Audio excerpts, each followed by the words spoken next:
Wednesday for shrimp tacos for $11.99. Plus Wednesdays means all Mexican imports for just $2.99. Thursdays, enjoy your favorite beef, chicken, or vegetable fajitas for only $11.99. For Mexican food and fun, it's got to be Chico's Mexican Restaurant in downtown Greenville and online at chicosrestaurant.com. Chico's, where the fiesta never ends. G'day, this is Luke Larson, and you're listening to Pirate Radio, the voice of Pirate Nation.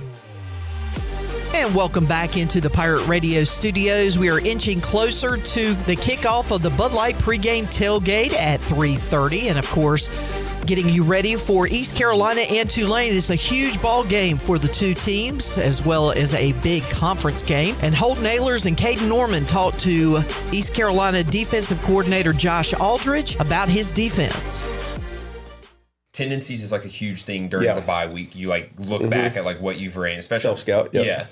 How does that, is that one of those things where like you have a GA? I mean, obviously you'll look at it for, do you have a GA look at that like week to week, or you might not want to expose it too much now? I mean, I don't know, but it's just like how often are you guys looking at that and saying, okay, we might need to change this look just to make it a little different? I'll glance at it week to week. I won't base a ton off of it, especially early in the year. Yeah. You know, but during the bye week, it's a huge deal. Yeah, that's the time to... Whether it's field zone, down and distance, formation, whatever it may be. Yeah. You know, I think you're doing a disservice if you don't do that, 100%. right? Like, because you're trying to, like we talked about that, you know, we're going to work on that this week. We're not only working Tulane, you're working like things you've struggled with, right? And whether it's something that Tulane's going to do or something that somebody else is going to do, that's a great opportunity to do it, right? Because you got extra practice. Time.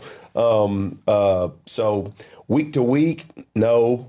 We're obviously trying to make corrections, but holistically, do we have this tendency or whatever? Checking that, no, but right now, definitely, for sure. Okay. Where's a lot of your like defensive strategy or some of the most inspirations to your coaching come from? Yeah, we talked about this last time. So, you know, I'm really blessed.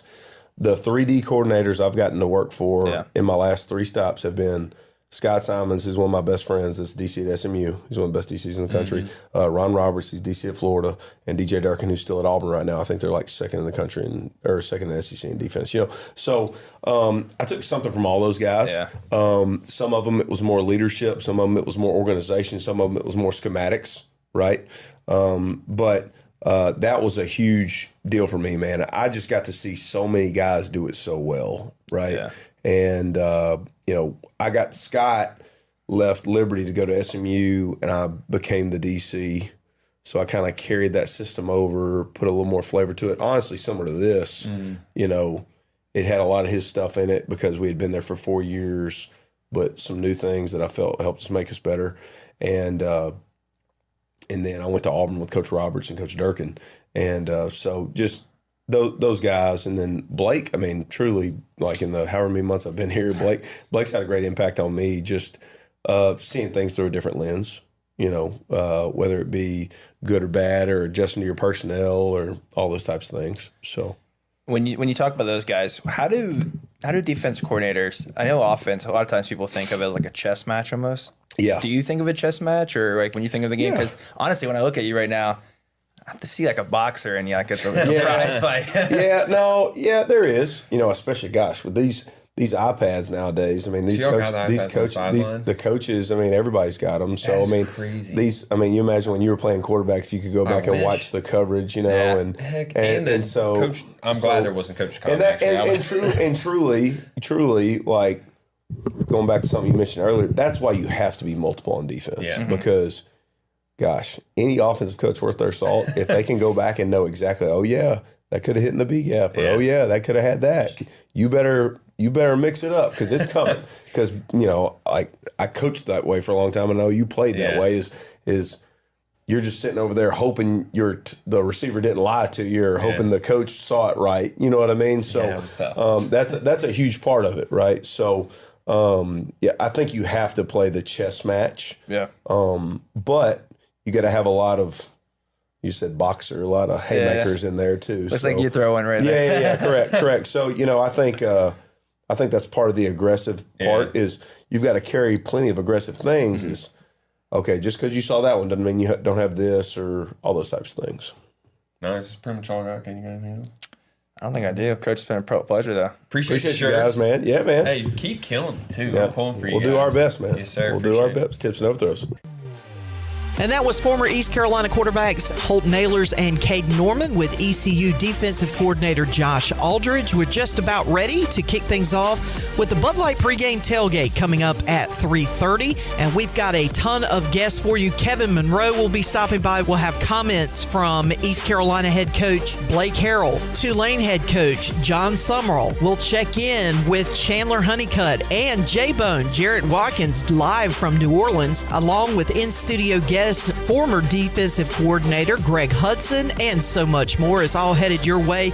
And hey, don't forget, immediately after the game, it is the U.S. Cellular fifth quarter post-game call-in show. We'll be taking your calls right after the game till the last caller is served. Make sure you have the Pirate Radio mobile app at your disposal. If you haven't downloaded it yet, we have tons of stuff up there for you, and you can listen live online anywhere at your fingertips. All you got to do is go to your Google Play Store or your Apple Play Store, download the app today, and you will be notified as soon as the show starts as far as the fifth quarter is concerned. And don't forget, we've got all the information about our 2026 Leadership Luncheon with our special guest, NFL analyst for Fox Sports, Jay Glazer. Sponsorship opportunities are available for that. You can just check us out on our website, PR927FM. We also have it up on our app as well. The Bud Light pregame tailgate is coming up next with Clip Brock, myself, and a host of others. Enjoy your game day, folks. We'll see you later. Homeowners can face many challenges throughout this season, but our newest New Blue star, Dixon Williams, is here to slide in and save the day. Have a clog that's hitting a foul ball and nothing seems to be getting through? Dixon's fixing to get you flowing again. Feeling like your HVAC's in a slump? Dixon's sliding in to get your comfort back on track. Are swinging blind in a power outage? Dixon is delivering a power boost. So when problems arise, turn home strikeouts into home runs with New Blue electric, plumbing, and air. At Langley Contracting, we're superior roofing specialists. Whether it's a new roof or repairing your old one, we've got you covered. And best of all, we handle your insurance claims. We are locally owned right here in Eastern Carolina. We are licensed and insured and have a 25-year roof warranty. We can handle your gutter installation too, so everything is seamless. Call or visit us online at 214roof.com for your free estimate today. Langley Contracting, your superior roofing specialist.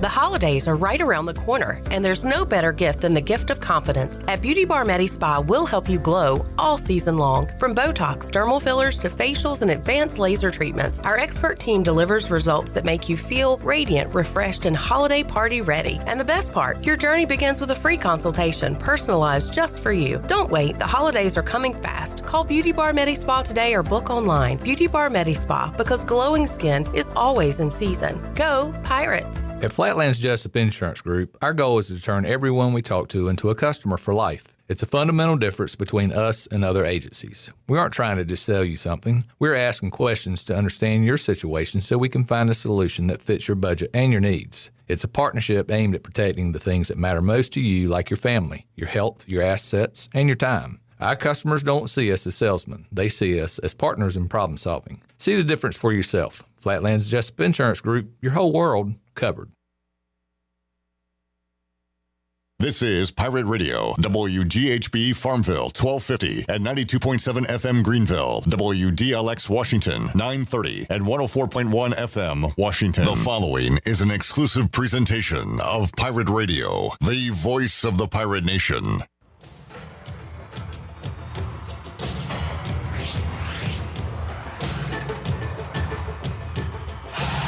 You earn the right to be a part of this program. You earn a right to be a pirate.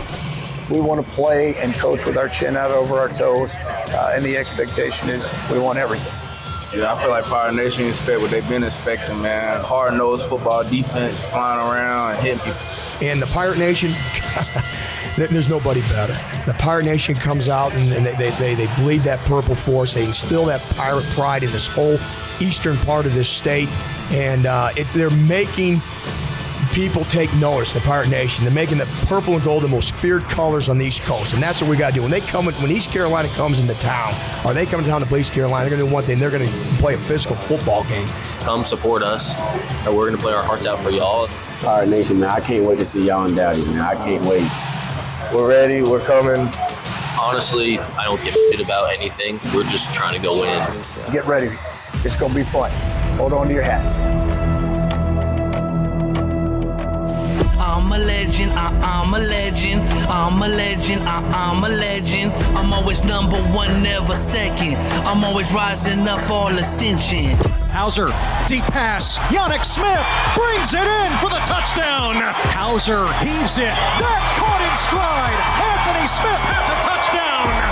Hauser has the first down and more. Touchdown, ECU. Harris breaks free, has the first down, makes a man miss. It's a foot race. Rajay Harris, 86-yard touchdown. Third down, Hauser with some time. Guns it deep and a wide open man for the touchdown. And it's Anthony Smith. Pirate fans, get ready. It's time to talk ECU football on the Bud Light Pregame Tailgate Show. The Pirate Radio sports team will get you ready with a game-winning strategy, live reports from the stadium, a breakdown of all the X's and O's, and all the scores and previews from other games around the country. Let's get ready. It's time for Pirate football on the voice of the Pirate Nation. The Bud Light Pregame Tailgate is on the air. Where were you on Saturday, November 17th, 2012? I know where I was. I was here in the Pirate Radio studios, hosting the Bud Light pregame tailgate, getting you ready for East Carolina and Tulane live from New Orleans. What were you doing that day as you were preparing for the football game? Perhaps you were listening to one of the top 100 songs in the country at the time. Maybe you were shining bright like a diamond with Rihanna. Or perhaps you were trying to figure out why Gangnam Style was so popular. Who is Psy? The only Psy I acknowledge is Cy Seymour. Maybe you were catching a movie, the number one movie at the time, one of those Twilight, Breaking Dawn Saga Part 2, whatever. I've never seen a Twilight movie. Not a big vampire guy. From what I gather from the films I have seen, if you just have lights on, or if it's daytime, or if you just stay inside your home, you do not have to worry about vampires at all. What else was going on that Saturday? Well, I was getting fired up for RG3 in Washington, getting ready to start a 7-game winning streak, taking them to the playoffs, and enjoying Robert Griffin III and his Rookie of the Year campaign. And boy, I'm sure he went on to greatness, right? What? He no longer plays football? What? They're not called the Washington Redskins anymore? A lot can change in 13 years. I bring this date up because that is the last time, Saturday, November 17th, 2012, that the East Carolina Pirates went to New Orleans, went to the state of Louisiana, and beat the Tulane Green Wave. Since then, they have come up empty on 3 trips.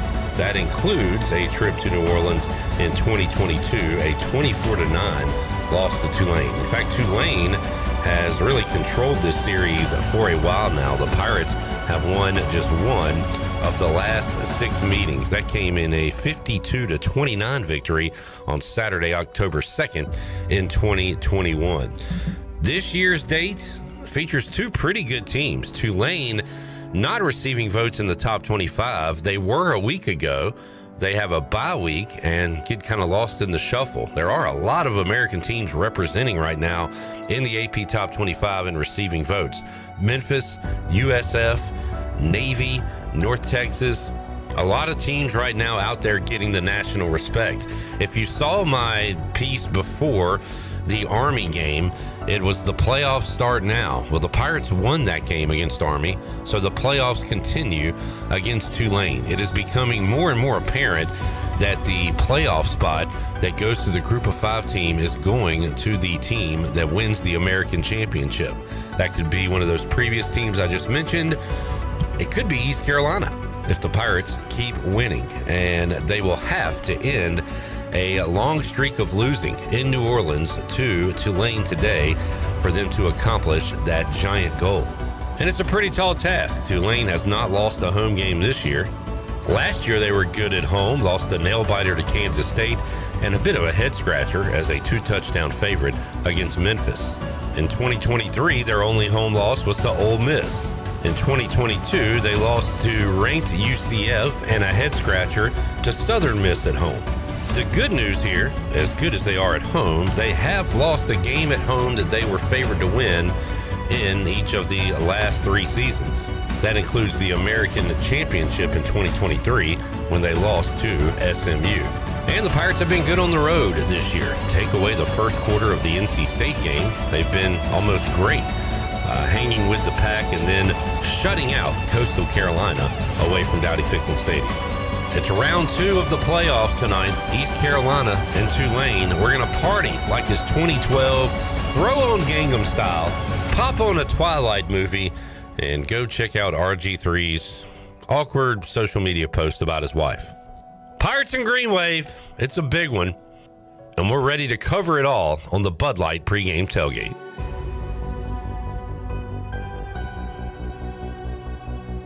Where were you on Saturday? Clip Rock, Brian Bailey, live in the Pirate Radio studios.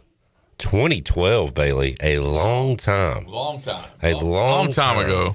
Since ECU won in Tulane. Yeah. You were like 28 years old. I've never been 28. I was born 35. 30? Yeah, I was born old. I got a lot of eggs in this basket for this game, Bailey. I'm fired up for it. Tell you what, let's get our break in. We'll come back and we will talk about it all. We got a great edition of the Bud Light pregame tailgate coming your way with Brian Bailey, David Glenn, Hour 1, Alex Harper. Coming up, Hour 2, along with Coach Hud, Greg Hudson. We'll have Brian Bailey's Papa John's Pirate Preview. We'll have live check-ins with Chandler Honeycutt and Jared Watkins. Also, Corey Glore, play-by-play voice of Tulane, and Kevin Monroe, color analyst for ECU, will give their thoughts on both sides. Jeff Nadeau will join us along with Holt Nailers, Brian North, and the Chili Water Chat Gang chiming in on this Thursday edition of the Bud Light pregame tailgate.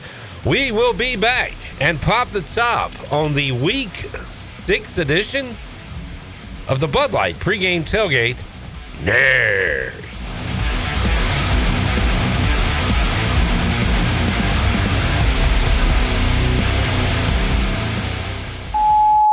Hey, bro, weirdest thing is happening at the game. This guy sitting next to me says, "You're our good luck charm. Every time I crack a Bud Light, we score a touchdown." Now his entire family wants to buy me Bud Lights. I think I'm some kind of a football prophet. Talk soon. The team needs me. Anything for Bud Light, the official beer sponsor of the NFL. Stock up today. Enjoy responsibly. Copyright 2025 Anheuser-Busch Bud Light Beer, St. Louis, Missouri. The price is always right at Doug Henry of Greenville. Doug Henry of Greenville is under new management with over 300 vehicles to choose from and brand new inventory arriving daily. Doug Henry is easy to find on the corner of Greenville Boulevard and Memorial Drive and always online at DougHenryGreenville.com. Come on down and purchase the vehicle of your dreams today at Doug Henry of Greenville. Right on the corner, right on the price. Doug Henry of Greenville. Go Pirates! At Tiebreakers, we pride ourselves on serving big, juicy wings. I'm talking big and juicy. Our chickens are the same ones that kick sand in the other chickens' faces. If our chickens played football, they'd be linebackers. The competition's chickens, they'd be skinny little kickers. Trade those kickers in for linebackers. Join us today for big, juicy wings. All season long at Tiebreakers. Tiebreakers, with 2 locations in Greenville and on Railroad Street in Winterville. When it comes to protecting your home, don't gamble with just any roofer. Trust the pros at the Boone Group Roofing. Locally owned by Toot Boone, they've been serving all of Eastern North Carolina with honest, high-quality roofing you can count on. They offer no money down, and every job is backed by a 5-year workmanship warranty because your roof should be done right the first time. Don't wait. Call today at 252-714-0021 for a roof that's built to last and service you can trust. The Boone Group Roofing is on top of their game. The Toot Boone Boogie. Ahoy, Pirate Nation. It's game day, and there's only one place to go to gear up, UBE. Whether you're tailgating, storming the stadium, or watching the Pirates play from the couch, do it the Pirate way with UBE. We've got the latest and greatest tees, jerseys, and hats from Adidas, Champion, and Lululemon. Don't forget UBE game day buttons. Available free to the first 500 customers on game day. Set your course for University Book Exchange or shop 24/7 at pirateware.com. Pirate Nation, your dream home starts with Unshakable Builders. Now building in Sutherland Estates in Greenville and Dolostone Court in Wilson, with homes available now. And stay tuned, Cross Creek Townhomes in Greenville and Whitaker Glen in Farmville are coming soon. Browse available homes, explore floor plans, and see past projects today at unshakablebuilders.com. Have questions? Use live chat, fill out the contact form, or call the office at 814-9105. Unshakable Builders, build on a solid foundation. Hey Pirate Nation, are you in the market for a member-focused local credit union or making a switch from your existing one? Then explore First Flight Credit Union with branches across Eastern North Carolina where all residents are membership eligible. First Flight members experience in-person service, competitive savings, and loan rates. Everything from automobile, boat, and home loans, First Flight has you covered. First Flight is more than just a branch. They're on a mission to take better care of our community. Stop by one of their local branches today or visit efirstflight.com. First Flight is insured by the NCUA and an equal housing lender. East Carolina Chrysler Dodge Jeep in Greenville is the place to find your next pre-owned vehicle. From high-end SUVs to trucks to cars, starting at just $99.95. There's no better place to find quality pre-owned trucks and SUVs than East Carolina Chrysler Dodge Jeep. Pre-owned inventory with a factory-certified 7-year, 100,000-mile powertrain warranty. Go to ecauto.com. East Carolina Chrysler Dodge Jeep, across from the Cockerell in Greenville. Come see us! Your quality pre-owned selection is at East Carolina Chrysler Dodge Jeep. This is Tyler Sneed, and you're listening to Pirate Radio, the voice of Pirate Nation.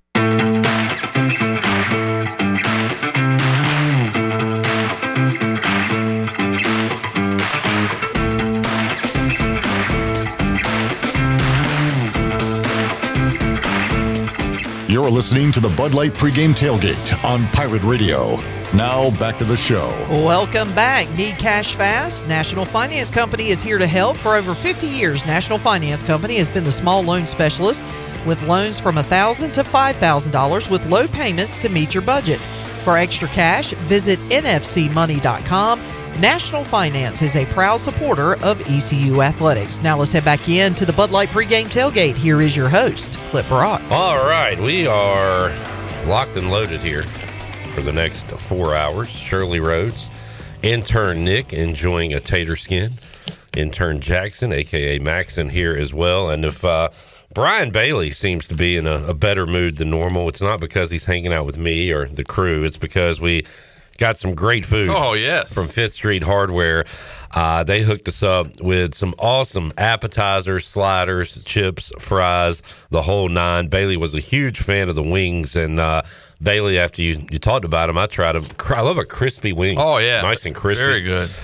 Very good wings. They got great burgers, seafood, baskets, sandwiches, wraps, everything, and a great selection of beers at Fifth Street Hardware. Make it a point to visit Fifth Street next time you're in downtown Greenville. Great food, great company at Fifth Street, and we appreciate them fueling us on this Thursday. Yeah, we were supposed to go out to eat tonight, so I told Melissa and Bella to sneak in the back door and just get a plate. We got plenty. Go sit out in the parking lot and have some Fifth Street. That was very good. Alex Harper said best mozzarella stick he's ever had. Yeah. It's from Fifth Street Hardware. Very good. And I've already taken down. Is it bad? I've had 3. No, it's not bad at all. Your average is 4 an hour, so you still got some. I still got one to give. Yeah, exactly. Just for hour 1. All right, Chili Water Chat Gang's rocking and rolling. I said yesterday I wasn't going to wish this guy a happy birthday because it wasn't his birthday, but today it is. Jerry, who is a loud and proud Chili Water Chat Gang member, perhaps a Chili Water Chat Gang Hall of Famer one day. Help the bell! It is Jerry's birthday. Can we sing real quick to Jerry? Let's wish him a happy 50th birthday Oh my gosh. to our online friend Jerry. Here we go. Happy birthday to you. Happy birthday to you. Happy birthday, dear Jer Bear. Happy birthday to you. Oh, I messed that up. I was Happy trying birthday, to say Jerry. Jerry, and then everybody went Jer Bear. Brian, are you refusing to wish Jerry a happy birthday? No. I was just kind of humming along. I don't sing very well. But you know who else's birthday it is today? Former Pirate coach Ruffin McNeil. Coach His Ruff. birthday. I think we should Can sing you get to him on the phone? Let's sing the coach. Well, no, we don't need to sing again. But I just texted him a little while ago, and he texted me back. Love you, brother. Love you, brother. BB. BB. You were just talking to BB. Happy birthday to Ruff. All right. We are ready to roll. Big game, Brian Bailey. And look, I don't want to play in some measly bowl game. I want to play in the big one. I want to go to the college football playoff. Not to say this about the American, but the bowl games in the American, are kind of limited in nature. But yeah, I'm right there with you. Brian Bailey speaks a lot nicer than I do. Yeah, exactly. But no, it's great for the players, great for the fan, coaches, parents, all that. I'm not denying that. I'm just saying, let's play in a conference championship. Let's try, if we're going to get an opportunity to play in the college football playoff, let's make the most of it. Let's do it. How do you go about doing that? Winning games like this. Got to win them all. You got to win them all. And this would set them up for a pretty good path, Bailey. Again, you win this one, you get Tulsa, Charlotte, Temple, your favorite in those games, and then face Memphis at home. Right. So can you imagine what that game would be like exactly. if you can get to that scenario? Yeah. So that's kind of what's in front of us. But it all starts tonight with a trip to Tulane. And Bailey, we've seen like the roller coaster. We've seen it here at ECU. We've had good teams, bad teams over the years. Remember when Temple was just running the conference for a few years with Matt Rule and Jeff Collins? They had great coaches. Now they are way down, although they just beat UTSA. Maybe they're on the way back up. But it's a constant ebb and flow with these teams when the players and coaches get poached, so it's a different team every year. Tulane, we've seen them when they've been really bad. They've had 1 and 2 win seasons. Yeah. But they have been on the uptick with Willie Fritz, and looks like they got another great one in John Summerall, who they're trying all they can to keep a hold of. But this is like the marking stick for East Carolina. Where are you in the league? Can you hang with one of the championship contenders? Are we one of those championship contenders? You become a championship contender if you win tonight. Yeah. That's obvious. If you lose tonight, then you're still in that middle rung somewhere trying to, and you're not out of it, if you lose tonight. Not for a conference but you championship. take a step back, for sure. Yeah, it makes things more difficult, but I would be... I don't know. You might have one team undefeated in the championship, but you could have a 1 or 2 loss team in the conference championship. But Bailey, I mean, this is a big game for Caden Hauser too. Big game for this offense. John David Baker, who we really had all the accolades for preseason, and we've seen it in flashes, but have yet to see the complete game, which I think is. You can look at it as, all right, is it ever going to happen? Or, hey, it hasn't happened yet. It will happen. And that's exciting that we haven't seen this team at their best. Well, I think we were on our way in the Army game. That first quarter, and you're like, man, they're going to play a complete game. This is going to be a whitewashing. And, you get up 21-0. Did they take the foot off the gas some? Maybe a little. But I think they just ran into a couple of different scenarios that, like Coach Harrell said afterwards, that analytic book, you may throw it out the window because, you have a chance to, if you kick a field goal here, kick a field goal there, that kind of thing, add to the lead. And they weren't able to do that in that second quarter. And then they had, just some screwed up things happen. The option play where he pitched it out and the kid made a nice play, knocked it down, recovered it. So the other team tries hard too, as Coach Logan used to always say. Yeah, I think Jim Zoki, I guess when it was a 15-point game, he said like the most nail-biting, we'll be back on the most nail-biting 15-point game because in one way it felt like we were in control, and I feel like we were, and thank you defense for that. And in another way, it felt like Army's one fullback run away from really making us nervous, and that just never happened because our defense was so good in that game and have been really good all year long. But the offense needs to do a little bit more on their part to allow us to breathe easy in the second half. And the Pirate defense is certainly going to be tested against the run tonight. A different type of test than the Army game was, but still, Tulane likes to run the football, and they run the football very well. And they run it with their quarterback. Right. UB stat sheet shows he might be their best runner. And I saw, as far as touchdown scores go tonight, Bailey, when you look at the gambling apps, the favorite to score a touchdown in the game for either team is Retzloff. Yeah. And that doesn't mean passing. That means him crossing the goal line with the ball in his hand. So they expect him to run the ball, something that the Pirates need to be watching out for tonight. Yeah, especially in the red zone when they're around, needing something like that. And he's good about going back to pass and then taking off and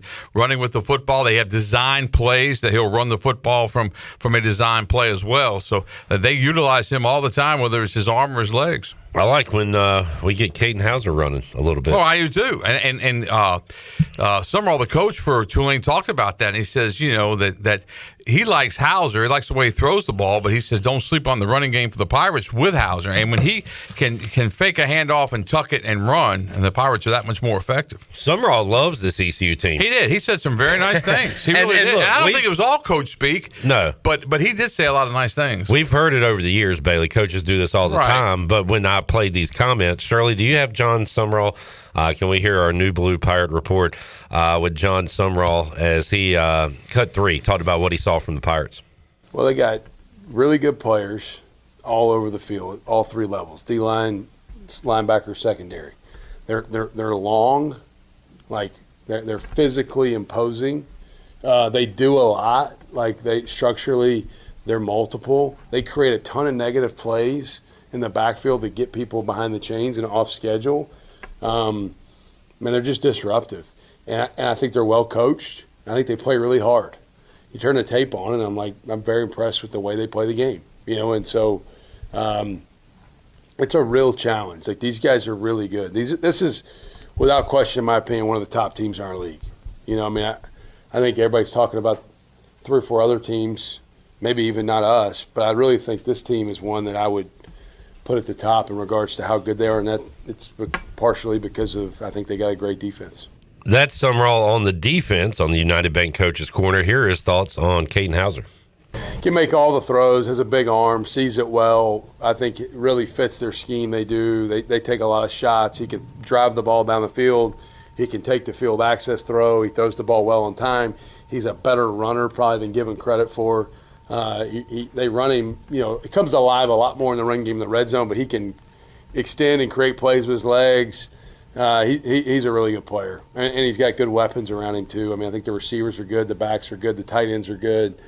I don't know if people understand in the general public how good this team we're getting ready to play is. Like, this team to me is as scary as anybody we play on our schedule.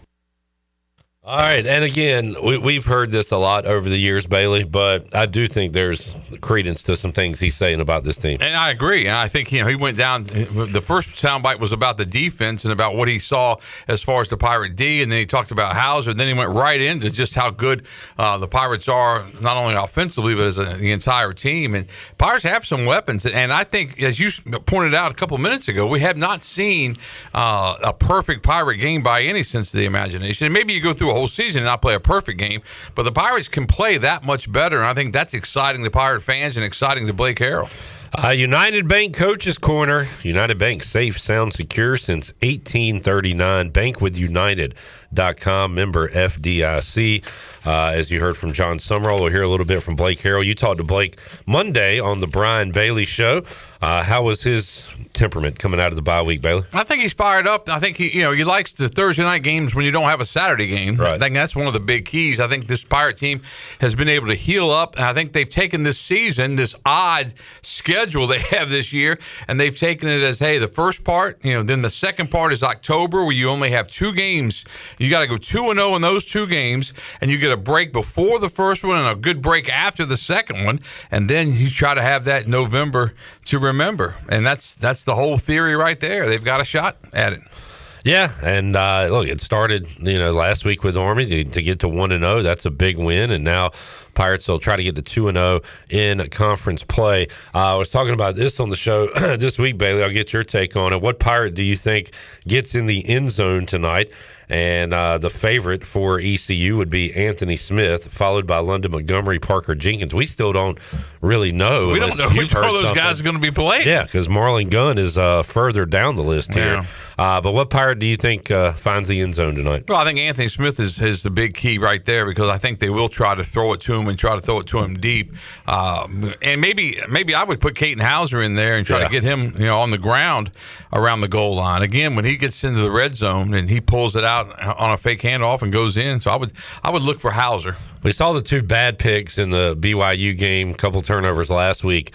Jake Garcia was replaced by Caden Hauser, I would say mainly because of the penalties. Or, I'm sorry, the turnovers, the interceptions. Because, Garcia was putting up some numbers, but the back-breaking picks, just the amount of them, the volume of them, was costing East Carolina. Do we have a turnover problem now, Bailey, or is it, I don't think we have a okay turnover problem right now. I think, when you go back to the BYU game, we've talked about it several times, but the first pick, around your end zone, you just don't want to try to force something. But you know what? Some of the greatest quarterbacks in the history of the game are guys that will force things. And a lot of times they come up, positive results, and they do have some negatives. And I think that Hauser on that first pick was just trying to make a play, trying to win it for his team. Shouldn't have forced it, obviously. The second one is just baffling still to this day, because I just think that, as little football as we all know if you're on your own 1 yard line, you're not going to put it in the air, most likely. And I think too many bad things can happen. And so that was kind of a, and I've heard different stories. It was an RPO, run pass option. Yeah. It was, but whatever it was, whatever anybody saw, they didn't see the right thing. And so I think that was the backbreaker. If you think back to that game, that was, and you go to the play before that when the punt was muffed. You should have had the ball at the 12-yard line or something. Well, and it wasn't a muff last game, but it was a situation where the punt, gets by the return man and ends up back inside the 5 again. That's probably been a point of emphasis. And what I do like about this ECU team, BYU game, we had way too many false starts, both on the line and wide receivers. I think that was cleaned up in the next game. Yeah, very much so. And there was another, Anthony Smith, we talked about his drops, which we didn't think that'd be a big deal, but that was cleaned up. So I feel like they have kind of cleaned up things game to game. Yeah. We hope it's a sign of a good coaching staff, you think. I agree. But that first ball to Anthony Smith, he caught it with his helmet. I think he was trying to miss it somehow, but he caught it with his helmet, and they all laughed about it after the game, watching it on tape. But then he hung on to it, and he had that long one after that for the touchdown. Because we've seen it in all sports, Bailey. The yips or whatever. Like if it gets can in your get into your head, right? Yeah, it can get in your head on no matter what you do in life. I mean, I can have a TV sportscast, and I could have everything written out exactly as I want. It only takes one thing to happen, and all of a sudden you start thinking about things, and then it can go south in a hurry. Brian Bailey joining us here inside the Pirate Radio studios. John Moody said, "Thanks for the coverage. Big ball game feel." It has a big ball game feel. It's a big ball game. Johnny Stats in the house. He says in the first half, Jake Retzloff has rushed for 302 yards, 6 touchdowns, averaging 9.2 yards a carry. In the second half, he's only run for 66 yards and 1 touchdown, averaging 2.6 a carry. The stat to consider. So are teams making adjustments, or are they doing something different in the second half? Very good question. Something that make sure Blake Harrell knows that. You want to shoot him I can text him right now. I don't know if he'll answer me back, but good numbers, Johnny Stats on the UBE stat sheet. UBE, an ECU tradition for over 50 years. Shop online, the new and improved pirateware.com. They have the biggest and best selection for ECU sportswear and accessories for Pirates of all ages every day. Game day at UBE. We'll keep an eye on the line throughout the day. And Bailey, right now it is 6.5 Tulane, and it is 53.5 the total. What do these numbers say to you? What do you think? It's been 6.5 for a while. Did it start at 7 or? I think it started over the 7 number and came down under it, which is kind of a big deal in gambling, which means some good money came in on the Pirates. Yeah. How do you feel about the total number, 53.5? What kind of game we see today? Well, obviously they're calling for a little bit of points, but I think you probably will see some points. So I think we talked about the other day. How many do you have to score? We said 30, right? So 30 to 28 is 58. So yeah. Well, 30's a pretty good barometer, I think, for this game. All right, BB. Hey, great sports night tonight. Yeah, great sports night. Please stay up with us at 11 o'clock, not only for the post-game show here on Pirate Radio, but for our sportscast at 11:20 on the Big 9. You got 4 college football games. You've got Brian Bailey's Cubbies playing late night tonight. 9 o'clock. I don't know why they're the late game, and the Dodgers play beforehand at 6:08 in L.A. And you've also got an NFC East battle. Apologies to America. The Giants are on national TV again. Eagles at Giants. And you have the Carolina Hurricanes opening night in Raleigh. That's right, Nick. Yes. Canes and Devils. We'll get Canes and Devils. A 10-second preview with Nick at some point. You only give him 10 seconds? Well, we'll give him 12. All right, 12. All right, let's take a break, Bailey. Appreciate you joining us, man. Anytime. Grab some food to go. Anytime. Yeah, I'll call Melissa and Bella. I got dinner. Dinner is on the way. When we return, DG, David Glenn, joins us. We'll talk ECU, Tulane, ACC, Canes, and more. Back with you after this timeout.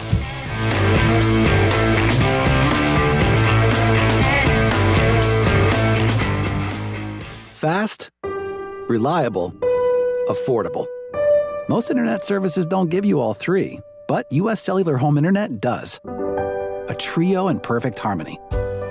Fast speeds, a solid network, and just $39.99 a month when bundled with a wireless plan. Built for us. Terms apply. See uscellular.com for details. This is Brandon Tate, owner and operator of Atlantic Wireless, an authorized agent for U.S. Cellular since 1997. Visit AtlanticWireless.com to find the store near you. We go beyond the call. Here with Brian Cook, the comptroller for Greenville Motor Company and Greenville Auto World. So many times people have problems with their automobile, and finding a service department that you can trust not to upsell you on something you really don't need, but to go in, diagnose the problem, and solve the problem. Yeah, we're really here to pass along any kind of savings we can to pirates in the area. We take pride in offering a discounted labor rate compared to some of the other places, but give the same quality that technicians can provide. Greenville Motor Company, Greenville Auto World. Try us, trust us at drivehherenow.com. Michaels & Gateway Cosmetic and Family Dentistry has been Greenville's premier dental practice for over 40 years. I am Dr. Chris Gateway, and our mission at Michaels & Gateway is to provide exceptional dental care with compassion, integrity, and innovation, ensuring every patient leaves with a healthy, confident smile. Doctors Michaels & Gateway are committed to providing an outstanding patient experience with every visit. Not only do we offer all your dental needs under one roof, in most cases, we can take care of those needs on the same day. Bring your smile to us at Michaels & Gateway Cosmetic and Family Dentistry. Homeowners can face many challenges throughout this season, but our newest New Blue star, Dixon Williams, is here to slide in and save the day. Have a clog that's hitting a foul ball and nothing seems to be getting through? Dixon's fixing to get you flowing again. Feeling like your HVAC's in a slump? Dixon's sliding in to get your comfort back on track. Are swinging blind in a power outage? Dixon's delivering a power boost. So when problems arise, turn home strikeouts into home runs with New Blue, electric, plumbing, and air. This is Dr. Hode from Orthopedics East and Sports Medicine Center. Our practice has been caring for the athletes at ECU and the residents of Eastern North Carolina for more than 35 years. Whether it's treatment for your sports injury or it's time for that joint replacement, Orthopedics East provides the latest in operative and non-operative orthopedic care. We also offer on-site physical therapy and MRI services, as well as walk-in urgent care on the weekends from 10 a.m. to 2 p.m. Call us at 757-BONE or visit us online at orthoeast.com. Go Pirates! You would do anything to keep your family safe. Don't leave safety to chance with national companies or do-it-yourself systems. Hi, this is Mike Robertson, the owner of SCI Technologies. We have recently merged with High-Tech Communications to become North Carolina's premier security, audio, and fire alarm provider. The most cost-effective solutions for your home or business security and life safety needs. SCI Technologies, 252-321-7006. That's 321-7006. Ready to take the road less traveled? This October, get behind the wheel of a brand new 2025 Subaru Outback at Capital Subaru of Greenville with 0.9% APR financing for 36 months. That's legendary Subaru capability with financing that's almost too good to be true. Capital Subaru of Greenville off of Memorial Drive or online at capitalofgreenville.com. Proud official partner of the ECU Pirates. Prices not include licensing costs, registration fees, or $6.99 dealer admin fee. See dealer for details. Offer expires November 3rd, 2025. The Buccaneer Music Hall is your beacon of music in the land of the Pirates in ENC. Open at noon 7 days a week with live music. Come enjoy sports trivia with me, Clip Rock, every Monday. Tuesday and Wednesday, it's live local acoustic night, along with line dancing from 7 to 9 on Wednesday. Thursday, there's a brand new lineup with Singo starting at 8, followed by karaoke with DJ Dog. Ladies and free both Friday and Saturday nights with the best local bands in the area. Finish the weekend with free games and DJ Kids Scene. Y'all come get bucked up. This is Coach Gary Overton, and you're listening to Pirate Radio, the voice of the Pirate Nation.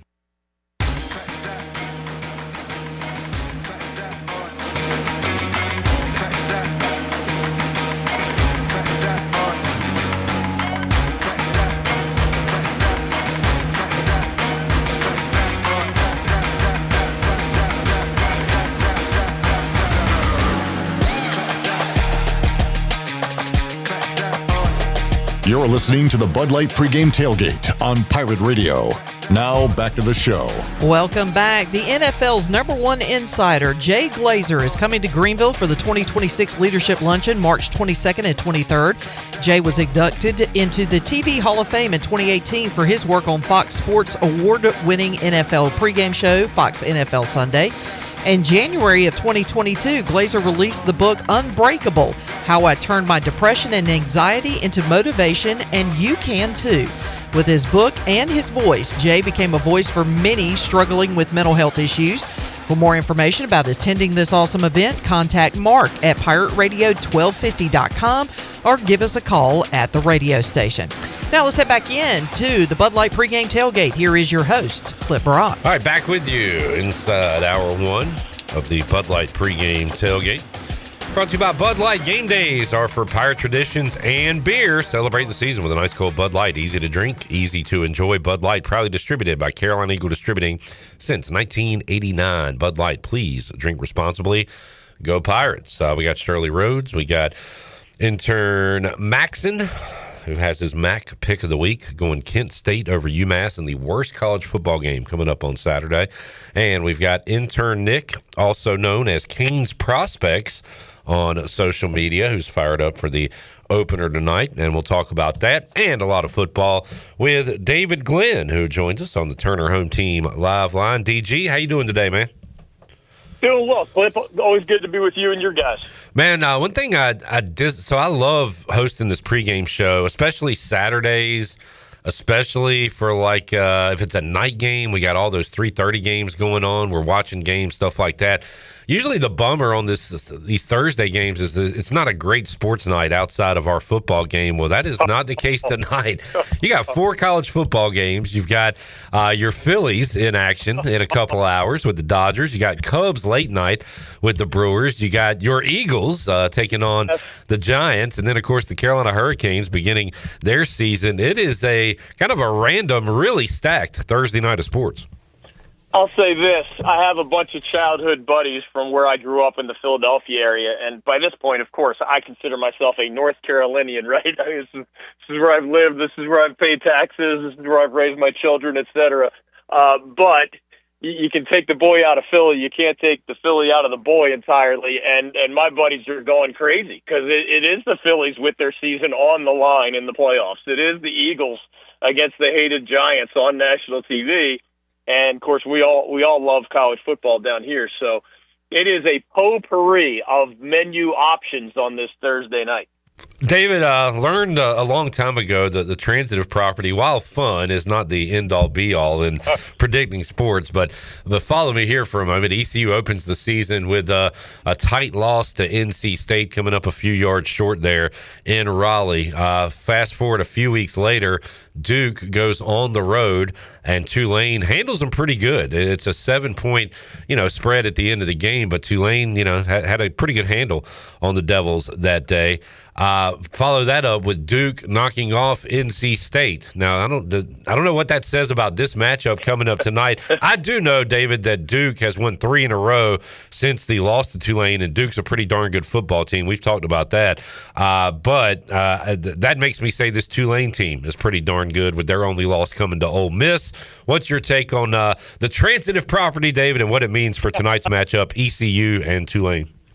I honestly see it as closer to a coin flip. I mean, I know the line favors the Green Wave, and Tulane is at home, and that's often a boost in national TV games in particular. But I think ECU is just as good as Tulane. I think 6 teams have separated themselves in the American Conference, obviously including Memphis, North Texas, and Navy, which are all still undefeated. South Florida is 4-1, and its only losses to a really good team. And I see these two, the Pirates and the Green Wave, as the other 2 contenders in that league. The difference is, and this makes it hard to predict, I was really surprised because Duke, while a good team under Manny Diaz, is especially well coached on defense, which is his background. And the Tulane quarterback, who's not a great passer, Jake Retzlaff, he is as productive a running quarterback as anybody who's in a traditional offense, meaning quarterback, this is not the option. This is not the triple option. This is not Army or, the old Navy teams or anybody like that. This guy just runs out of more traditional sets. And Duke didn't get it right.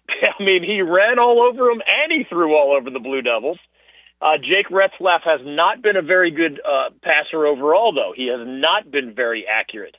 So what does Blake Harrell and his defensive staff dial up? What do they come up with to limit Jake Retzlaff? They don't have the personnel on defense that Ole Miss does. I mean, they just flat out shut him down. But it's obviously a complicated challenge to rein the guy in, because Manny Diaz and his staff have come up with and executed brilliant defensive game plans against other opponents, including other good offenses and quarterbacks. But Tulane got the Blue Devils. So it's going to be hard, but I think Peyton Hauser as a passer with his wide receiving core is a more predictable positive than Jake Retzlaff, who is some nights really, really good, and on other nights it's exposed that he is not a very dangerous downfield passer. All right, interesting take from David Glenn. And David, I took folks back in time to 2012 earlier in the show. That is the last time ECU went to Tulane and won a football game. Mm-hmm. Let's go a few years prior to that. It feels like we're back in the Skip Holtz, Greg Hudson days here at ECU, where our offense would score about 21 and then say, all right, defense, we've done our part. You go do the rest. And the defense would take care of business, because this Pirate defense has been phenomenal to this point this year, David, which was not expected, while the offense has been okay. But like you said, I mean, we're expecting more of Caden Hauser at this point, because we trust him. We trust our receivers on the outside. We trust the playmakers to make big plays and put up points, and still kind of waiting around on that complete game. We saw it in the kind of end of the second quarter on at NC State. We saw it for the first quarter against Army. We saw it mostly second half against Coastal. They just can't put it together for a full 60 minutes, and that has been the issue to this point, and needed to happen tonight for the Pirates to win. How do you feel about the offense versus defense matchup with ECU when they have the ball tonight? Yeah, I think the reason the Pirates have been inconsistent is that they just have not been well balanced. Nobody's afraid of this year's ECU running game so far. Everybody knows Caden Hauser can throw the ball. I mean, the guy is in the top 10 nationally at more than 300 passing yards per game. That says something right there. Through the inconsistency, that's a pretty prolific number. And Anthony Smith and Brock Spalding and Yannick Smith, I mean, those guys can play. And this is not dominant Tulane defense. So I think the Pirates can move the ball and will score a good number of points tonight. By far the harder aspect of this to predict, as I kind of implied earlier with, BYU's he's a BYU transfer. The BYU transfer quarterback, Jake Retzlaff of Tulane, he's up and down for different reasons that ECU's offense has been up and down.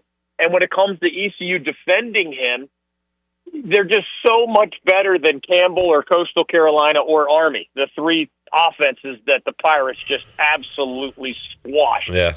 And reined in. So this is way more complicated a challenge for Blake Harrell and that defensive staff.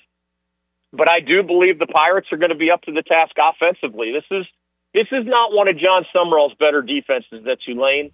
And I expect to see a significant number of points, maybe by both sides. Maybe not in the 40s, but I think ECU has a chance in part because of that Pirates passing game. David Glenn joining us. Turner, Home Team Live Line. We'll circle back, get his final thoughts on this one. Already some great insight from DG, but let's talk a little ACC. And David, kind of hearing some stuff here off the record. I know about the reports with, potentially looking to find an exit strategy there in Chapel Hill with Bill Belichick, but I don't know. I mean, I've heard that this could happen sooner rather than later. You hearing any rumblings there about Belichick in North Carolina? At this point, anything is possible. I can tell you this, Carolina doesn't have $20 million or so to come up with right now. It's not just laying there. It's a public university, so it's complicated to raise those funds.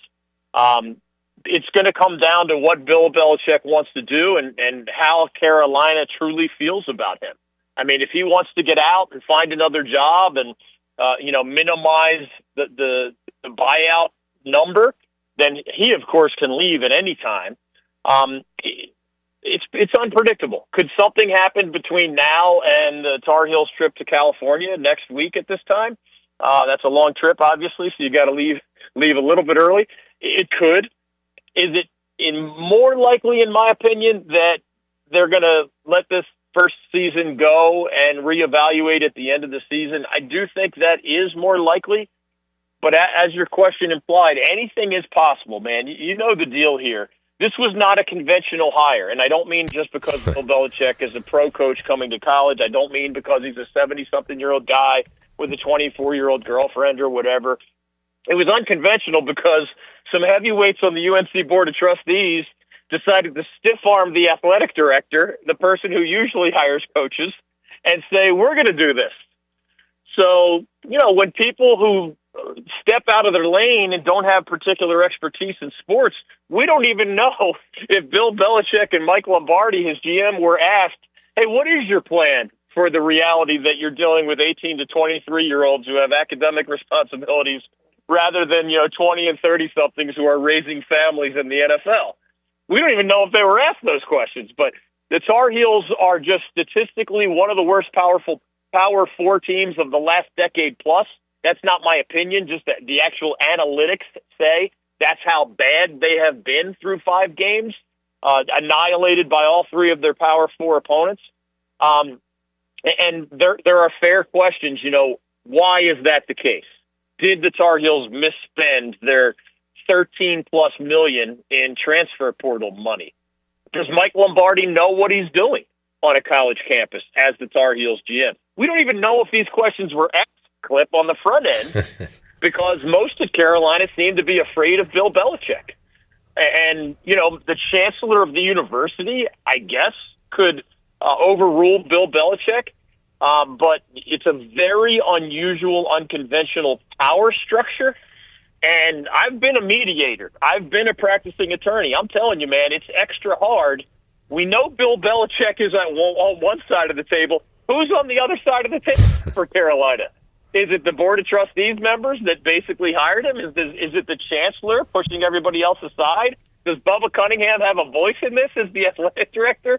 I mean, it's an embarrassment. It's chaotic. Man. And I wouldn't be surprised if something happened soon. I wouldn't be surprised if something happened at the end of the season. And I wouldn't be surprised if Bill Belichick somehow, some way, was back for year 2 in Chapel Hill. I mean, I know that looks unlikely at the moment, but again, that power structure and that $20 million number makes this stuff very hard to predict. David Glenn breaking it down here on the Bud Light pregame tailgate. Real quick, DG, not the most attractive ACC slate this week. In fact, I think what I'm looking at the most, what stands out to me, I'm just kind of keeping an eye on Georgia Tech. 5-0 right now. They host Virginia Tech, which you say, okay, they'll take care of that game. Well, I mean, they nearly shoulda, woulda, coulda, and maybe got some help, but coulda lost to Wake Forest. So you have to kind of keep an eye on and everything. I remember their first game against Colorado. They were kind of in line to lose that one or maybe go to overtime, and then King has the long touchdown run. But they've got Virginia Tech and then at Duke. That'll be a good one at noon on the 18th. And then Syracuse State, BC Pitt, just very winnable. And the folks in Atlanta, they got to be looking at this thing like, man, this could really be one of those special deals. But, DG, we've seen teams that aren't quite ready for prime time kind of lose one they shouldn't. So I'm a little weary of that for Georgia Tech. But, man, they got it all in front of them, David, to do something really big this year. Yeah, and I think you're wise to circle that game. It is a weird week in the ACC. 7 of the 17 teams all have an off week. So, including number 2 Miami, including number 19 Virginia, including the 4-2 Duke team that believes it has a shot at ending up in that ACC title game. So I guess the fun part is, although Miami looks really, really good, it's a lot harder than usual to predict who else gets to that ACC title game. So often it's been Clemson as a no-brainer, and the Tigers are struggling this year. I agree that Georgia Tech has a chance, but, Wake Forest was a bad, literally a call that the ACC had to admit was wrong away from upsetting the Yellow Jackets in Winston-Salem. Yeah. That is not a loaded Wake Forest team. It's a well-coached team with some talent, but that was eye-opening. I don't see the Yellow Jackets just steamrolling their way to a trip to Charlotte. And there are still other candidates. It's more open than usual. NC State plays at Notre Dame this week, so that's at least somewhat intriguing in terms of a high-profile opponent, but nobody expects the Wolfpack to win that game. But yeah, it's a little bit of a dog schedule in the ACC, and some of those longer-term questions are better topics of conversation right now. And if Georgia Tech were visiting Virginia Tech, I think it would be a little more intriguing because the Hokies under an interim coach just upset the Wolfpack in Raleigh. But with that game being in Atlanta, I do like the Yellow Jackets to get to 6-0. All right, David Glenn joining us. Final thoughts, man. At the beginning of this chat, David, you called it a coin flip, and you said a lot of the reasons why the Pirates should be not only in this game but have a chance to win this game. Really sounds like you like ECU's chances to put up a good fight tonight. I do. And again, the reason I often back away from the proverbial betting window is the harder to predict aspect of this game. I personally will be surprised if ECU doesn't move the ball, throw the ball, score some points. Predicting what happens when the Green Wave has the ball, man, they haven't run it really, really well in the traditional sense, but Jake Retzlaff, the quarterback, can run for over 100 yards and had 4 rushing touchdowns against Duke. Sometimes the guy can't complete 30% of his passes, and on other nights, he's completing 65%. How do you predict that against an ECU defense that, man, when they know what you're trying to do, and when Blake Harrell's group on D knows they have the talent advantage, they're going to strangle you like a python, man, as they've done 3 times to Campbell and Coastal and Army. But this is just harder. It just is. There's so much more to prepare for. And that one red flag is Manny Diaz and Duke that is a really good defensive staff. They thought they had a great game plan for Jake Retzlaff, and Tulane tore up the Blue Devils. So does that? I do these shout-outs every week, and, man, Blake Harrell and his staff and Caton Hauser and others, even Kyler Pearson, the backup holder, those guys have gotten my weekly shout-outs at times. So the Pirates are, frankly, to this point, better than I thought they would be this year. But for them to really kind of cement that kind of perception, I think they got to go to New Orleans and knock off Tulane tonight. David Glenn, NC Sports Network. Check out North Carolina Sports Network on YouTube. David, where do the Canes dropping the puck tonight fit into your Thursday hierarchy with your Philly fandom and following ECU? The Canes have to have a seat at the table somewhere, right? Yeah, I'm a partial season ticket holder, but I have Saturday's game instead of tonight's game, so I decided not to go to the Canes as a member of the media for the reason you just described. I'm going to I have to watch my Phillies. I played baseball as a young person. I went to Phillies games as a young person. If I had to pick one team in one sport to watch in any context, it would be the Philadelphia Phillies. So I have to watch that. I have to watch the Pirates, but I have to watch the Canes opener, and I have to watch the Eagles. I'm going to have to go to a friend's house who has one of those, quadro screens where you can just watch all 4 at the same time. But I just got back from 3 days at the ACC Media Days, so my brain has been turned to oatmeal. So now I got to somehow recharge my batteries to just get cranked up for these. For those 4 festivities that we just described. And hopefully the lovely and talented Maria understands that this is what it is. It's a 4TV night. She does. Yeah. She has asked me to, I have a sort of a finished attic where it's kind of a man cave. Yeah. She has implied she'd rather not see me later. All right, there you go. All right, David, awesome stuff. My retreat. Awesome stuff. The weird ECU schedule continues, so we'll give you a call next Thursday. See if you're available. Another Thursday nighter for ECU. Yes, and I'm coming to Greenville for that. We'll talk about. Awesome. Okay, we might see you here. Excellent. Thank you, DG. Appreciate you, man. Thanks, bud. Always fun. All right, NC Sports Network. David Glenn joining us, talking about it all here on Hour 1 of the Bud Light Pregame Tailgate. That's how we do it with Hall of Famers Brian Bailey and David Glenn. Hour 1. Hour 2, yeah, we'll see, because we've had some schedule changes. At some point, Greg Hudson and Alex Harper will join us here. I tell you what, Shirley, going to hear from K-Mo coming up next. Kevin Monroe. We'll have that interview for you to kick off hour number 2 of the Bud Light pregame tailgate. Chili Water Chat ganger Steve Hill bringing by some Celsius for the crew, which I just put one in the freezer. I can take that one out. You can check out the Celsius 5th quarter recap. Stay active and energized all day with Celsius by your side. Look for your favorite Celsius flavor at your favorite retailer and at ECU games. Celsius, the official energy drink of Pirate Radio, proudly distributed by the Minji's Bottling Group and proudly passed out by Steve Hill. We'll take a break, come back, hour 2 on the way after this.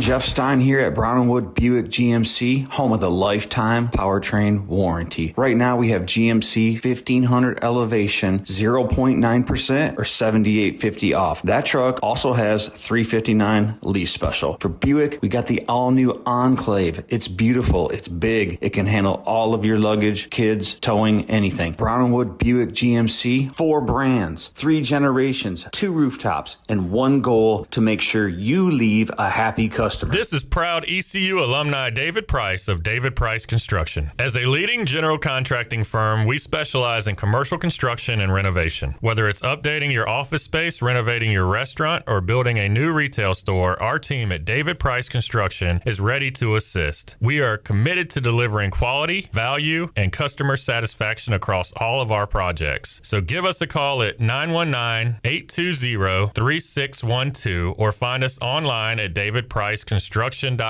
Go Pirates! Greenville Utilities customers should be proud to know their electric, natural gas, water, and wastewater utilities are owned by the community. That means decisions are made locally, not in some other city or state. It means the utilities are run in the best interest of the community, not to make profits for out-of-state shareholders. It means reliability is high while rates remain low. Greenville Utilities, safely providing reliable utility solutions for the Greenville region since 1905. At Flatlands Jessup, when we say your whole world covered, we really mean it. Our agency is dedicated to offering every type of coverage you might need, from farm owners and crop, home and auto insurance to health and life policies. We've designed our services to ensure that every aspect of your insurance needs are met, all under one roof. Whether you're safeguarding your family, your farm, your property, or your future, we'll build a customized risk management program for your needs. Flatlands Jessup, your whole world covered.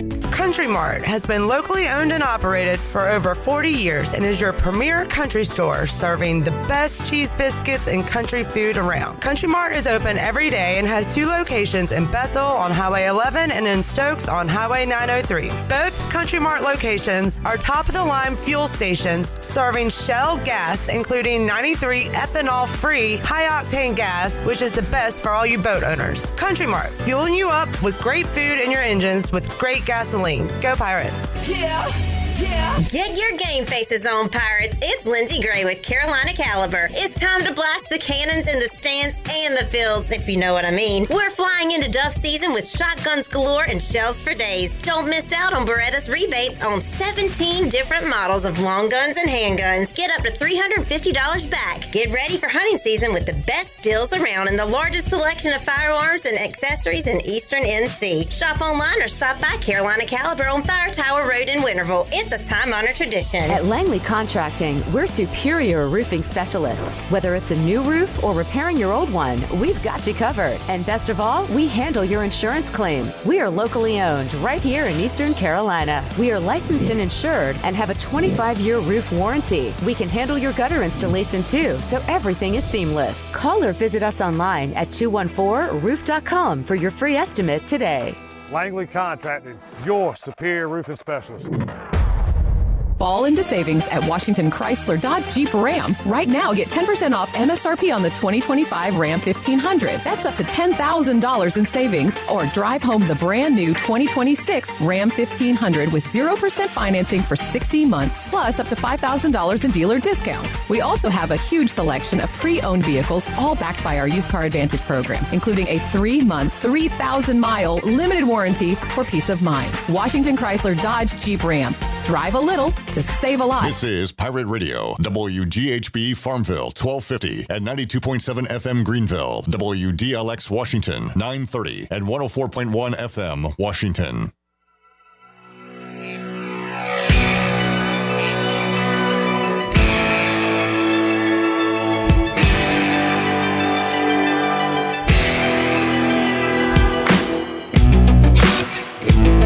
One-two pitch. There it is! The Toronto Blue Jays have punched their ticket to the championship series. You're listening to the Bud Light Pregame Tailgate on Pirate Radio.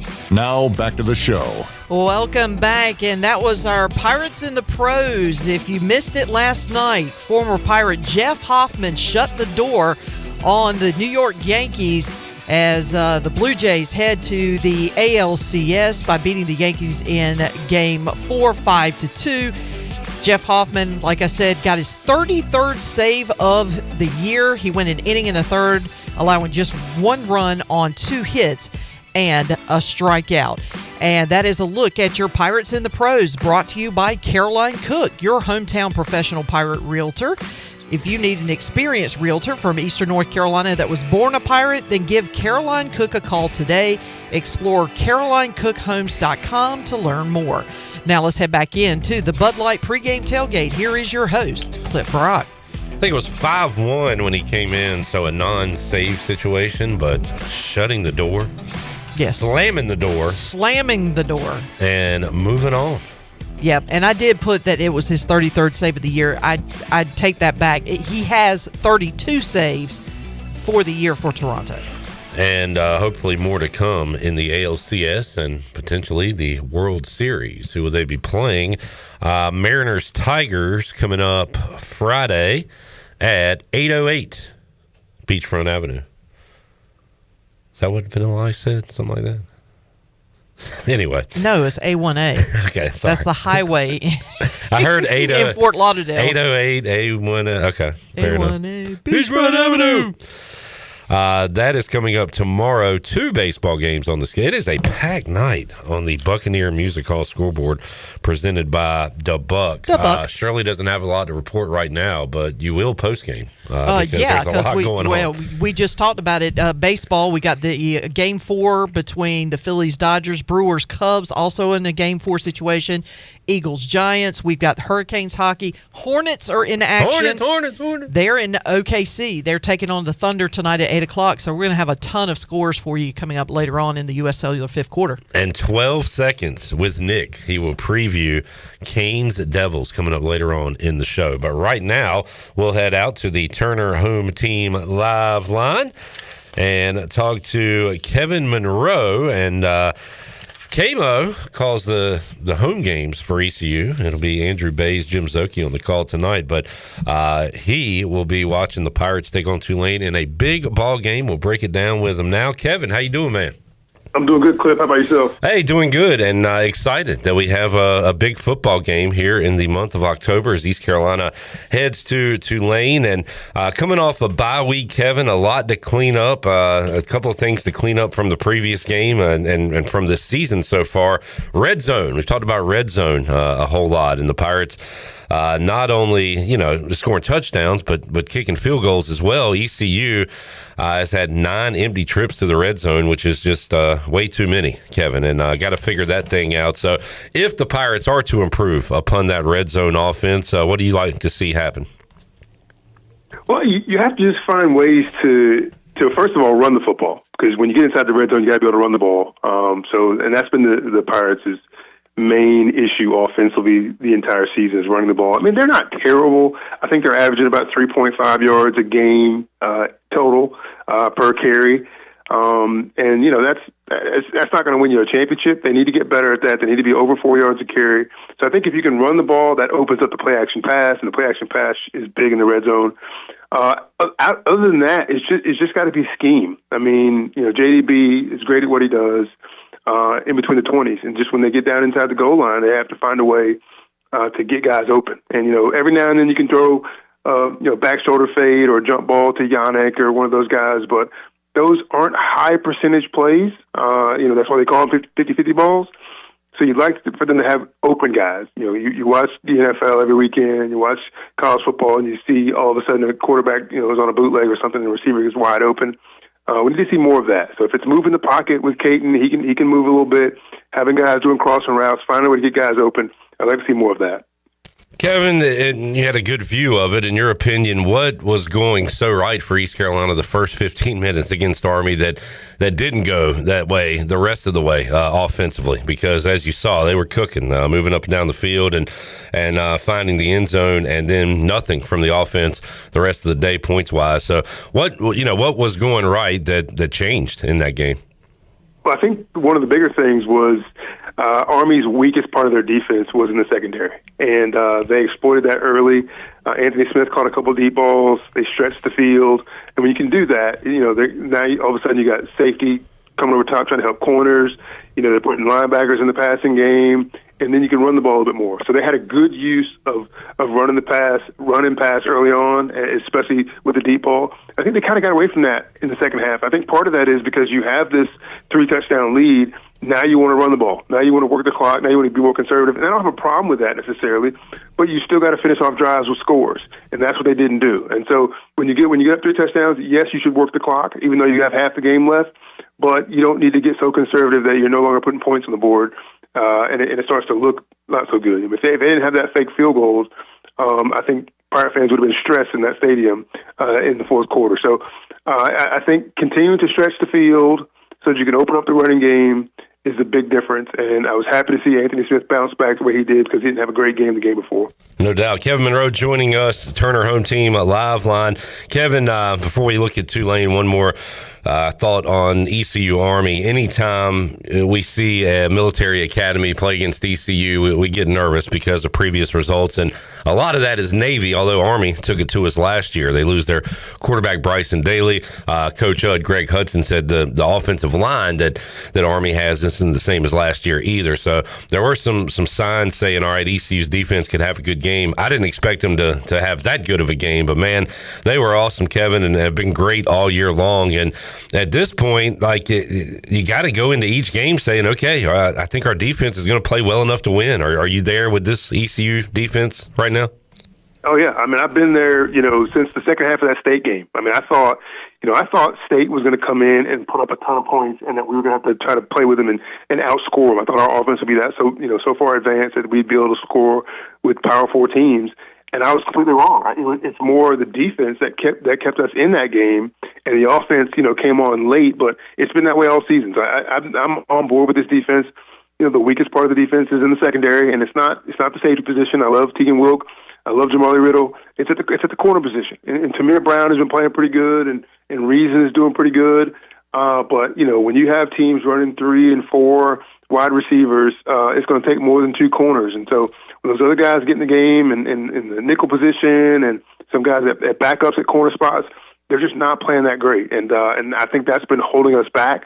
And so I think, the defensive coordinator is having to compensate for them. He can't blitz as much, right? He can't play as much man-to-man because we're not great at corner. I think we're getting better, and I think the more confidence he gets in those guys back there, the more you'll see him cut loose and start going after guys. Because if you remember the Blake Harrell defense that we've had the last 4 or 5 years, however long he's been here, they love to blitz. They love to get after quarterbacks. They love to run blitz, and we haven't done that as much this year, and it's mainly because of the secondary. And so, but the defense has been playing well. I'm happy with it. But to your point about the Army game, Bryson Daly made such a big difference last year because he was so talented with the football in his hands that you had to respect him above all else. And you can't play like that when you play the triple option. You have to respect all 3 equally: the dive man, the quarterback, and the pitch man. But he was so good with the ball in his hands, and he kept the ball so often that he just took so many eyes to him when he had the ball in his hands. And so when he did that, and then he handed off to the dive man, he'd break one up the middle for a long run, or he'd fake like he was going to run and pitch it to the pitch man. He'd break for a long run, and we just could not figure him out. We kept guessing. This year, it's just a big down take at the quarterback position. It's just not as good. And so really the only thing that they could do was get out to the pitch man, let him go around the edge, and he had a couple of those plays, a couple of nice plays. Outside of that, quarterback did nothing running the ball. Dive man did nothing. They completely shut that down, and it was impressive. Yeah, Kevin, I remember a 3rd and like 3, I think, and you said, all right, be ready for the quarterback, be ready for the pitch. They're not going to run a dive here, and they ran a dive for a loss of 1 or no yards, and you're like, well, okay. They just didn't have that dynamic, I guess, obviously the quarterback, but I really enjoyed you and Jim on the call a couple weeks ago for ECU and Army. It'll be Andrew Bays and Jim on the call for ECU and Tulane. What do you think of this Tulane team, Kevin? That, hey, look, if I'm making a resume, I'm putting 2 Power 4 wins right at the top of that resume. Now, it's Northwestern and it's Duke, and I think that Duke win's a good one. Since they lost to Tulane, they've won 3 in a row and look like a pretty good team and potentially an ACC contender with the way the crazy world of college football is this year. So how about what they've done so far? The lone loss, a blowout loss to Ole Miss, but they've been good throughout the rest of the season. Yeah, I mean, Ole Miss, at home, I mean, they're tough. The crowd is great. They've got good football players. That's just a tough game for anybody to play. But I like this Tulane team. I like them a lot. I think they are good on offense, they're good on defense. And, that Duke game, that you can put some of that on Mensa in terms of just it being such a build-up game for him, right? Coming from Tulane, wanting to beat his old guys, put too much pressure on himself.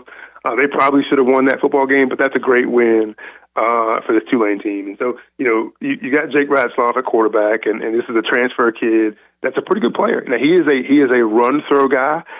He's pretty good at both, but his completion percentage is only at 54%, passing the football, and you want your quarterback to be well over 60%. Some coaches like 70%. And so at 54%, that tells you that he's, about half his passes are going incomplete or knocked down. And so that's good for the Pirates, but he runs the ball well. He's the leading rusher in terms of attempts and yards. So the engine kind of goes with him. I mean, he's got good players around him, but for him to come in after Mensa transfers away and to be able to hold up doing what he's doing has been pretty impressive. But, he leads the way, but they've got a couple other backs. Gordon and Barnes, these guys are, they're not quite averaging 50 yards a game, but they're in that neighborhood. So they kind of do running back by committee. And they want to run the ball first. So if the Pirates come out and they're not able to stop the run, they'll keep running the ball at you. But he has the ability to throw the ball downfield. He's got some good receivers, and Hayes and Preston and a couple other guys that catch the ball downfield, have good speed. So offensively, this is a scary team. But they're not. Ratzlaff is not. He's not Mensa. They're not as scary offensively in terms of the passing game as they were a year ago, a couple years ago. So, if East Carolina come out and stop the run, they'll be in decent shape against this offense. Kevin Monroe joining us. Finally, Kevin, look, I won't as much as we can get from this ECU football team. I don't want to go to the bad boy mowers, Jimmy Fallon, Daffodil Bowl. And I've even said to like Alex Harper and Rajay, hey, man, that's awesome for y'all. It's great for the players, great for the families, the coaches to celebrate and go to a bowl game. But heck, I want to win the conference championship. I want to try to go to the college football playoff. And if they win this game, Kevin, the next 3, the Pirates are going to be favored and would set up a monster game at home against Memphis. So I'm shooting for that. I know the players and coaches can't look at it that way. They got to go every day, every week, every practice, every rep, all that. But I'm putting a lot of eggs in this basket tonight. I want ECU to be taken seriously by folks out there, and the only way they're going to do that is to win a game like this. This is a huge game for ECU tonight. There's no doubt about it. I think Pirate fans, people that follow the Pirates, are cautiously optimistic, right? Because the Pirates were independent for so long. In between the days of the 60s and 70s to the 90s, they were independents. And they jumped in Conference USA, and everybody thought, oh, well, we had played so good. I mean, you went to back-to-back Liberty Bowls. We played so good prior to getting into the Conference USA. We thought we just get in there and dominate, and that just wasn't the case. Yeah. Southern Miss was so good, and a couple other teams, and so we just didn't. And it wasn't until Skip Holtz came along that we even, played for any championship game. So we found a way to win 2 there, I think 08, 09, somewhere like that, and then nothing since then. And so there's just been these droughts of the Pirates just not living up to expectations in terms of playing for championships. There've been plenty of bowl games in between those times. So we're cautiously optimistic. We just think that, man, if we can just get that one win on the road, if we can just get that big win against Army at home. Well, the Army win came. And so now you've got to go on the road and beat a Tulane team that also would like to win a championship. They're 4-1 sitting pretty.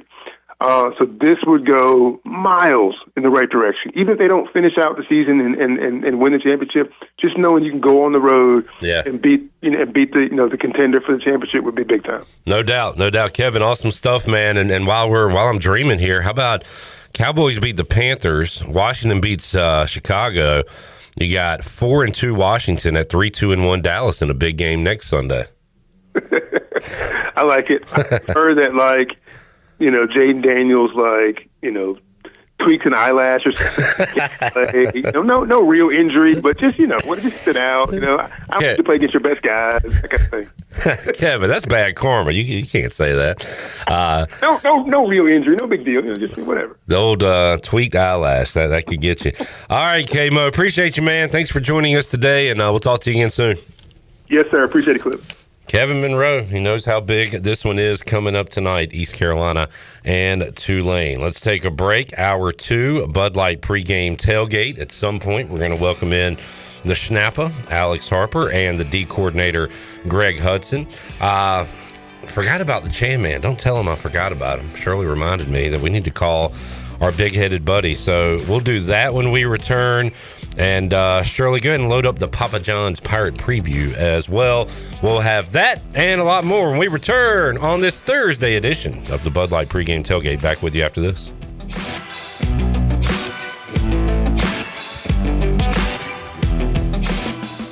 Hey, Pirate fans, I know you'd do anything for a win on game day and an ice-cold Bud Light. Because whether you're tailgating in the parking lot or parked on the couch, sitting on your lucky stool at the bar, or standing in the fan section all game long, the clean, crisp taste of Bud Light turns a win into a win-win. A win isn't a win without the clean, crisp taste of Bud Light. And there's nothing easier to enjoy than that. Bud Light, easy to drink, easy to enjoy. Enjoy responsibly. Anheuser-Busch, Bud Light Beer, St. Louis, Missouri. Proudly distributed locally by Carolina Eagle Distributing since 1989.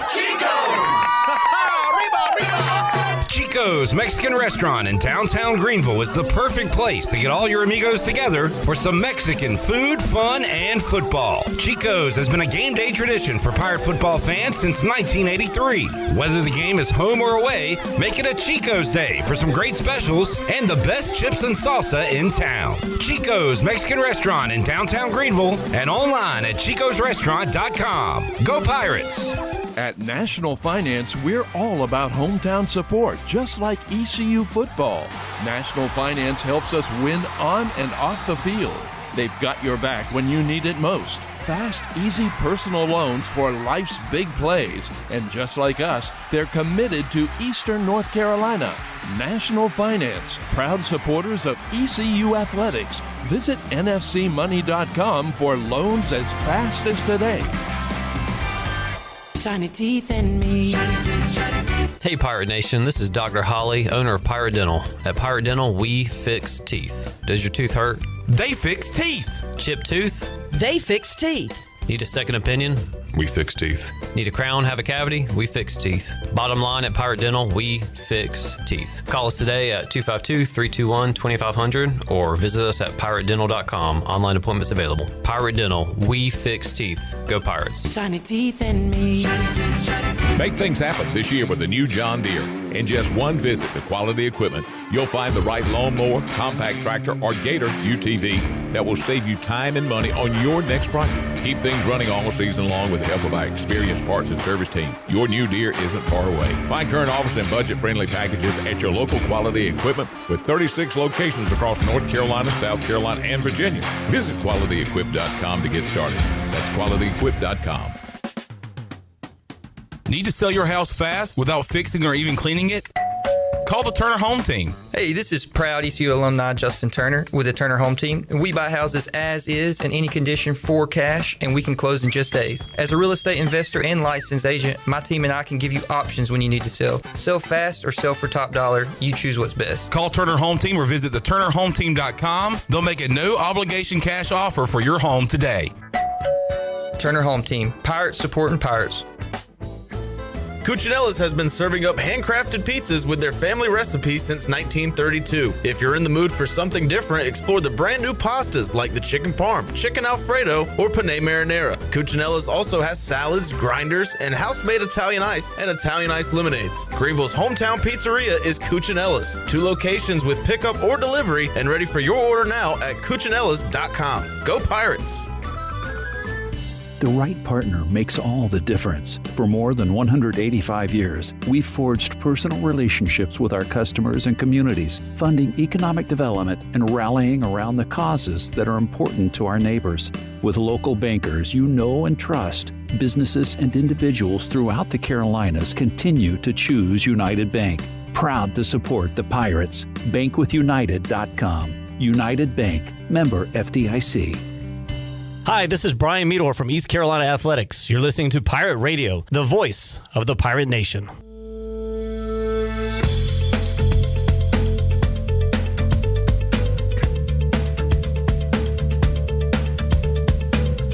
You're listening to the Bud Light Pregame Tailgate on Pirate Radio. Now back to the show.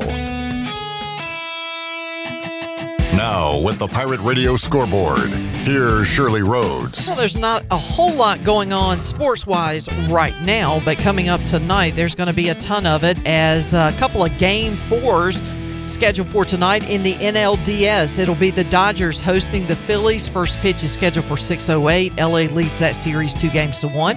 And the Cubs will be hosting the Brewers. The Brewers have a 2-1 lead in that series. In the NFL, it'll be the Giants hosting the Eagles. Kickoff is scheduled for 8:15. The Hurricanes will be in action tonight at the Lenovo Center as they host the New Jersey Devils, and the puck drops at 7:30. And the Hornets are on the road to take on the Oklahoma City Thunder, and tip-off is scheduled for 8 o'clock tonight. And that is a look at your Buccaneer Music Hall scoreboard, brought to you by The Buck. They are proudly presenting Trey Lewis live in concert on Saturday, October 18th at 10 o'clock. Tickets are on sale now, and they are expected to sell out quickly, so you can secure yours today in person or go through their official Facebook or Instagram page for tickets. Don't miss Trey Lewis live, and we'll see you at the Buck. Now let's head back in to the Bud Light Pregame Tailgate. Here is your host, Clip Brock. Back with you here on this action-packed Thursday night in sports. ECU Tulane, the headliner. Do we have our friend in New Orleans? Can you give Chandler Honeycutt a call and see if we can get him on the Turner home team live line? By the way, let me tell you, if you are looking to sell your house fast, you can do so with the Turner home team. They are looking to buy your house as is without making any repairs. Turner Home Team, a local home buying company. They buy houses as is. Justin and his team can provide you with a fast cash offer for your house today. Give them a call, 525-4780. Still to come on today's show, we'll talk to Alex Harper and Greg Hudson in studio. We'll hear from the head coaches. Already heard from John Summerall in the United Bank Coaches Corner. A couple Pirate players, too, if we have time for that. Corey Glore, he will give his thoughts. Jeff Nadeau, Holt Nailers, and Brian North. If we don't have Chandler, we can go to our Papa John's Pirate Preview and get that. But Shirley is speaking to someone on the phone over there in Studio B. Nice to have you along. Chili Water Chat Gang's been very active. I'm sorry if I'm not ignoring you. I'm reading your comments, even Zach Kaplan's comment. Now, I'm reading all your comments, and we'll get to you throughout today's show as well.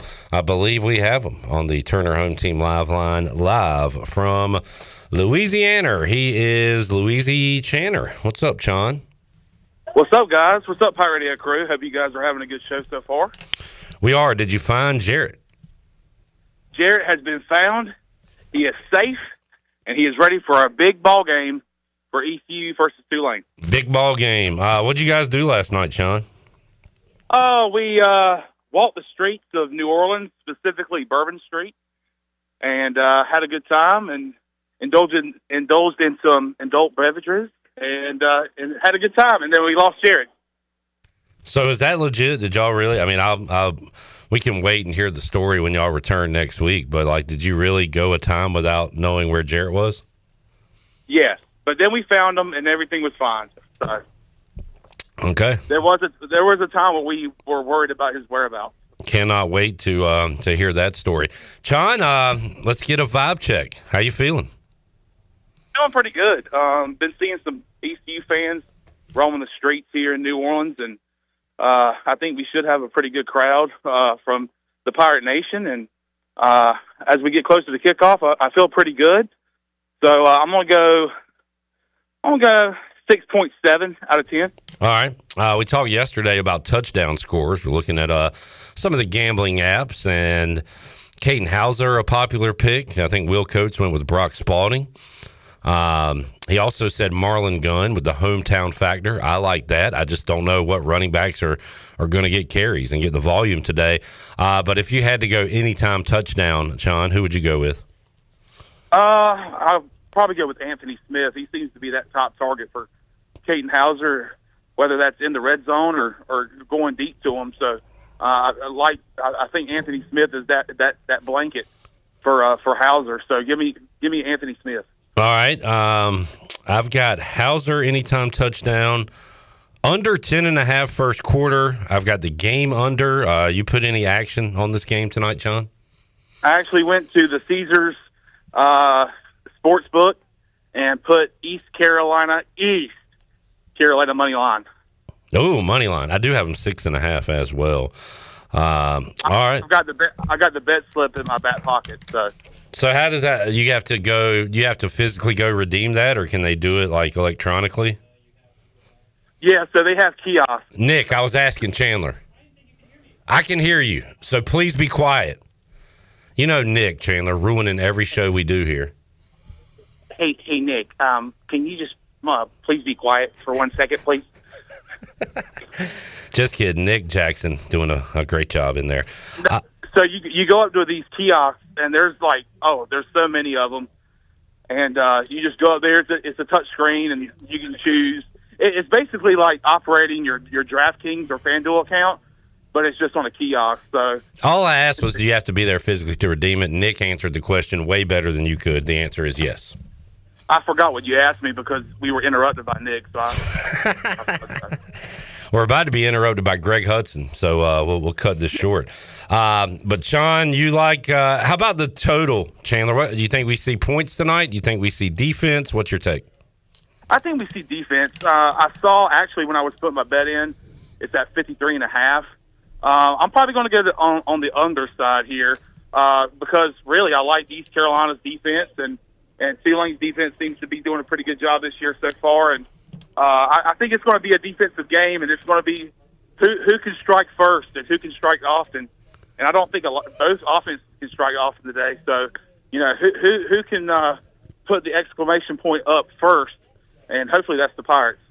All right, you're going kind of Espanol, where you put the exclamation point at the beginning of the sentence and the end. Because usually the exclamation point comes at the end. You want it early. I want it early.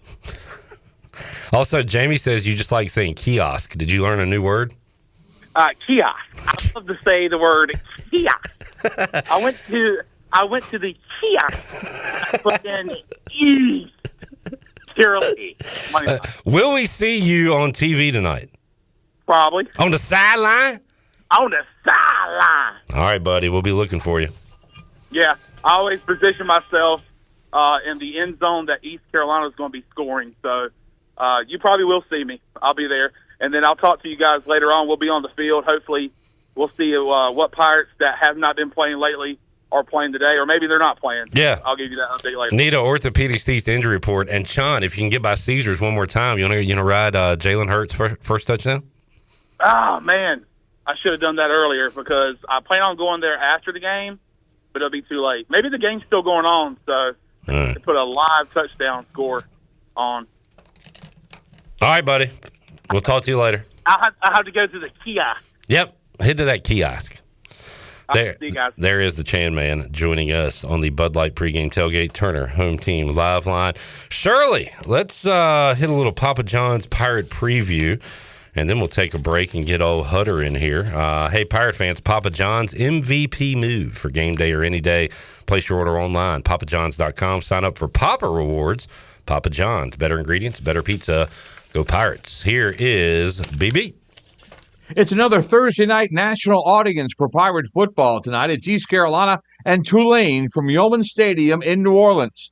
East Carolina leads the all-time series with the Green Wave 12-8, but the Pirates have never won in 3 tries at Yeoman Stadium. Tulane's a little different there. Hand off to Gordon again. Javen Gordon breaks through. Stiff arm. Touchdown, Javen Gordon. Tulane is 4-1 on the season and 1-0 in the American. The Green Wave is coming off a 31-14 win over Tulsa on the road.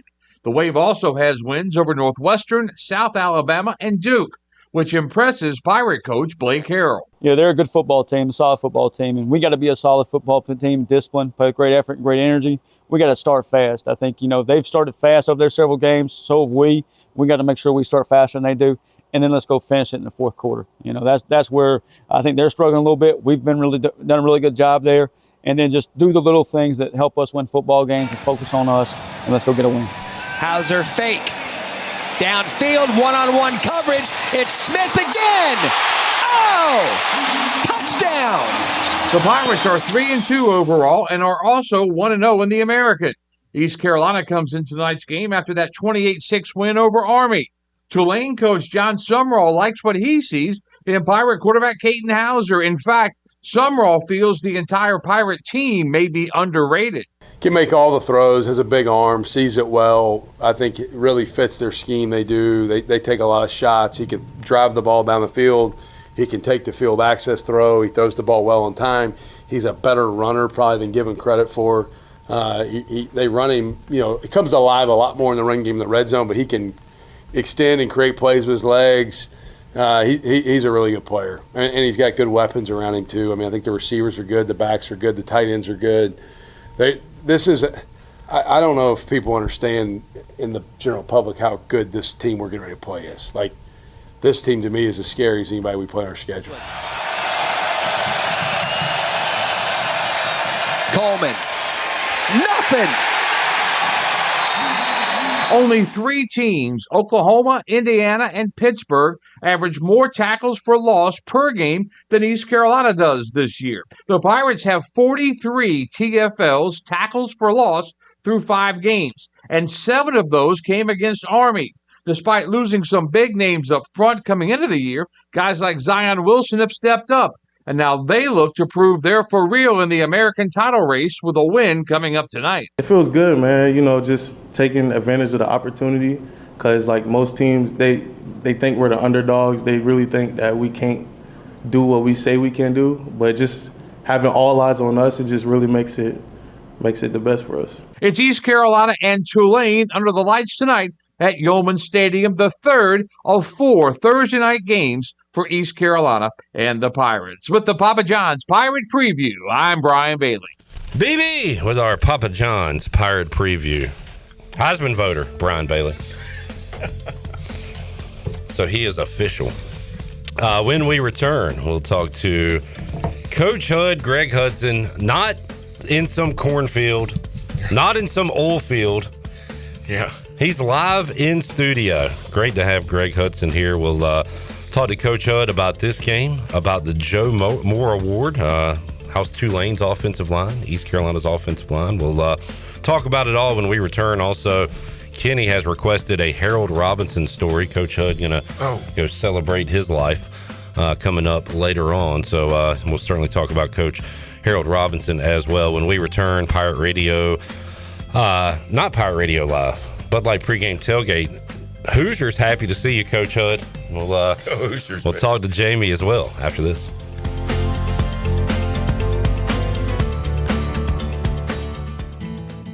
I'm Sam Jones, and for more than 3 generations, my folks have kept the fires burning for Eastern North Carolina Whole Hog Barbecue. At Sam Jones, you'll find our smokehouse pumping out wood-fired meats cooked fresh every single day. There are no freezers at our place. Everything, and we mean everything, is made fresh daily, including our sides, sweets, and sauces. Stop in and see us, and I bet you'll be able to taste our passion in just one bite. At Sam Jones Barbecue, you'll find plenty of smoke, but no mirrors. Are you thinking about purchasing a new home? Stop by and see us at Integrity Home Mortgage at our new location in Greenville at 1420 Arlington Boulevard. This is Talbot Green at Integrity Home Mortgage. We offer a wide variety of loan programs to help get you pre-approved. Our team of Talbot Green, Braxton Green, and Joanne Weir has over 50 years of experience and is committed to providing you with superior customer service you deserve. To get started, call me, Talbot Green, 714-2076. Talbot Green, NMLS 120331. For informational purposes only. Integrity Home Mortgage Corporation is an equal housing lender. NMLS 208516. In a world full of uncertainty, there's one team you can count on. The North Carolina Protection Group. Their licensed specialists bring unmatched training, integrity, and over a century of combined experience in personal protection. From executives and celebrities to families and vital assets, we provide world-class security, 24-hour video monitoring, and on-site guards. Anywhere, anytime. Don't wait. Call the North Carolina Protection Group today at 919-886-6274. Play it again, sport. Buy, sell, trade. Great deals never felt so good. So good, so good, so good. I saved a bunch of cash. Buy, sell, trade. Using my gear like I never knew I could. Play It Again Sports. Buying and selling new and used sporting and fitness equipment for over 27 years right here in Greenville. Located on Greenville Boulevard across from the Nissan dealership. Do you ever talk to yourself about where to eat today? And then you hear, Warren's Hot Dogs. Then you're thinking, yeah, 2 hot dogs, chips, and a drink for $7.50 would be awesome. Warren's Hot Dogs. And maybe some homemade lemonade, perhaps a pizza or a sub, and definitely an apple or peach turnover. Warren's Hot Dogs. Don't overthink where to eat today. Go to Warren's Hot Dogs in Greenville across from Ron Ayers or in Chocowinity next to the fire station. Warren's Hot Dogs, serving the Pirate Nation since 1991. Go Pirates! Here it is. Cooler weather is creeping in, football is in the air, and if climbing up and down stadium steps is a chore for you and your knees or your hips hurt with every step, there may be relief right around the corner. QC Kinetics are medical professionals that use advanced PRP and stem cell protocols that have helped tens of thousands of people with their joint pain. The stem cells come from your own body to revitalize and regenerate your joints. If you've been told you need surgery, you owe it to yourself to get a second opinion. Call QC Kinetics now to get started. 252-765-PAIN. CopyPro, the professional office systems people, have been serving Eastern North Carolina since 1971. From Greenville to Wilmington, businesses trust CopyPro for reliable technology, award-winning service, and top brands like Konica Minolta and Ricoh. Need multi-function printers, document management, or network solutions? CopyPro delivers powerful tools backed by certified technicians and a team dedicated to your success. CopyPro, professional people, professional systems, powerful results. Visit copypro.net or call 756-3175 today. Wings Over Greenville is getting in the fall mood with their new pumpkin spice flavor. Pumpkin spice on chicken? Believe it! Their new pumpkin spice wings and tenders mix sweet, warm fall flavors with crispy, savory chicken. First-time app user? Get free boneless wings just for signing up. And when you order delivery through the app, you skip the middleman. No extra fees from third-party apps like Uber Eats or DoorDash. And don't forget, use the promo code PIRATE25 for 10% off your meal. So fly smart. Download the Wings Over app today or order now at wingsover.com. Wings Over, they deliver. This is Isaiah Winstead. You're listening to Pirate Radio, the voice of the Pirate Nation.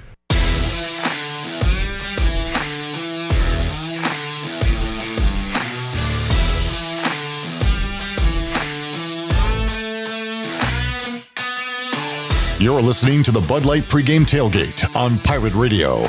Now back to the show.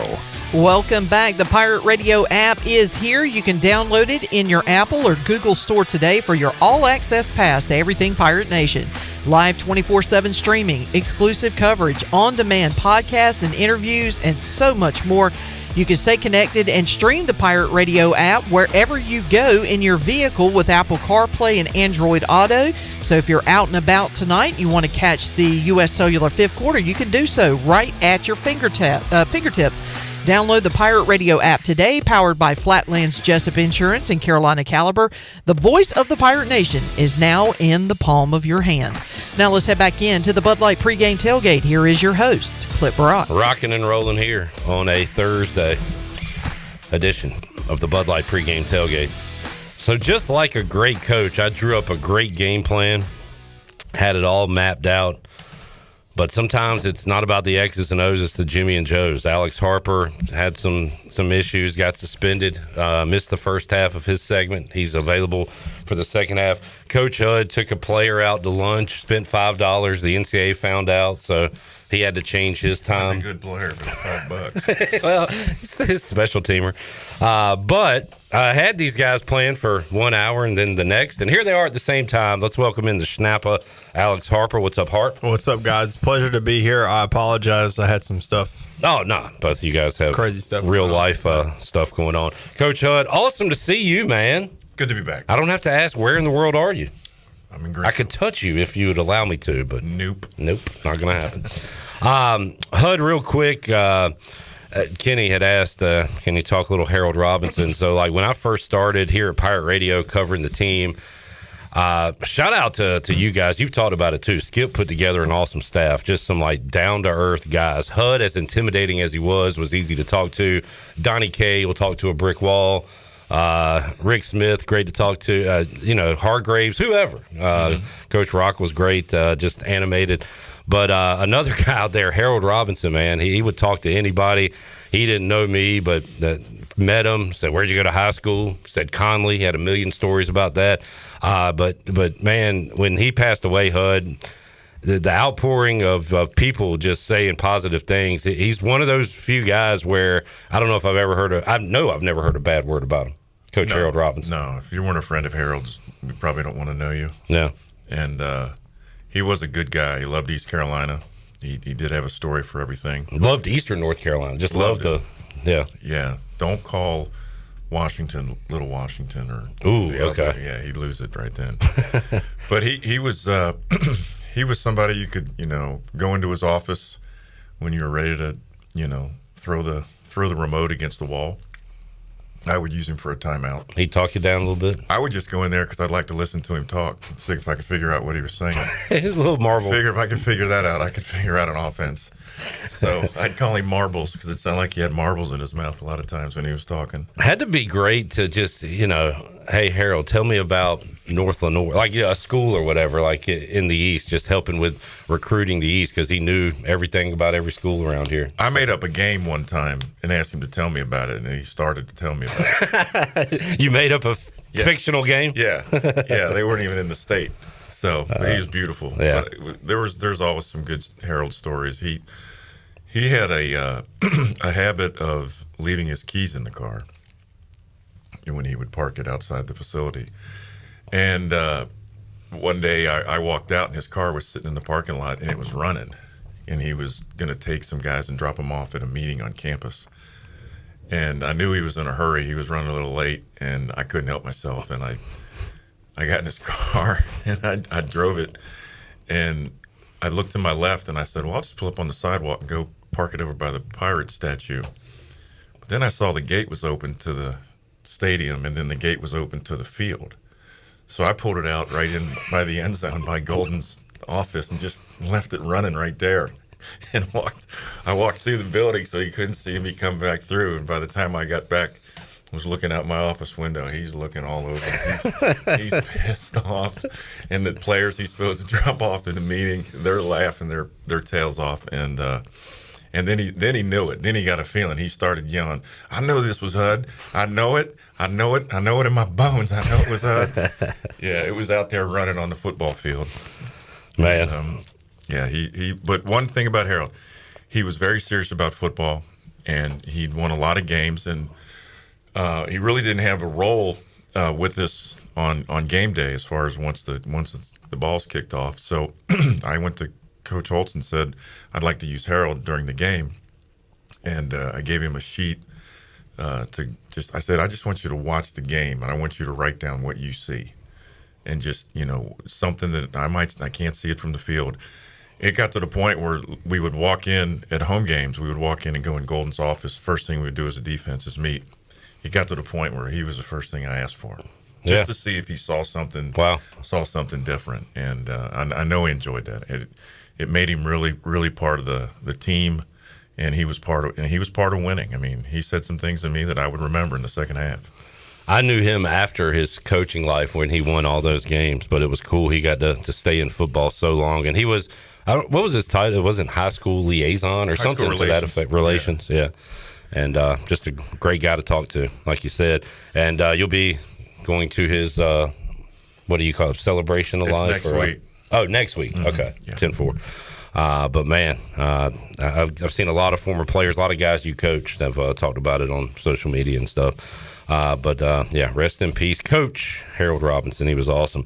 And hopefully the Pirates can play a little inspired tonight when they take on Tulane. And Harp, this is a big one. Like we were looking at the last times ECU has been on the road as underdogs and come out with a win. And you guys actually did it as 2-point underdogs at North Texas last year.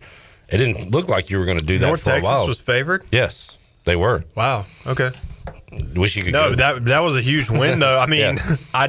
I'm shocked that they were favored, but that was still a huge win, especially how, things panned out in the first half in that game. But this one, I mean, this would be Blake Harrell's biggest win by far. To go on the road against Tulane, a team that was receiving votes last week. The only reason they're not receiving votes now is because they were off last week and voters forgot about them. But if you're ECU, this is one you need. I feel like we've had these moments and haven't taken advantage of them. You got to do it tonight. Yeah, this game is a trampoline. You're either going to jump on it and go to heights that we haven't been to in a long time, or you're going to fall through and you got to pick the pieces up. This is a big one. So I'm excited for it. I feel really good about it, actually. I woke up this morning jacked up. I'm ready to watch the Pirates play tonight. HUD Tulane 4-1. One loss came to Ole Miss. I asked Corey Glore, the play-by-play voice, was it closer than the score indicated? He said no. We got our tails whooped against Ole Miss. But they've beaten Duke. They've beaten Northwestern. They've handled business in every other game, went on the road, beat Tulsa. What do you know about this Tulane team? They do a good job up front. We've talked about them with the award, and Tulane's sort of where you want to be. They're beating Power 4 teams and stuff like that, and it's sort of a look back at where we were years ago in doing those things, and then going on to win the conference. And that's why it's important, to win one on the road. That's the key. I think the second season, to give you an example, it was early. It was in September. And we went down and beat Southern Miss on the road the second season, and that was a big turning point, because we would talk about, at the time Southern Miss was sort of the bell cow of Conference USA. So I started Jeff Bauer, and well he had left, but they were still had not beaten him on the road. So I started referring to him as the Yankees of our conference, and that was big. So this is a similar situation to get a team that's where you want to be at the top and playing really good football. And they've been doing it. They've been sustaining it. They've been doing it for a while now. And to do it on the road, that's what's important. Well, preseason, HUD, all I talked about was this Pirate offense, and they're going to score 30. And the question is, can we give up, 29 or less and win games? So I and a lot of other folks were wrong. You got to be pleased with the way with the way this ECU defense has played, especially against Army. Just the tackling. You call it assignment football, right? It looked like it was everybody. Kevin Monroe said everybody was in their spots and doing what they were supposed to do. Yeah. It's similar to one, that defense is set up. It can defend the option by the way they align and everything. So that's a plus. The other thing is, the RPO. We've been doing the RPO forever. It was run pitch option instead of run pass option. So it's sort of in that same principle of how you're defending all the way out to the perimeter. But the defense, they're tackling well, they're making plays, they're playing well together, and as long as they're getting the ball back for the offense and shortening the game. I don't know where we are and they are in turnovers. But, especially on the road, you got to play great defense on the road. You just have to. Well, HUD, this is not a military academy, but the leading rusher on the team is the quarterback with 368 yards, 7 touchdowns. So what do you do going into a game like this where, there are some design runs, but there's a lot of scrambling going on too? How do you combat that as a coordinator? Well, you can't let him beat you with his legs when he's going to pass the ball. Make him throw the football then. Keep him in a cup, keep him contained, have an edge to the defense the whole time. Make sure guys are in their lanes. It's the same thing as disciplined football against the option on the run, but discipline in the pass against this guy. Because if he's hurting people and he's their leading rusher, the last thing you want to do is let him rush the ball, especially if they've called a pass. Make him throw the football and cover him down and put pressure on him, but stay in your lane. Make him throw the ball while you're in front of him. And don't play behind him. That's the one thing. Watch today. If the defensive ends, if guys are playing behind the quarterback, right? Okay, then I want you to really be upset. Okay, HUD's been coaching me up each week. No BQs behind the quarterback. No At BQs. what point do you use a spy? Those spies are good when you got a good spy.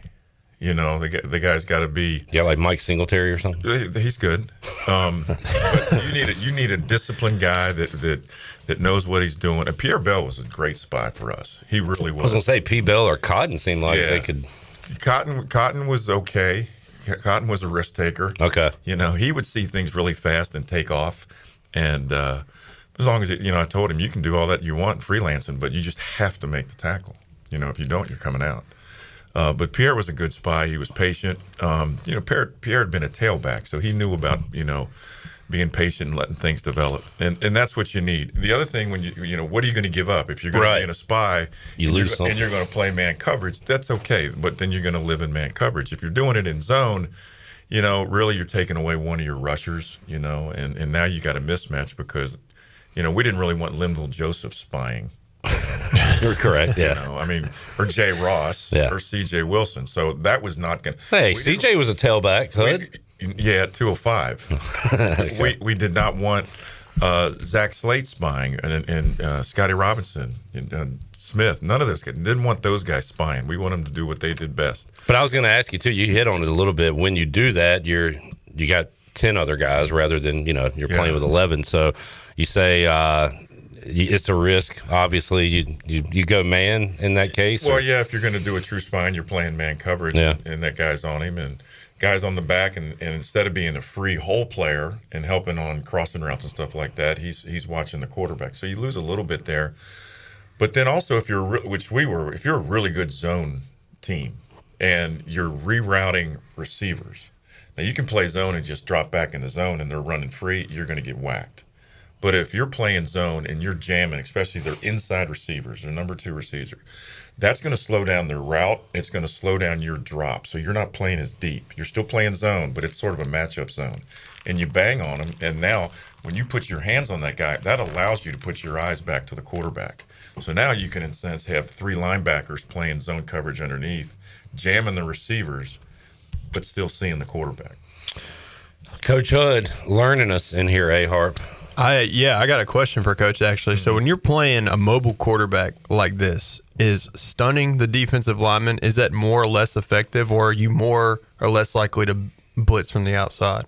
No, we ran stunts over 80% of the time. Okay. Well, let's go with who were we worried about? Tyrod Taylor. Yeah. So what did we do? Well, how does this guy... You break down how he throws. Tyrod Taylor, when he had to set his feet and be a drop back passer, at that point in his career, was Nuke LaLoosh. He was throwing the ball high and a little wild. It was a high throw. If he scrambled and threw on the run, you were dead.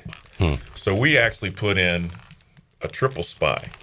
We called it Shield, and we bull rushed 3 guys. The ones I just mentioned, Linville, Scotty, and CJ, and the other D lineman. They bull rushed 1, 2, 3, and they stopped and put their hands up.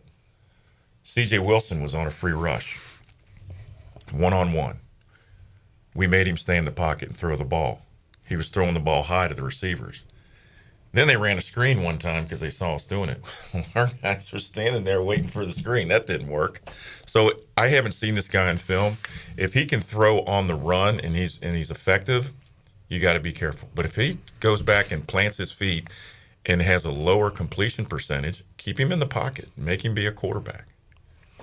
Greg Hudson joining us. Just got a call from ECU Hall of Famer touchdown Tony Collins. He lives in Louisiana. I don't know if he wants to be on the air or just was calling to call, but I'm going to get him involved in this conversation before we take a break. Let's see what he has to say. I know he's going to guarantee a Pirate win. Hey, what's up, man? Hey, we're live on the air, Tony. Oh, you live right now? Yeah. Is that all right? Yeah, we good. I got Coach Greg Hudson here, Alex Harper. We're just talking some football. How y'all doing, everybody? Good. HUD just told us the defensive plan. What's the offensive plan for tonight? Score. You asking me? Yeah. Score about 4 or 5 touchdowns. How about that? All right. That sounds good. You got a prediction? Oh, of course, man. We got. I think the score tonight will be like. I think we put up like 34 points, 34 to 17. Nice easy win for us tonight. You going to the game? Yeah, I'm getting ready to tailgate at the ECU tailgate right now in a few minutes. You been keeping an eye on our white folks we sent down there? Yeah, we're supposed to hook up when we get to the stadium. All right, keep Chandler and Jared out of jail. I don't know about Jenny, but I'm gonna do my best. All right, Tony. Hey, how about the Patriots? Hold on, we supposed to sign this real? Huh? Hold on 1 second. I thought he was finishing his drink. All right, there's Tony Collins. We'll get him back on in a minute. We got to take a break Hold the anyway. show, will you? Take us to break, Shirley. Tony, I'll call you back. Sorry about that. We're trying to park. Hey, we're about to throw it a break. How about them Pats beating the Bills, man? Hey, man, I'm telling you, man, hey, any given Sunday, something like that happens. So, All right, enjoy the game, Tony Collins. I sure will. You guys take care. All right, buddy. There is ECU Hall of Famer touchdown, Tony Collins. Having a good time in Nolans. What you looking at, HUD? The average. Now, I don't know how many times he's been sacked. Okay, there's the number, 5. So that probably doesn't take. So that's a pretty good average to have. You know, he's 55%. At long as 63. Wonder how many balls he has completions over 15 yards. The passing number is not impressive at all. So make him throw the ball. Make him throw. All right, we'll take a break. Y'all sticking around? Oh, yeah. All right. Yeah. We'll talk more with Coach HUD and A. Harp. Awesome food is here from Fifth Street Hardware, what Alex Harper calls the best mozzarella stick he's ever had. True story. You can check it out. Downtown Greenville, Fifth Street Hardware. Great food, great company. Hour 3, Bud Light pregame tailgate after this.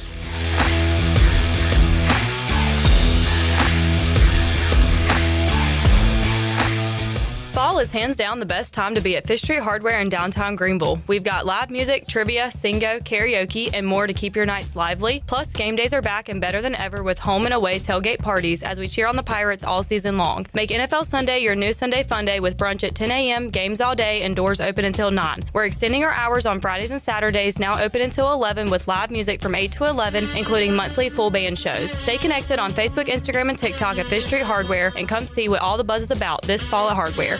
East Coast Grading and Utilities is your source for clearing, hauling dirt, and concrete work. East Coast Grading and Utilities handles all sewer and water issues as well. I'm David Bond. Whether putting in a new subdivision or helping you with any and all of your drainage problems, I can get the job done. Call me at 531-7494. No job is too big or too small. East Coast Grading and Utilities. Friends helping friends. 531-7494 for East Coast Grading and Utilities. And it's first and goal for the Johnsons. They're looking to score their dream home. They hand it off to ENC Pirate Realty, Alan Tate, and boom! Touchdown! That's a home sold in record time. It's a great thing they handed it to ENC Pirate Realty. The last drive, they tried to sell their own home and fumbled.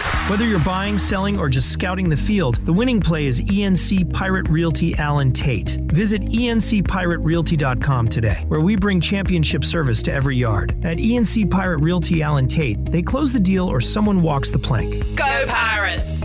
Now is the time to plan your end-of-year celebrations.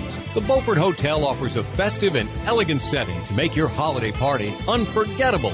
It's the perfect coastal location for gathering colleagues, friends, or family. The Beaufort Hotel is now accepting private event reservations for December. For everything from cozy dinners to spirited receptions, the Beaufort Hotel catering team can help you create a memorable event filled with seasonal flavors, coastal charm, and impeccable service. And save you time to celebrate, too. Make it a real holiday party and spend the night safe and sound in the luxury of the Beaufort Hotel. Turn your holiday party into a true getaway. Ask about reserving a group block of rooms for your guests. It's a celebration made easy, all under one roof. Call the Beaufort Hotel at 252-728-3000. That's 252-728-3000. And make your holiday event this year memorable at the Beaufort Hotel. Looking for your new favorite hangout spot? Come on down to the Doghouse Tavern, Aiden's veteran-owned crown jewel on 2nd Street. From open mic Mondays to music bingo Thursdays, there's always something happening. Enjoy daily drink specials, one of the best bar menus around, and live music that'll keep you coming back for more. Grab your friends, kick back, and support local at the Doghouse Tavern. Check us out on Facebook to see what's on tap this week. The Doghouse Tavern, where good times and great vibes live. Hey Pirate Nation, warm weather is here and it's time to get back on the boat. And at Stroud's Marine, they're stocked up with over 26,000 pre-owned parts. They got everything you need from propellers, lower units, trim units, electrical and fuel parts, and just about anything else you need for an outboard. Stay up to date with the latest deals, parts, and promotions by following them on social media. And as always, their mission is to save you money and get you back on the water as quickly as possible. Remember, they're just around the corner. Stop by the shop at 865 Rivet Street in Greenville. For more information, head to StroudsMarine.com. Stroud's Marine, your best source for salvaged outboard parts. Looking for something better than bottled water? Reach for Chili Water. Pure, ice-cold refreshment straight from the Black Creek Aquifer right here in eastern North Carolina. No plastic bottles, just clean, crisp water in ocean-friendly cans because you deserve better. Made by Carolina Ice Company, 3 generations deep, and named for a local legend who loved fishing, music, and the great outdoors. And now, Chili Water is shipping 12-packs straight to your door. Every can helps protect the water we all love. Chili Water. The good water in your hand. Want to make your day better? You can now order 2 large original crust one-topping pizzas from Papa John's for only $9.99 each. Take advantage of this awesome carry-out special now by logging on to papajohns.com and make today a pizza day for only $9.99 each. Papa John's is the MVP move for game day or any day. Place your order online at papajohns.com and sign up for Papa Rewards and start earning points for your favorite menu items. Go Pirates! This is Pirate Radio, WGHB Farmville, 1250 and 92.7 FM Greenville, WDLX Washington, 930 and 104.1 FM Washington.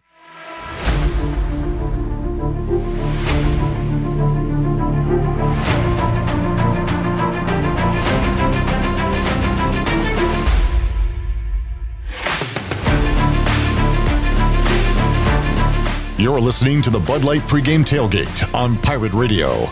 Now, back to the show. Now, turn on your microphone, Shirley. Welcome back. Watch all of Pirate Radio's local programming on YouTube Live. Just go to YouTube, search for the Pirate Radio TV channel, and click on that subscribe button. And while you're at it, click on the like button, too. And you can watch Pirate Radio Live Monday through Friday, 3 p.m. until 6 p.m. Of course, the Bud Light Pregame Tailgate, which you're watching right now, and the U.S. Cellular 5th Quarter on game days. Plus, you get all the Pirate Radio podcasts, like the Holt Naylor Show, the Danny Beal Show, and the Parker Bird Show. Just go to YouTube, search Pirate Radio TV, subscribe, and like today. Now, let's head back in to the Bud Light Pregame Tailgate. Here is your host, Clip Brock. Welcome back. Hour 3, Bud Light Pregame Tailgate. We got A-Harp and Coach Hud here in the Pirate Radio studios. And we've got a big bowl game coming your way tonight, East Carolina and Tulane. Big sports night as well. Coach Hud's guy, Pat Murphy, and the Brew Crew trying to close out the Cubbies in Wrigley Field. Late night start there after 9 o'clock. For some reason, the Dodgers getting a home game in the 6 o'clock hour as they try to close out the Phillies, who stayed alive last night. So a couple teams staying alive makes for some Game 4s tonight. Game 5, Mariners and Tigers coming up on Friday. You've been following the Brew Crew, Hud? Yeah? Absolutely. See if they can get it done tonight. After the Reds had such a good showing. Yeah, I tell you, when you're that wild card team playing a giant, the playoff, it don't even feel like you make the playoffs when it's 2 and done that quick. But they just get the champagne shower. That's about it. That's it. Yeah. You know, they also were the team. They had 8 categories that were the lowest ever in the history of baseball to be in a playoff. As far as teams that made the postseason, yeah, like didn't have a 270 hitter, didn't have anybody with 30 home runs. It was bad. But you know, Who cares? The playoff team of doom and despair. Figures lie and liars figure. So that's what's that. All right. Well, one thing on the UB stat sheet that's not looking good right now is ECU in the red zone. And I want to ask you guys, Alex, you know a lot of the players and personnel on this team, and you've seen ECU score touchdowns in the red zone. So I'll get your take from that side of it. But, Hud, I'll ask you, what gave you trouble trying to defend inside the 20, inside the 10 over the year? What can ECU do that maybe gave you a little trouble as a coordinator? At first, it's a mindset. I didn't worry about. I was disappointed that we were in that situation and they got down there. If you want to be good in the red zone, don't get in the red zone.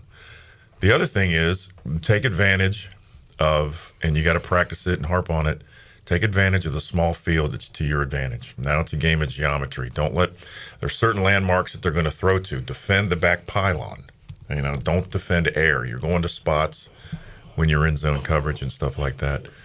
Always watching for some trick plays down there, especially after a big play. If a big play gets you down to the red zone and they hurry up, you're gonna get jacked, maybe right there. So you're in defense of that.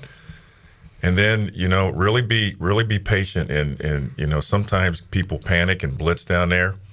If you're winning games and you're playing good defense through the year, don't suddenly change your defense because of a situation. Your defense is what got you there.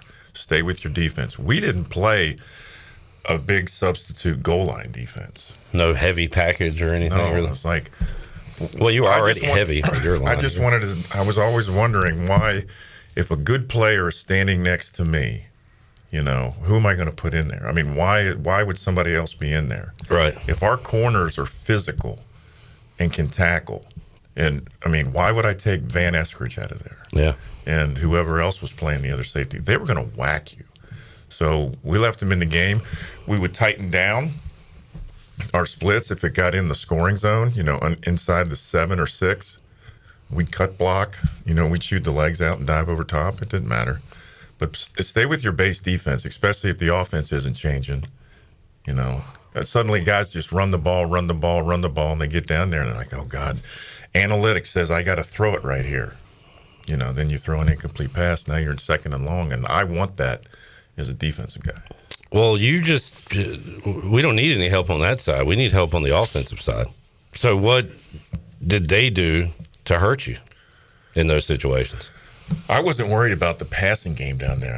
I wanted to. Does it all come down to, hey, if we can run the ball, we can score in the red? Like, we got to be the most physical team. You have to be able to run the ball to win it. Because you did say it was a mindset thing. If you just don't let them run the ball down there, you've got an advantage in the passing game because they don't have as much space. Right. So you don't line up 18 yards deep. Don't play in the end zone. And look, we're getting there. So that means we are doing some things in the passing game, but it's tightening up. So, Alex, what else is going to happen? Well, the more plays you run offensively and you go on those long drives, hang in there, the more opportunities they have to turn it over. I learned that from Greg Hudson. I always thought that a 14, 15 play drive was the most back-breaking thing a team could do to a defense, and Hud's like, nah. That's just more opportunities to get an interception on the next play. If they don't score, if they kick a field goal, you just shorten the game. Now you get another turnover. It balances out. Harp, who do you want to see utilized, and how can the Pirates utilize a weapon in the red zone and get in there? Well, in the red zone, the first thing I was going to say was don't turn it over. Because I know that's obvious, but I still remember the BYU game.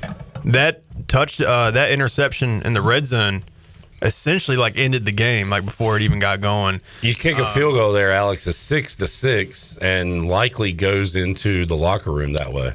And I think everyone in Dowdy Ficklin and everyone watching that game and everyone listening probably would have taken that going into that game. So don't turn the ball over. Coach Hud already kind of covered it, but running the ball is important. Being physical. I know I just talked about turnovers, and we've turned the ball over a couple times doing this, but I like that little option play, that speed option to the outside. If ECU is not establishing the run and they're not dominating up front like we want, that little speed option to the side every now and then. So it turned out disaster in the last game. Do you think they just table that, say get rid of it, or they go back to it? I don't think you kill a play just because it doesn't go right one time. HUD, run it. Yeah. But if you show speed option one time in the red zone, I'm preparing for it every week. Mm-hmm. I don't care if it's 7 weeks later. I'm running that play in practice. Mm-hmm. You know what I do hate, and I hate seeing a goal line fade.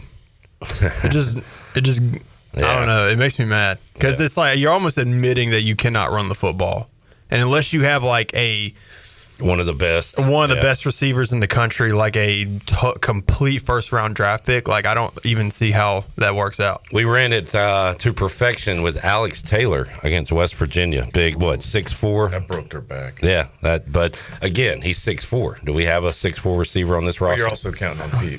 You're rolling the dice on some PI. Right, yeah, to try to get you down there. We were also able to run it in with Jonathan Williams a couple times in that game. So, yeah. I mean, and I remember Mike Patrick saying, just power football from the Pirates. Yeah, it was. Got him fired up. Would the jumbo package that we've ran a couple times, did that ever change your mindset on how you covered it defensively, or is you when just you put 6 linemen in there? Yeah, or more. And like fullback, running back. No. Don't care. No. Put your face mask on somebody. Just get tight. Same personnel, just a little tighter, you said, basically? We lined up the helmets. Well, that guy's ineligible unless they, don't cover him up. No. HUD, what do you think? We always get hey, man, get under center and quarterback sneak or run the football. You're seeing more and more shotgun. I mean, this is not anything new at this point, but a lot of shotgun on 4th and 1, 3rd and 1. Fans just hate it, but I don't know. Are the guys bigger now? What's the reason and what's your take on it? Should offenses just go under center? And it's a lot of bullshit gas station. Okay. So as you watch the and watch today, watch the running back. When you're coaching defense and you're coaching the guys to stop the run, particularly the linebackers, you're looking for flow. What flow is it? Is it hard flow? Is it zone flow? Is it fast flow? Okay, that is how I'm going to react. If the running back keeps his shoulders square and comes forward for the ball, keeps his shoulder square, not moves left or right, but his shoulder stays square whichever way he moves, I am tightening my chin strap and coming downhill right now. And they're just getting on double teams. They're saying it's the zone play. It's not the zone play. It's the dive. And now you're giving the running back a two-way go. Well, I'm going to be in that gap, and I'm coming down. Those linemen come off of me off that double team, I'm going to hit them so hard in the face. Now, if you turn your shoulders and take that zone play and the line moves with it a little bit, I'm coming this way. Now we can create seams. If you're going to double team, pull the guard and run the power. Right in the A gap. You got that, Alex? I love this, dude. You definitely have flow. That's what I was pointing at. Get in the elephant formation when they would get in that. You got to overload the side. I'd cut them. I just put 4 guys there and cut block them and get the linebackers over the top. I love listening to Coach HUD talk ball, and I do find this segment pretty funny because you have 2 guys who spent multiple seasons in the East Carolina football program and the complete opposite ends of the spectrum in terms of ball knowledge. Like Coach HUD, that guy knows what he's talking about. Hey, I bet he can't snap a ball like you can. I bet he could figure it out. Long snap? Yeah. I could. I lost. See? Here's the problem. See, this is great. When it got close to having to do it, you know what but you know how I got out of it? I was like, I'm not doing that. No way. What? You just keep snapping it bad in practice and you get fired. And then they put you somewhere else? No, you're not going to snap it. You only got to do a couple bad ones and they won't use you anymore. Hey, that's why he was on the field all last season. Did an awesome job. Oh, and now they won't even let nobody touch the long snapper HUD. So it's like. Well, they shouldn't. I mean, the guy's got his head down. Now, thank you. It's a defenseless player. Yeah.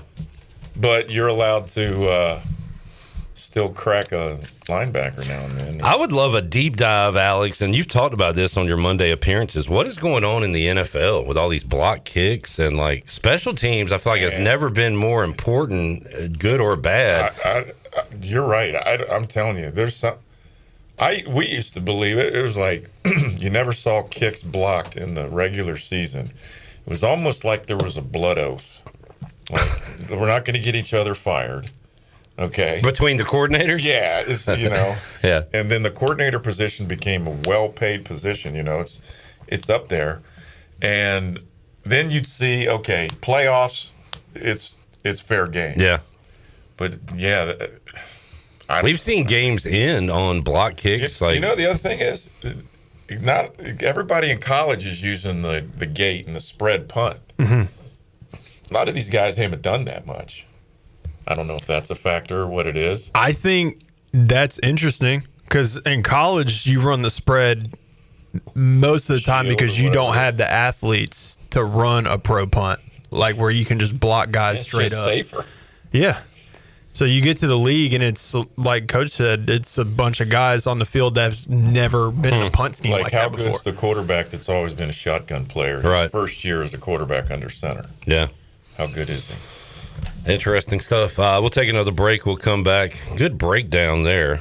We'll continue to Just pick. common sense, man. Well, I know everything you're saying. I'm talking about for the listeners. They're learning. I don't. I got all this down pat. Doing over there. Yeah. All right, Hud, think about some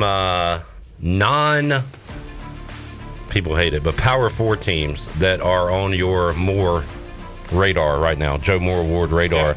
Any Army last year, there was some teams. Yeah. I want to hear about those teams, and I want to talk more football with you guys. We'll make some picks, too, before you get out of here. I want to look at the games this week. Yeah, I got smoked on some picks last week. I was like, whoa. Well, now, I mean, who picked? I'm telling you, that UCLA game. No, nobody had that. That was almost a Michigan App State type game. From a spread standpoint, yeah, wasn't far off. 20-some points. Back with you. Big game, James. Little game, James. Back after this.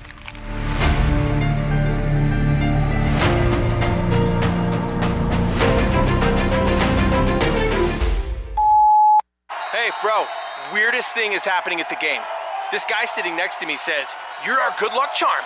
Every time I crack a Bud Light, we score a touchdown.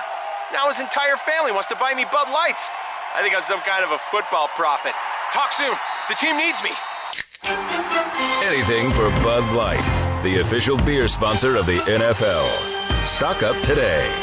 Enjoy responsibly. Copyright 2025 Anheuser-Busch Bud Light Beer, St. Louis, Missouri. Saturdays are your day to kick back, relax, and have fun. That's why Altavola Market Cafe is the perfect place to go for dinner, drinks, and takeout. Altavola is open every Saturday at 4 p.m. on the bar side, serving a special selection of menu favorites of appetizers, pastas, and specialty pizzas. Whether it's dine-in, takeout, or drinks with friends, Altavola is the best choice every Saturday starting at 4 o'clock. Visit AltavolaMarket.com to see what's new, and visit Altavola on Red Banks Road every Saturday starting at 4. Pirates supporting pirates. Hey Pirate Nation, this is Caroline Cook, and if you need an experienced realtor from Eastern North Carolina that was born a pirate, then give me a call. I'm committed to helping you find your dream home, selling your property for the best possible price, and providing top-notch real estate services. I pride myself on local knowledge, professionalism, and commitment to exceeding your expectations. Explore my website, CarolineCookHomes.com, to learn more about the services I provide and the properties I have to offer. Start your real estate journey today by calling 341-1992. Go Pirates. Every team knows that the two-point play can be a winning move. That's why I'm here. State Farm agent Timothy Sawyer and my team are here to help you go for two by combining your home and auto insurance. It's a great call that saves you time and money. So go for the win and score some savings by combining your home and auto. It's just another way we're here to help life go right. Call me, Timothy Sawyer, at 493-0002 today. The holidays are right around the corner, and there's no better gift than the gift of confidence. At Beauty Bar Medi Spa, we'll help you glow all season long. From Botox, dermal fillers, to facials and advanced laser treatments, our expert team delivers results that make you feel radiant, refreshed, and holiday party ready. And the best part, your journey begins with a free consultation, personalized just for you. Don't wait, the holidays are coming fast. Call Beauty Bar Medi Spa today or book online. Beauty Bar Medi Spa, because glowing skin is always in season. Go Pirates! Meet the Kawasaki Nav, our first ever personal transportation vehicle designed for cruising the good life. The Kawasaki Nav 4E puts the fun in functional with a premium, sporty design and comfort for the whole family. Fully electric and loaded with storage, modern tech, and more. The Kawasaki Nav won't just wow you, it'll wow the neighbors. Be the first to nav the neighborhood. Ron Ayers Motorsports, Highway 11, north of the airport in Greenville. Russell's is a full-service clothing store for both men and women. Family-owned and operated in historic downtown Washington for 41 years. This is Rhonda from Russell's, and we visit the country's largest markets to bring you quality clothing at affordable prices. From the finest in men's suits, sports coats, and accessories to fashionable dresses, tops, and jewelry for the women. Our attention to every detail means personal service and in-house alterations. Give Russell's a try. You, our pirate friends and customers at Russell's Clothing in downtown Washington. Go Pirates! Washington's favorite place to eat and where all the locals go is down on Main Street. Down on Main Street is now open 7 days a week. Stop by for the house salad with grilled chicken, the half club sandwich with chips, or everyone's favorite, the fried shrimp plate. After work, Down on Main Street is the perfect spot for dinner and drinks on the patio. Join Down on Main every Wednesday for half-price wings from 4 p.m. to close. Down on Main Street in historic downtown Washington. Go Pirates! This is Parker Bird from ECU Baseball, and you're listening to Pirate Radio, the voice of the Pirate Nation.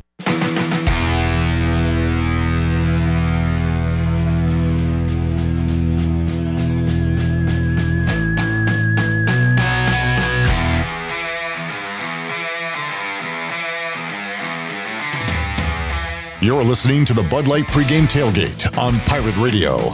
Now back to the show. Welcome back. For the latest breaking news, interesting stories, and awesome contests that can make you a winner, be sure to follow Pirate Radio on our social media platforms. You can find us on Facebook, X, and Instagram at PR927FM. You can join the over 95,000 followers today. Now let's head back in to the Bud Light Pregame Tailgate. Here is your host, Clip Brock. All right. For the next HUD podcast, you can do whatever that discussion was. There's a lot going on there. Let me ask you guys a question, coach, player. When you're on a bye week and they say... Wait, I played? Sure. Okay. Sure. Just want to make sure we're on the same page here. Fine. You answer as a player. You answer as a Little League baseball coach. Okay. When you have a bye week and like the first part, it's about us. It's East Carolina versus East Carolina, and then we'll start to focus on the opponent. Is that true? Like what? I want to focus on Tulane every day I have. Depends on your record.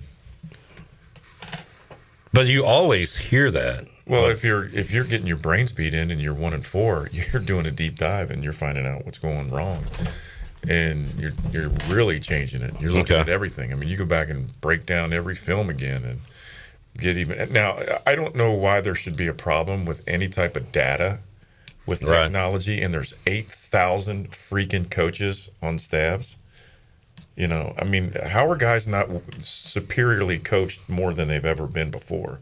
Because there's more humans giving them knowledge and reps in the summer and reps in the, in the spring. I mean, you're not even on a staff, but just the stuff you have right now to use. Like you're watching. I watch everything. Yeah. And you've got the numbers and everything. Yeah. Harp, do you have an answer to my question? I mean, I think another possibility depends on the healthier team. I remember in 22, our bye week was crazy late in the year. Like we were bowl eligible before we even had a bye week. And that bye week, Coach Houston was like, yeah, if you're a starter and you start every game, like you're not practicing this week. Like I didn't practice that week.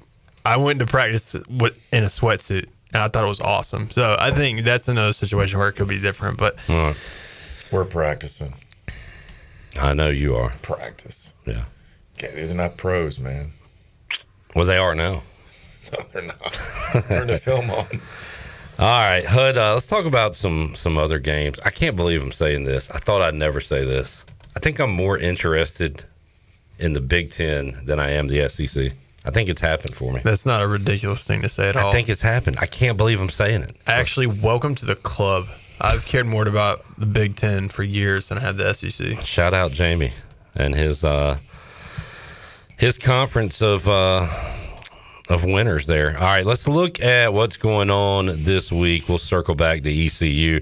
By the way, shout out to the American, Coach Hud. You've got South Florida and Memphis in the top 25. North Texas and Navy receiving votes. Yeah. Tulane received a vote last week. It is looking more and more apparent that the American champion will be going to the playoffs this year, which is exciting for us, especially if we can win tonight. They got to make a good showing. All right, let's go. Don't lay an egg. All right. TV guys will be pissed. I hope these are good games. I'll ask Craig Hudson. Ohio State at Illinois. Is that a good game? Is that a competitive game? Do I think so? Yeah. No. Oh, man. I keep hearing that Ohio State, they bring their defense every week, and they're going to just shut you down. I keep hearing they're kind of sleepwalking on offense, just waiting. Like, I mean, I don't know if they can flip a switch, but their defense is so good it doesn't matter. Their defense is gnarly. Gnarly. I like that word. They're really good. Also, didn't Indiana get like 40-pieced by, or Illinois got 40-pieced by Indiana? More than that, yeah. And so you thought it was going to be a good game between them and Ohio State, but then they've turned around and beat USC. I mean, just because So I'm USC had 2 starting offensive linemen out. So and then the backup that was in got man downfield on the touchdown. Both of y'all say. Not that I was watching that. Both of y'all say Ohio State rolls. All right. 30+. Let me go to the other Big Ten game because Jamie's listening. Go back. Do you see that next team, that Alabama team? Yeah. Let me stick in the Big Ten real quick. Oh, that's right. Indiana at Oregon. Will that be a competitive game? Yes. Okay. It's in Eugene. What's Oregon favored by 6? Yeah, 6.5. Okay. A good guess there. I think Oregon covers, but I think they cover late. Like, I think they score a touchdown with like a minute and a half to go up by like 11 or something. Their quarterback's really good. Which one? Oregon's. Moore? They're both good. The kid at Indiana gets the ball out faster than anybody in the country, but he's also helping their line and moving his feet. Their defense is playing well. Indiana's defense is playing really well. And Signetti's got them believing, man. There is no rat poison going around at that place. I need to figure out what the heck happened. We talked about it with Donnell Coley from the Reflector, who's an Old Dominion grad. Indiana wins 27-14 against Old Dominion. Then they put up 56, 73, and 63. And then a classic Iowa game, 20-15, but they get out of there with the win. So they have put up a ton of points this year. We'll see if they can hang with the Ducks, though. Everybody's really right now. This is the offensive line play has probably digressed in the last 3 seasons steadily, just because I believe, and I keep bringing it up because of the portal. Right. Even the teams that have had 5 returning starters, I don't know if any of those guys played 4 years together like they used to. You're still September now is becoming a month of, we got to keep getting better. That's why bye week, take it off. No. Another Big Ten game, great uniform matchup, Michigan USC. Yeah, that's going to look pretty at 7:30 on NBC. I like the Trojans here at home, Coach Hud. What do you think? If their defense can, the thing that Trojans have this year that they didn't have is they have a full handful, maybe more, defensive linemen that they can keep bringing in there. That'll be key. It's on the road, and is it a day game? No, it's at night. And they got if they have their 2 offensive linemen back, I would pick SC. Michigan's one loss came on the road at Oklahoma. They did survive a road trip to Nebraska. What do you think, Harp? Michigan at USC? I was also going to go USC because Biff Poggi is not the head coach of the Wolverines. And all he does is win. That's all he does. Google me. According to me. All right, let's go to the SEC, Hud. We'll talk to Jeff Nadeau, get his gambling picks. He has a pick on Alabama, Missouri. I've said this all week. I don't even know if Missouri exists. I never see them on TV. I'm not aware. I know that they're good. I know they win. I never see anything about them. Who are they playing? They are the stepchild of the SEC. They play a team called Alabama at home, noon on ABC. Roll Tide. I watched the Tide's defense more than I usually watch defenses. And you talking about against Vandy? And I also against Georgia? Vandy. Yeah. Did you see the very first snap? No. The defensive end. It's as fast as I've seen a guy get to the quarterback. I saw Vandy hang with Bama for 3 quarters. Yeah, Vandy's line does a good job. Plus, that quarterback can run the ball. I mean, it's part of what they do. But Alabama's, I've been to both those schools, but Alabama, there was something about the mojo in that office and being around there. They just were in sync. They were positive. Everybody was upbeat. The way they got off the mat after the opener's been impressive with some big wins. Yeah, I think a lot of guys are, you're taking over for a legend. You're trying to find your own. I mean, a guy that changed college football basically with the way things are done now with Saban, and you're going in to replace that. It's going to take a minute to find your own way, but he's done a good job. They're just really positive, and they got great players. Alex, it feels like Vegas is begging you to bet on Alabama -2.5. Such a pretty number there. So it makes me nervous. Like, what do you think, Bama, Missouri here? Now that you told me the line, I feel like they're baiting it. Yeah, it feels that way. So I'll take it. I don't know. I'll take Bama. Hud, I'll give a shout out to one of your old stops. Good win by Cincinnati against Iowa State last week. And their offensive line's coming together, and they're playing well. Yeah, they're making plays. Their defense is flying around. I was wondering what they'd be in the Big 12, and especially without Luke Fickell. They're 4-1 now, 2-0. Yeah, so they're playing well. Give them some credit. They've come out of nowhere. Yeah. Shout out to Curtis Fitch, Todd Fitch's son's there. Okay. Working as a young assistant. Good deal. Let's see. Other action going on Saturday. So misplay. The Red River shootout took a hit with Texas losing to Florida. Yeah. Texas is favored in this game. Does that tell me that John Mateer is not playing? Do we know anything about the Oklahoma quarterback? That line says he's not playing. I'm guessing it's Texas's defense is faring better against Oklahoma's offense, because Oklahoma's defense right now is just playing like they are really, really mad at you from their old neighborhood. Well, guess what? Texas's offense is playing like they don't want to be there, so that's not a great matchup for the Longhorns. We got the thumbs up. I do think he is playing. Who? Mateer, the quarterback from Oklahoma, and Texas is still favored. That's surprising. Yeah, the way they've played. They're thinking there's no way they're going to lose 3 games this year. If they do, man, it'll get ugly down there. It's also a rivalry game, though, so nothing matters. Yeah. Nothing matters. All right. Hopefully the Domers will put one on NC State Saturday. Yeah, they will. All right. No problems there. 3 touchdown favorites. Notre Dame's 3 touchdown favorite? Yep. Dude, those 2 backs are... I mean, it's Marion Barber and Lawrence Maroney. What a great duo at Minnesota. They were the best players I had on defense. Marion the Barbarian. I would take State to cover, though. Okay. It feels like they do stupid stuff like that. It's the kind of stupid thing that NC State would do, and CJ Bailey is talented enough, and Hollywood Smothers is talented enough where I think they could score enough points to cover. It's like 21-22. How many points has Notre Dame's defense given up in the last 2 games? 9? There was the game against, Arkansas scored a few more on them, didn't they? Well, they didn't score much. I thought it was 3. Yeah. And Boise, I thought he had 6. Yeah. Including, they got up. You got to remember, I turned them off, too, so I could have been some. How many points did they give up when the game mattered is a good question, and it's a very low number. Yeah. Florida. Ooh. So... They're such a weird team. They're almost like playing the role of spoiler, although they're still alive in the SEC, so they got a lot to play for. But they're 2-3 coming off a win against Texas. They go to Kyle Field, Texas A&M. A&M looking for a special season, Coach Hud, at 5-0 right now, 2-0 in conference play. Gig them. You think they take care of them? Gig them. What is Auburn? Auburn's with Missouri right now for me. I hadn't watched them play much. I saw them beat Baylor.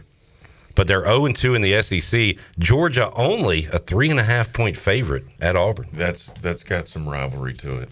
That'll be a fist fight. But Georgia's defense will give more fits maybe than Auburn had when they played A&M when they give up 10 sacks, or Oklahoma when they get 10 sacks. Yeah. So again, this is not a huge marquee week necessarily, but we could see some great results. I've loved this college football season so far. Just the crazy results. It's been a fun year. A lot of losses. Man, I wish Illinois could give Ohio State one, just so we could get everybody with a loss here. A game that you haven't brought up, I'm going to take the buy money line over the West Virginia Mountaineers. A-Harp's Mountaineers struggling a little bit. They're terrible. Are they really? I paid attention. What do you think about Rich Rod? But you made a deal with the devil. You said if they beat Pitt, they could lose every other game. I shouldn't have said on the air, but I said on the air, if they beat Pitt, I will be okay if they go 2-10. And I should not have said that because, by God, I might just get what I asked for. By God, West Virginia is 2-10 coming. What do you think about Rich Rod 2.0? Well, right now, you don't think about it at all. Will we be thinking about it in 3 years? That's all I need to hear. You know, you got to pull out got to get to a bowl game. No matter what it is, you got to get to a bowl game. They're 2-4. Yeah. I don't foresee a bowl. If they're 2-4, and the schedule does not get any easier from here. That's the thing about probably the top to bottom most competitive overall league would it be the Big 12? As far as it being wide open, Literally, other than Oklahoma State and West Virginia, nobody sucks in that conference. Everybody at worst is solid, and at best, they're pretty good. We got to get another break in. So when do they merge with the ACC?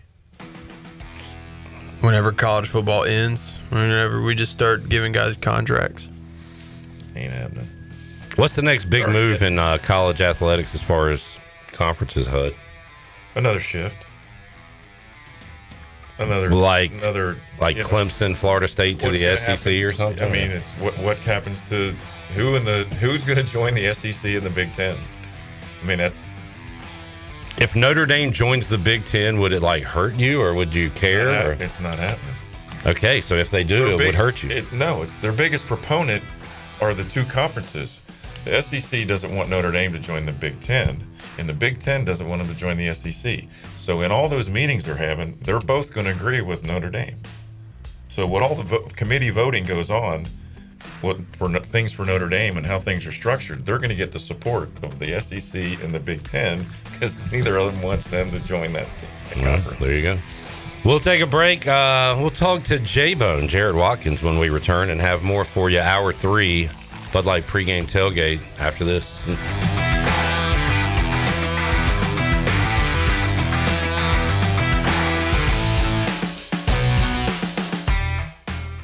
The very best bagels in Greenville are at Bagel Man. Bagel Man is open every day for breakfast, lunch, and dinner until 8 p.m. If you're a person on the go, place your order ahead of time online at ncbagelman.com. Start your day with a breakfast sandwich or dine in for lunch with a tuna melt, pastrami sandwich, panini, or specialty wrap. And everyone loves Bagel Man's fresh-made desserts and pastries. Bagel Man is where Pirate Nation fuels up for game day or any day. Bagel Man, 1904 Fire Tower Road in Greenville. Miss Shirley, play my dad's commercial now. Okay, Lincoln, you got it. Looking for the best ride on four wheels? I'm Brian Harris with 360 Golf Carts in Greenville. From parts to sales to service, we've got you covered with E-Z-Go, Club Car, and rugged utility carts ready to roll. Locally owned and operated, we'll even deliver right to you. Come see me on Highway 43, just past D.H. Conley High School, or visit 360golfcarts.com. 360 Golf Carts, pirates supporting pirates. Arr! Hey Pirate Nation, this is proud ECU graduate and former baseball player Brandon Manning inviting you to join my team at Farm Bureau Insurance. Right now is a good time to review your coverage with a local trusted agent like me. I will make myself available before or after business hours, and my clients always have my cell phone number if they need anything. From home, auto, or life, give me a call today and let's talk about your insurance coverage and about the Pirates. Call 531-1812 and go Pirates! The convenience of Pitt Greenville Airport is waiting just outside your front door. Service is back, so you're connected to destinations worldwide through flights from American Airlines. Plan your next trip. Book your flights today at flypgv.com or aa.com. Good news, business travelers. PGV and American Airlines has added a new early morning flight available now. Book today at aa.com and be on time for that connection in Charlotte. Fast, convenient, and close to home, PGV has American flights perfect for your next trip. PGV, where the Pirates fly. A pepperoni pizza for the table. Thank you. May I suggest trying it with our Pepsi Zero Sugar? It has just the right amount of sweetness to complement all that cheesy, saucy goodness, while the carbonation and notes of citrus enhance the flavor profile. Simply divine. Pepsi Zero Sugar? You've really outdone yourself this time. Pizza deserves Pepsi. Miss, your burger is served. Thank you. And if I may suggest a pairing, this is our finest Pepsi Zero Sugar. The sweetness of Pepsi perfectly balances the savory notes of your burger, while the citrus and carbonation elevates the taste for a truly stunning flavor profile. Bon appetit. Now that is one perfect combination. If this is how the other half lives, I could get used to this. Burgers deserve Pepsi. It's time to shack things up at Burrito Shack. Whether you're craving bold burritos, tasty tacos, or crispy nachos, they got the flavor you're looking for. Made from scratch, chef-inspired, fresh Mex cuisine, served up with a side of laid-back beach vibes. Fast, fresh, and totally delicious, Burrito Shack is where flavor meets the coast. Located in the Lowe's Food Shopping Center in Winterville. Quick, crafted, coastal. Burrito Shack. Eastern North Carolina's newest concert destination is here. It's Carolina Crossroads Amphitheater, a brand new state-of-the-art outdoor amphitheater with room for 30,000 fans. Reserve your seat or grab a spot on the lawn and enjoy food trucks, vendors, cold beer, and cocktails all night long. It's just a short drive away right off I-95 in Roanoke Rapids. Carolina Crossroads Amphitheater, showcasing world-class entertainment and delivering exceptional experiences for every guest. Visit CarolinaCrossroadsAmp.com for more information. This is Rajay Harris, and you're listening to Pirate Radio, the voice of the Pirate Nation.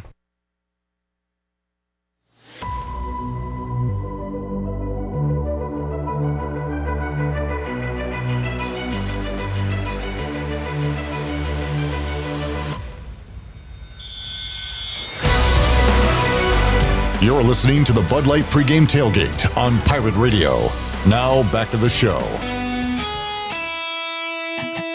Now, with the Pirate Radio scoreboard, here's Shirley Rhodes. All right. Last night, Jeff Hoffman helped the Toronto Blue Jays end the New York Yankees season by beating them 5-2 last night. Hoffman went an inning and a third, allowed 1 run on 2 hits, and struck out a batter. Game 4 of the NLDS between the Dodgers and the Phillies are underway, and as it stands right now, Philadelphia is up to bat, but there's no score as of yet in the first inning. LA leads that series 2-1. And the Brewers and the Cubs will kick things off later on tonight at 9 o'clock. The Brewers have a 2-1 lead in that series. And that is a look at your Buccaneer Music Hall scoreboard, brought to you by The Buck. And the Buck will be proudly presenting Trey Lewis live in concert on Saturday, October 18th, at 10 o'clock. Tickets are on sale now, and they are expected to sell out quickly, so make sure you get yours today in person or get them through their official Facebook or Instagram page. Don't miss Trey Lewis live, and we'll see you at the Buck. Now let's head back into the Bud Light Pregame Tailgate. Here is your host, Clip Rock. Back with you. Hour 3, Bud Light Pregame Tailgate.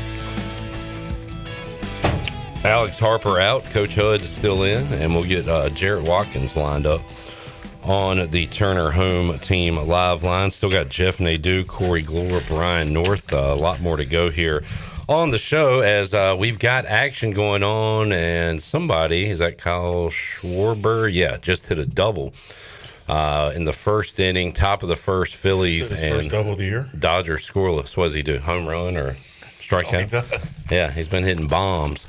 Phillies trying to stay alive. It is Dodgers 2-1 in that series as they play in L.A. on the Buccaneer Music Hall scoreboard presented by the Buck. Saw Kenny Curlings earlier said, well, first of all, he said, listen to that man, talking about HUD. Best defense East Carolina ever had was under his leadership. He said that Cooper Greer will be opening up for Trey Lewis at the Buck. So awesome stuff there. We head out to the Turner Home Team live line. Do you know who Jarrett is, Coach Hudd? Yeah. Or do I need to call him Rain? He's Rain Man. You call him Rain Man.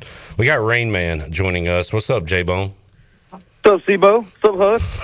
Where's he at? Where you at?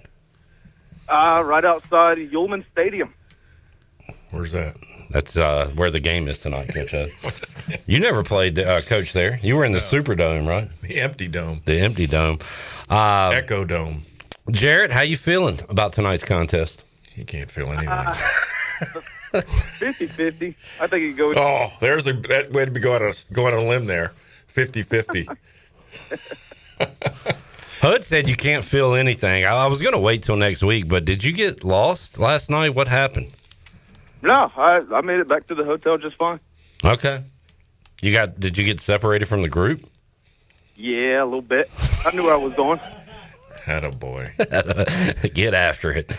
All right. You down on a quarter? Do what? You down on the quarter?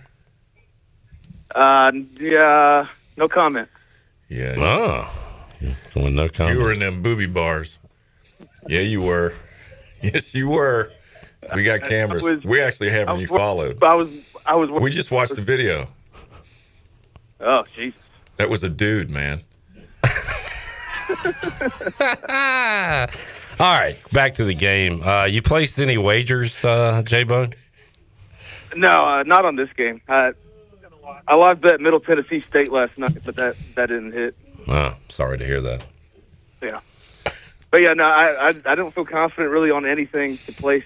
That's a country song right there, Hud. In what'd you call it, a boob bar with a dude live betting Middle Tennessee State. That's a country song, if I've ever heard one. Mm-hmm. Jared, you seen any purple and gold during your time there? Yeah, kind of surprised how many Pirate. I mean, it's obviously majority Tulane, but there's a good amount of Pirate fans out here. All right, good deal. Hud, any more questions for Jared? Was that mascara purple? No comment.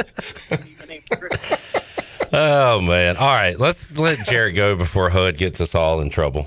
J-Bone, enjoy the game. GPS on him. We'll talk to you Friday via the Turner Home Team Live line. We'll do some picks and some Dog of the Day. Share your location so we can find you. Will do. All right, see you. There's Jared Watkins. Got separated from the group there, Coach. He started stuttering when you said that. He's like, yeah, I didn't start kind of yet. Yeah. All right. That means there's a full tail. What do you remember about your trips to play Tulane? Nothing. Yeah. You were calling out the signals from the box. Oh, we didn't see. And they could hear you. No, there was no signal. It was vocal. Yeah, you were just hollering. Bass. Quentin Cotton got hurt there. Oh, damn.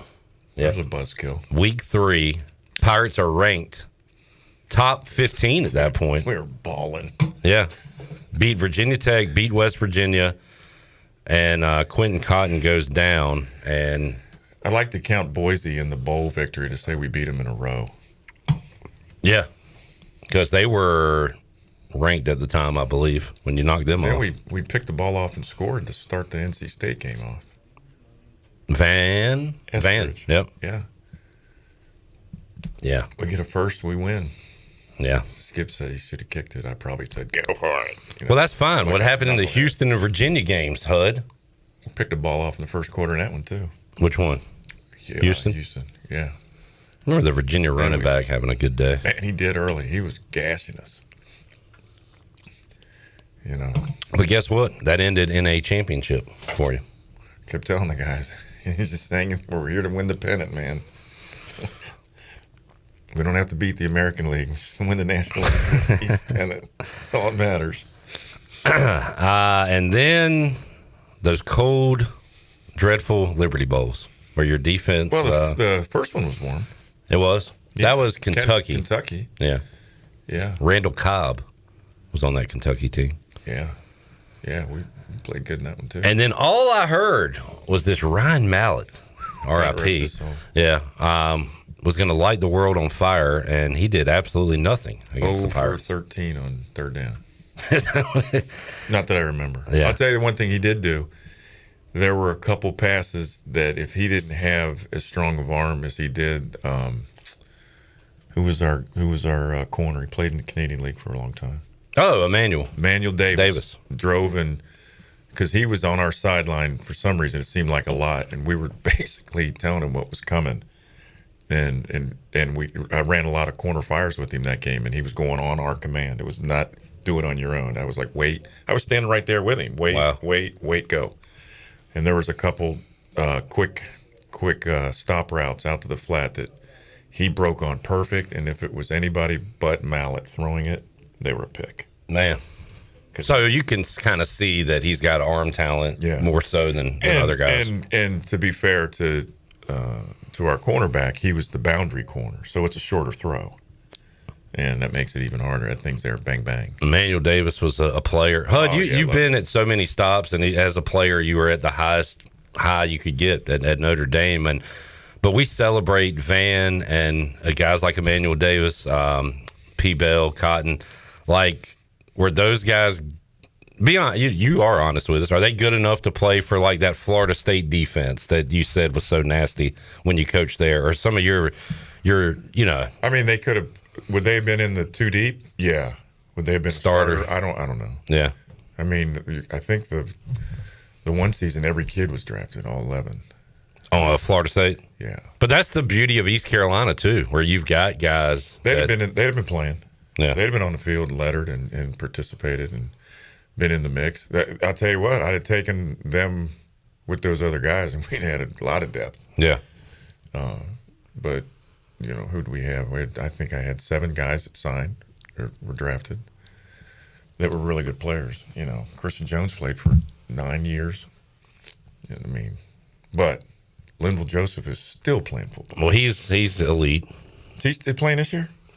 I think he's doing the thing, HUD, where he just gets signed week 8 to a playoff team and does that. I don't know if he's on a roster right now. But it would not shock me in a month or two. NFL temp jobs. Yeah. To see him come running out there. Let's see what they say right now. Yeah, he's not with a team at the moment, but again, it would not shock me. You need to see what he's up to. You get him on the show. May want to put him in the Hall of Fame before we ask that. We got some guys going in the Hall of Fame. Carden and Hardy, which was after your time, but Dwayne Harris, my all-time favorite Pirate, going in this year. Yeah, we'll get Linville in. Don't worry. What are they waiting for? How about Dwayne? You like Dwayne? I love Dwayne. Dwayne gave me fits when he was scout team quarterback. Were there guys? I don't know. This is a dumb question, but because you're not going to put Dwayne on defense, obviously. But was there guys that you would be like, man, I wish I could have had him somewhere? Oh, yeah. Like anybody from ECU come to mind for you? On offense that I would have had on defense? Like Brandon Simmons, bruiser running back. I feel like he could have. Linebacker. Wow, what? No, he was a straight ahead runner. Okay. Probably not a good back peddler. All right. You know what? Who's the kid that transferred the receiver from NC State? Receiver from state that transferred here? Yeah, he's a local kid. Okay. Not local, but he's in state. Okay. I think it was at NC State. Somebody help me out. I don't have that name. Man, he was. I liked him. I'd have put him at corner safety. He would hit. I don't know who the heck you're thinking of. We had a Jamar Bryant, but no, not him. I don't know if he. I think he was. Did he play in 08?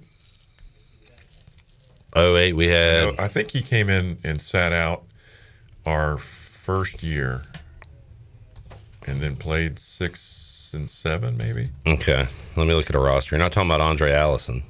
No. I took Andre at corner. Long arms. We still enjoy talking to Andre every Monday on the show. All right, let's take a look at. This will be fun too, just to look at some names with you, Coach Hud. How about Devon Drew? Could you have done anything with him? I love Devon Drew at tight end.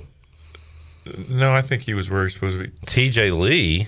We talked blocked the punt. Yeah, I went to Bakersfield and got him, but he's from Raleigh. Travis Williams, he had a bunch of parking tickets, according to you or Rick Smith or somebody. Last Pirate to take a punt return for a touchdown, Travis Williams. 20 Dwayne years. Harris didn't have one? Nope. All the great returns, never had a touchdown. Crazy stat there. There he is. Jamar Bryant. Jamar Bryant. I just mentioned him. Okay. I don't know where he transferred from. But he was a really good receiver for ECU. We looked like to mess around with him at corner. Was he a junior college guy? No. I think he bounced back from a junior college. Hargrave. Okay. But before signed with Georgia. That's what it was. Okay. So you could have used him on We got defense. him and Fast Fred Wilson at the same time, I think. I loved coaching Fred. Fred wanted to make a tackle and looked at a jumbotron as fast as he could to see himself Really? play. He seemed like a throwback guy. This guy was good. Pinckney. I always liked Travis Simmons. He was good to talk to too. Yeah. Let's see some other. I like looking at these old names. Dakota. We love Dakota to this day. Ronald Full Speed Right, loved him. Oh, Spencer Hampton. God rest his soul. R.I.P. Slick Hick, D.H. Conley Viking. I love Philip Henry. I know he fumbled, Coach Hood. Oh. Jarek Hewitt. I like old Jarek. Good player. Talked to him on the show. Who's the head coach at? Who's the head coach over at in Charlotte now that's doing so well at Independence? Isn't he a Pirate? Play quarterback here or something like that. I am not sure about that. Nick Johnson. I mean, that guy could play football. Nick Johnson with the pick. Could not quite get in the end zone. But we like him anyway. I was sort of glad because we were sucking air at that point. Need a little extra break. Oh, God. Thank God. Get him on the bench. Terrence Campbell. Josh Kaufman. He's like having him on the show. He was a good guy. Good squad here, Hud. And here's that D-line.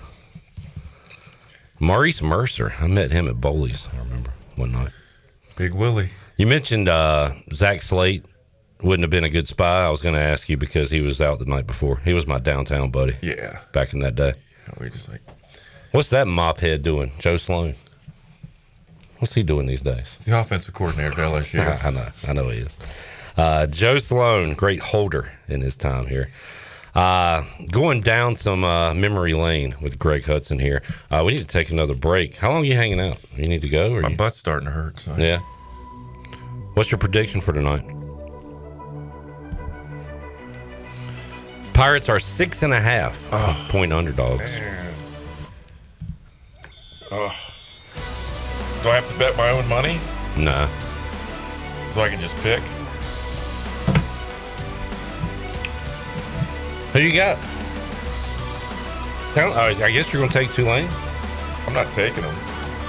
If I don't have to bet my own money, I don't know. Our defense is playing really good. Really good. We can keep it within 6.5. You can take the Pirates plus the points. Yeah, I'll do that. You want to do that? Yeah. So we can either win outright or lose by less than 7. You count the number of times there's not a cup around that guy and the pass rush is behind him. We don't want our pass rush behind Retzloff tonight, is what you're telling me. If he's here, don't be back here. He's throwing this way. He's not going that way. Why are you behind me? Don't go behind him. Hud, enjoyed it, man. Good to see you, dude. Back. All right. Well, maybe I'll come back for the show. What time's it? The 5th quarter? Right when the game ends. So that's probably 10:30? No, college football these days, 10:45. Yeah. Man, I might set alarm. All right. Well, is it in here? We'll be here. Holt Nailers, Caden Norman. Come on in. We'll have some pizza from Cuccinella's. We'll be watching Cubs Brewers. You know what? Be a good time. I might have another energy drink then at about 8:30. All right, dude. Come on in. We'll be back our final hour Bud Light pregame tailgate after this.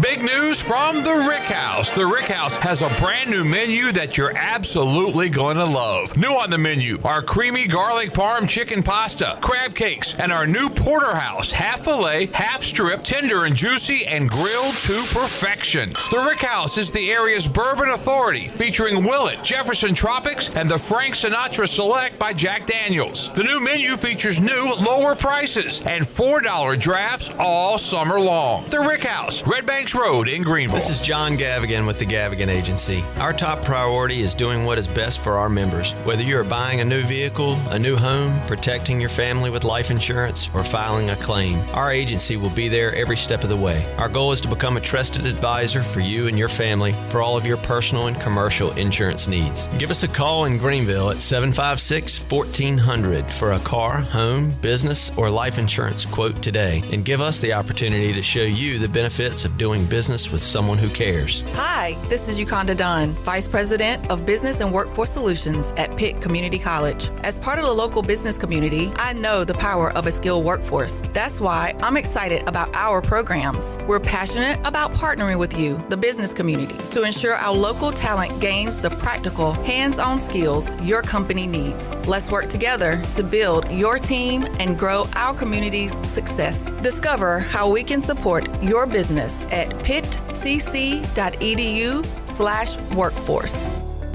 You've worked hard to make your business successful, and that's why it's really important to always have a bank that's in your corner when you need them. This is Chris Richards from First Bank, and our experienced team of local bankers includes Lee Watson, Ashley Capps, Josh Hooten, and Heath Nisbet. To get the business services that are right for your business, come and see one of our experienced team members at First Bank on Arlington Boulevard in Greenville. First Bank, together with our customers, we're creating a world where individuals and communities thrive. Member FDIC.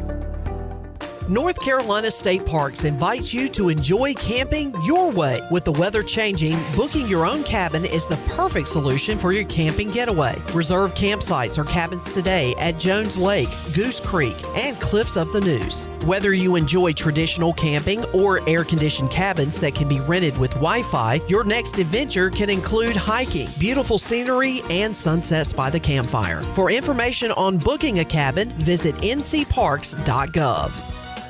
Do you have any real estate questions about buying or selling residential or commercial properties? Are you curious about this current real estate market? Do you need a property manager for all your rental houses? This is proud ECU alum Scott Harris with Harris Real Estate Group, and I would love to help answer every question you have and show you a real estate experience that will be memorable and enjoyable. Every step of the way, I'm here to make your dreams a stress-free reality. Call me today at 347-1857. That's 347-1857. Go Pirates!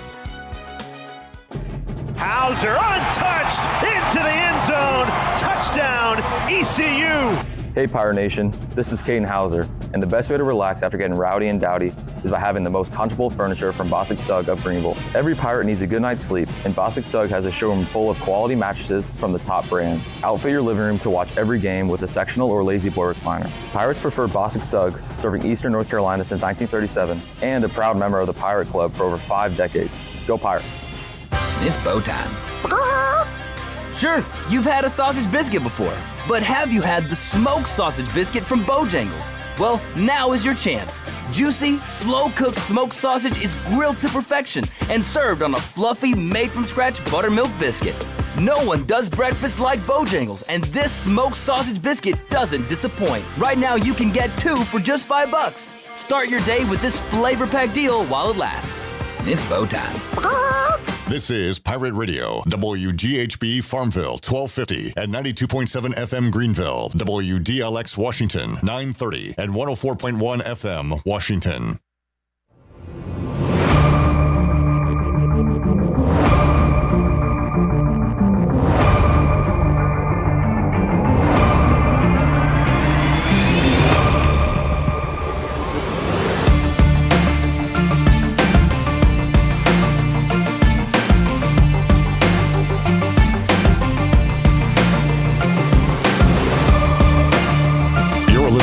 Bud Light Pregame Tailgate on Pirate Radio. Now back to the show. And welcome back in. The NFL's #1 insider, Jay Glazer, is coming to Greenville for the 2026 Leadership Luncheon, March 22nd and 23rd. Jay was inducted into the TV Hall of Fame in 2018 for his work on Fox Sports' award-winning NFL pregame show, Fox NFL Sunday. In January of 2022, Glazer released the book Unbreakable, How I Turned My Depression and Anxiety into Motivation, and You Can Too. With his book and voice, Jay became a voice for many struggling with mental health issues. For more information about attending this awesome event, contact MarketPirateRadio1250.com or give us a call at the radio station today. Now, let's bring it back in. Here's Clip. All right, back with you, hour 4 Bud Light pregame tailgate thanks to 5th Street Hardware for the awesome pregame spread. Coach Hud did a number on it a moment ago. Hooked us up with some great sliders, awesome appetizer food, onion rings, tater skins, best mozzarella sticks you'll find, and some wings as well. Next time you're in downtown Greenville, make it a point to visit 5th Street Hardware. Great food, great company. All right, earlier this week, caught up with our old buddy, Corey Glore, play-by-play voice of the Tulane Green Wave, and he gave us some insight on this team. Let's hear some of that. A pretty big game with two pretty good teams, so I am excited about that. I was looking at the AP Top 25, and Memphis is in, and South Florida is in, and North Texas and Navy are receiving votes. Anybody down there upset Tulane's not receiving a vote or two in that top 25? Maybe. I think, we are receiving votes after our win over Tulsa 2 weeks ago, and then we didn't play, and so now it just kind of dropped off the map. I think the view of the AP poll has certainly taken some dramatic turns this year for a lot of different reasons, and so I think now people are grasping onto the fact that it is cool marketing-wise, and I think that would be a nice push here, but this would not be new to Tulane to be in that poll. They have been receiving votes all year. I don't think anyone's too broken up over it, to be honest. And, does it matter? I guess it doesn't matter if every group of 5 school that's in the poll or receiving votes is in the same conference, because whoever wins the conference championship would be that team in the playoff. But if, Boise wins out, or if UNLV doesn't lose, or if something like that happens and you're up against one of those conference champions to get that final playoff spot, still obviously early, but I don't know, Corey, just the fact that, an East Carolina or a Tulane gets a shot at the playoff is exciting to me, and I want to, do everything I can if I'm one of those teams to put myself in a position to have an opportunity to do that in December. These are where these Thursday night games, as frustrating as they might be for a lot of people, are big for the league and for the teams participating in them, because this is true national stage Thursday for these two teams. And there's only, I think, 2 other college football games that night, and it's not on Big Boy ESPN. And so this is where these showcases, and this is our first weeknight game of the year. We've got 2 more after this. I know ECU's got a run of Thursday games. But this is where these help and gets back on the radar here of the national media. And so these are opportunities to, I think, solidify what we have seen already in the first 6 weeks of the year, and that the quote-unquote G5, G6, G40, however many conferences are in this now. The American's the best of that bunch. And so whomever is going to be playing for a conference championship that first Friday of December, the winner there is going to get a playoff spot. I think that's now pretty well set. UNLV, you mentioned, they could run the table and have a case there. Boise, I'm not sure about that one because they've already got a loss to the American this year. So, but I think UNLV is the only other team that maybe has a real stake to the claim. But this league has had some major steps forward in the top half of the conference. That's, I think the drive is pretty clear. And I think now you've got, arguably 6 teams that could make a claim that they belong in that championship game at this point of the season. And that's pretty exciting right now for this league. Corey, Tulane would be top 15 if they beat Ole Miss. Was the score of that game indicative of how the game went? Was that just a Rebel beatdown, or was it closer than the score indicated? What happened there? No, it was what it was. It was that was a real beating, just to put it simply. It was a strange feeling there because I think Tulane knew that there was a path to at least be competitive and maybe even snake a win out of that one. That Ole Miss team has felt, at least structurally, a little bit different than their teams in the past. Now, what they have turned into is now a top 5 team by some metrics. And so that loss doesn't look as bad, but that was, the score was 45-10.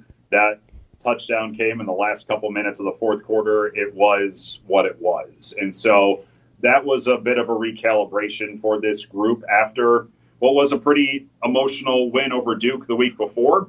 and their quarterback coming in here in a sellout crowd. And so that was a little bit of a come-to-earth moment for this group. They got back on track at Tulsa the following week, and now I think they're pointed in a better direction from maybe where they were in Oxford a few Saturdays ago. It was funny this offseason, Corey. We see the BYU quarterback, and he's in the news and ends up, leaving the school, and we say, all right, we avoid him. We get Bear Bachmeier instead at quarterback for BYU. He comes in here and plays a pretty dang good game on a Saturday night and beats East Carolina. And then we have to see Jake Retzloff anyway because he ends up at Tulane. And from what I understand, the folks down there are happy to have him because he's looked pretty good. How about the quarterback there, Corey, and the offense for the Green Wave so far this season? He has been welcomed with open arms here at Tulane, and by and large, I think he's performed pretty well considering how late he was getting here. And now I think, at this point in the season, I do think John Summerall is wanting to see a little bit better effectiveness from him throwing the ball. It's been kind of hit and miss there for him. He had a really strong game against Duke a few weeks ago, and then Ole Miss, nobody had a good game. And then he was decent against Tulsa, but then kind of retreated the back half of that game. Him on the move has been his biggest weapon. I mean, he torched Duke with the RPO and had 4 touchdowns in that game. He has 7 rushing touchdowns this year. And so his mobility, I think, has been a little bit more of a surprise than they were expecting because he ran a little bit at BYU, but not to the level that he has been here. And so I do think Tulane is looking for a step forward from him throwing the ball after an off week. His receivers have, to be blunt, not helped him out a ton in this category. There's no real big go-to target in this receiving core and too many drops from this group already. And so I think that might be where the biggest improvement is needed right now, not necessarily with Retzloff throwing the ball. But he has proved to be a rather dynamic playmaker in dual threat roles. And so that combined with, Tulane's been pretty famous now of late of running 2 quarterbacks at times. That will happen again Thursday with Brendan Sullivan, the Iowa transfer, and he's actually the better guy on the run. So that will be part of Thursday's game plan. But by and large, for arriving on July 22nd, Retzloff has absorbed a good amount of what he's been asked to do and is maybe even doing a little bit more differently than maybe what we thought he would be coming into the year. Corey Glore joining us, play-by-play voice of the Tulane Green Wave. Corey, it would shock you and everybody else on the outside because it shocks all of us who cover it for our jobs that ECU's defense is the strength of this team so far this year. It's been wild, and we are still questioning the offense, even though they've been pretty good. I think we expected more out of that side and a lot less out of the defensive side. So how about when you're breaking this one down, Corey, are you surprised at all to see the numbers the ECU defense has put up so far this year? I guess where I'm surprised with the effectiveness of the ECU defense is they're playing this well with how fast the offense moves. And so the fact that this is such a high-tempo offense, and that means the defense has to be ready almost at all times to take the field, and they're still performing as they are. On top of that, with how aggressive the ECU defense is and getting into the backfield, and they're sending guys left, right, and middle at all possible times, that type of defense can leave you susceptible down the field, and that really hasn't happened yet with ECU. So you combine those two things, and I do think that's a little bit surprising to me. But with what Blake Harrell had shown defensively in his time there, I'm not surprised that it's taken a step forward now that he oversees the show. The fact that they can keep up this type of effectiveness when it's a top 10 team in the nation in pace offensively, that I think is the biggest surprise. Corey, Pirates looking to get the run game going, and it's been hit or miss, more miss, I think, than hit so far this year. Any chance that happens against Tulane? How's Tulane up front, and how about the defense as a whole? So, I mean, it's funny. As the weeks go on, I ask certain players just keys to getting a win, all that stuff, and I ask anybody defensively, and it's stop the run. And Tulane is undefeated when John Summerall is the head coach when they win the rushing battle. Both this year and in his career, John Summerall has never lost a game as a head coach when his team outrushes the opponent.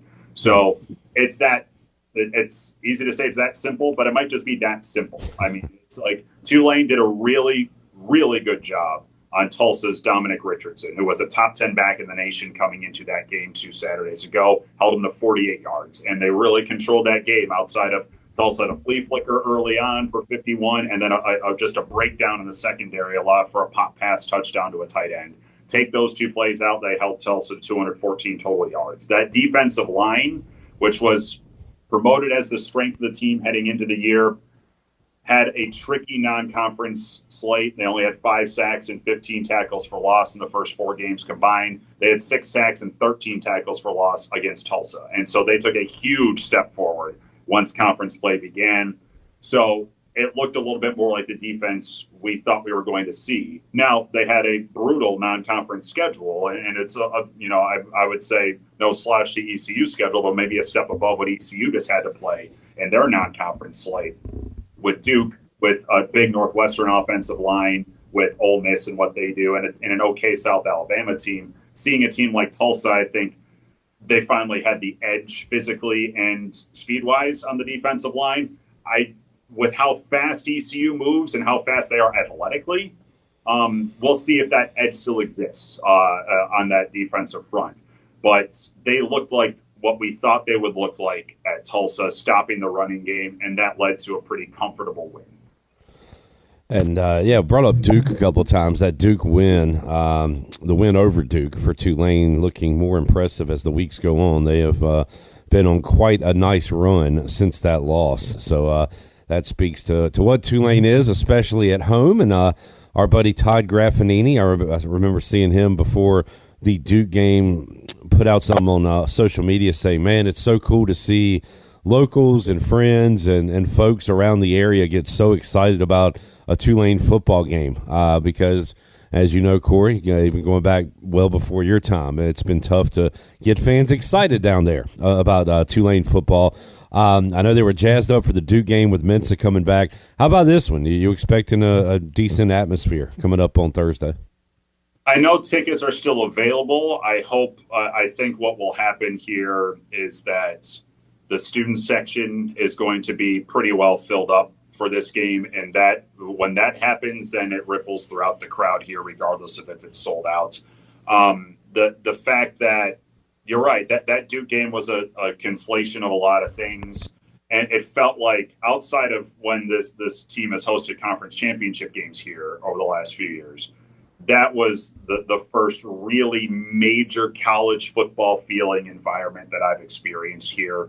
Not just the sellout, but there was a real anger and emotion about that game, which, I mean, that's a fun part of college football when it's done well and doesn't go over the top. And there was a real, letting Darian Mensa know that we didn't miss him feel to that fan base a few weeks ago, and they didn't. And then wound up winning that game. So how that translates to Thursday, I think there's still a little bit of an education process happening, just a small amount with the fan base right now that I think are still remembering the Ole Miss loss more than anything and how deflating that was, but explaining to people that if this team does what we hope they can do in conference play, then that Ole Miss loss changed absolutely nothing about the goals of this team, and that is playing for a conference title and maybe getting into the playoff. That's all still very much on the table. And so whether that means this is sold out on Thursday, I don't think it's going to be sold out. You guys just had a Thursday night game and SportsCenter was there. That's going to happen here this week as well. And so that's going to drum up a lot more interest. But I can say this, for my time here, the students buying in to what's happened here has made this environment feel a heck of a lot better than what it was before, even if the paid seats are not sold out. Corey Glore joining us earlier this week on Pirate Radio Live and bringing that to you here on the Bud Light Pregame Tailgate. And now he talked about that on Monday. Now we'll get a live look at that atmosphere and talk to Chandler Honeycutt on the Turner Home Team Live line, live on the field at Yulman Stadium. What's up, John? What's up, guys? You're right. I'm live on the field. Specialists are out here for East Carolina, kickers, long snappers, holders. And as soon as you guys called me, the returners came on the field. So guys like Mike Wright, Parker Jenkins, Kyler Pearson, and some others are out here getting ready to go. They're about to return some kicks and some punts. Pirates in their purple hats, white shirts, and white pants, and waiting for the skill positions to come out here and see if there's some guys that I think the only guy that we're looking for today that is questionable is linebacker Damian Wilson. So he is questionable for the day's game. That is linebacker number 10, Damian Wilson. I'll see if he's in street clothes or I'll see if he is padded up, ready to go today. But a couple of guys that are out today, Bryce Weaver, the D.H. Conley transfer is out. Xavier McIver, who we thought might be coming back, he will be a no-go today as well. So there's just a couple of Pirates that are a no-go today. But once the skill guys and the defensive guys come out here, I'll see if Damian Wilson's ready to go today. Good report, John. Orthopedics East injury report brought to you by Orthopedics East, offering a variety of services that will get you back in the game. For experienced and professional medical care, visit Orthopedics East on W.H. Smith Boulevard in Greenville, online, orthoeast.com. Any fans in the stands yet, John, or still a empty stadium? No, they got some work to do here at Yeoman Stadium. Still pretty empty, but, I mean, as we speak, you can see some people coming in. And Pirate fans, there's a good group of Pirate fans here. But it's kind of strange because they're spread out throughout the stadium. There's not really one section of Pirate fans. I believe they're going to be in that corner on the Pirates sideline. Over there in that corner? I'm sorry? Over there in that corner? Right there in that corner is where the Pirates section is. But, yeah, still got some time. I mean, it says 46 minutes and 10 seconds and counting to go until kickoff here on the scoreboard. So as we get closer, hopefully the atmosphere gets cranked up here because we don't want it to be empty like it used to be back in the Superdome days. So I got a punt coming right to me. O'Harian, by the way, saw his dad. He visited the studio, gifted us with a koala bear. Saw him waiting in line to get into the stadium. Said hello to him. Saw a picture, yeah. Our Michaels and Gateway game day smiles. Yeah, and his son can boot a football. I just watched him kick one right there, and it was a perfect spiral. And it was about 2 miles up in the air. Yeah, we're sitting here waiting for the skills guys. Mike Wright sitting here dancing. That guy loves to dance pregame, so he is getting loose, and so are the Pirates. Good stuff, John. Enjoy the game. Folks can follow our social media accounts for the pictures, videos, and everything happening post-game as well. And, John, we'll talk to you on Pirate Radio Live coming up on Friday.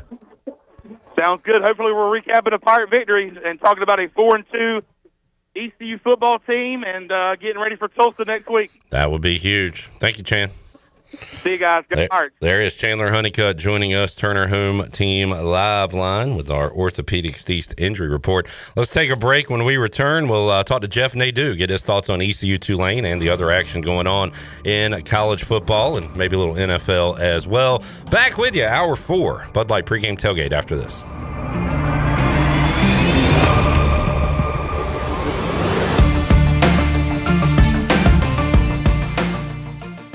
Hey, Pirate fans, I know you'd do anything for a win on game day and an ice-cold Bud Light. Because whether you're tailgating in the parking lot or parked on the couch, sitting on your lucky stool at the bar, or standing in the fan section all game long, the clean, crisp taste of Bud Light turns a win into a win-win. A win isn't a win without the clean, crisp taste of Bud Light. And there's nothing easier to enjoy than that. Bud Light, easy to drink, easy to enjoy. Enjoy responsibly. Anheuser-Busch Bud Light Beer, St. Louis, Missouri. Proudly distributed locally by Carolina Eagle Distributing since 1989. The price is always right at Doug Henry of Greenville. Doug Henry of Greenville is under new management with over 300 vehicles to choose from and brand new inventory arriving daily. Doug Henry is easy to find on the corner of Greenville Boulevard and Memorial Drive and always online at DougHenryGreenville.com. Come on down and purchase the vehicle of your dreams today at Doug Henry of Greenville. Right on the corner, right on the price. Doug Henry of Greenville. Go Pirates! At Tiebreakers, we pride ourselves on serving big, juicy wings. I'm talking big and juicy. Our chickens are the same ones that kick sand in the other chickens' faces. If our chickens played football, they'd be linebackers. The competition's chickens, they'd be skinny little kickers. Trade those kickers in for linebackers. Join us today for big, juicy wings. All season long at Tiebreakers. Tiebreakers, with 2 locations in Greenville and on Railroad Street in Winterville. When it comes to protecting your home, don't gamble with just any roofer. Trust the pros at the Boone Group Roofing. Locally owned by Toot Boone, they've been serving all of Eastern North Carolina with honest, high-quality roofing you can count on. They offer no money down, and every job is backed by a 5-year workmanship warranty because your roof should be done right the first time. Don't wait. Call today at 252-714-0021 for a roof that's built to last and service you can trust. The Boone Group Roofing is on top of their game. The Toot Boone Boogie. Hey, Pirate Nation. Are you in the market for a member-focused local credit union or making a switch from your existing one? Then explore First Flight Credit Union with branches across Eastern North Carolina where all residents are membership eligible. First Flight members experience in-person service, competitive savings, and loan rates. Everything from automobile, boat, and home loans, First Flight has you covered. First Flight is more than just a branch. They're on a mission to take better care of our community. Stop by one of their local branches today or visit efirstflight.com. First Flight is insured by the NCUA and an equal housing lender. Planning a special event, whether it's a baby shower, bridal luncheon, birthday party, or even a tailgate at Clark LeClaire Stadium, Chicken Salad Chick has you covered. Their fan favorite mini croissant platters is just one of many options to choose from, perfect for any occasion. With a variety of chicken salad flavors, there's something for everyone to enjoy. Let us do the work while you enjoy the event. Delicious, fresh, and served with a smile. Chicken Salad Chick Catering. Make every event memorable. Visit chickensaladchick.com to place your catering order. Just remember, you pick it up and we'll have it ready to go. Chicken Salad Chick, where every event is a little bit tastier. Pirate Nation, your dream home starts with Unshakable Builders. Now building in Sutherland Estates in Greenville and Dolostone Court in Wilson with homes available now. And stay tuned, Cross Creek Townhomes in Greenville and Whitaker Glen in Farmville are coming soon. Browse available homes, explore floor plans, and see past projects today at unshakablebuilders.com. Have questions? Use live chat, fill out the contact form, or call the office at 814-9105. Unshakable Builders, build on a solid foundation. East Carolina Chrysler Dodge Jeep in Greenville is the place to find your next pre-owned vehicle. From high-end SUVs to trucks to cars, starting at just $99.95. There's no better place to find quality pre-owned trucks and SUVs than East Carolina Chrysler Dodge Jeep. Pre-owned inventory with a factory-certified 7-year, 100,000-mile powertrain warranty. Go to ecauto.com. East Carolina Chrysler Dodge Jeep, across from the Cockerell in Greenville. Come see us! Your quality pre-owned selection is at East Carolina Chrysler Dodge Jeep. This is Kim McNeil, head women's basketball coach at East Carolina University, and you're listening to Pirate Radio, the voice of the Pirate Nation.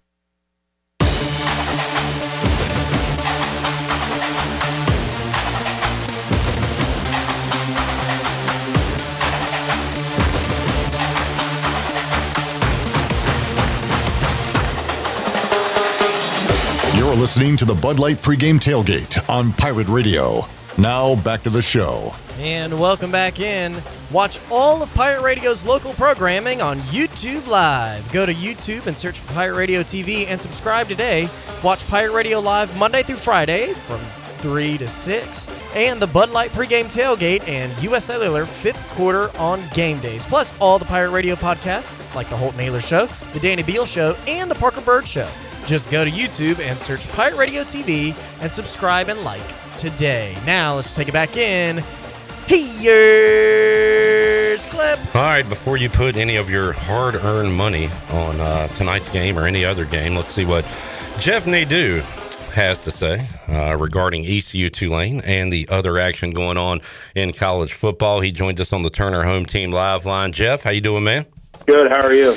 I'm good, and looking forward to a big game tonight. A little nervous, Jeff. Can the Pirates, rise to the occasion? We've been talking a lot about this week. ECU playing as an underdog, playing against an opponent on the road and beating them, and it's been kind of few and far between. I mean, if you want to count North Texas last year, Pirates were 2-point dogs in that game, came back to win the game, kind of going away against North Texas. They won their bowl game against NC State as 7-point dogs, but that was a neutral site, and you can kind of throw bowl games out the window as far as who's playing and everything. So this is an opportunity, Jeff. We had one against BYU and failed at home.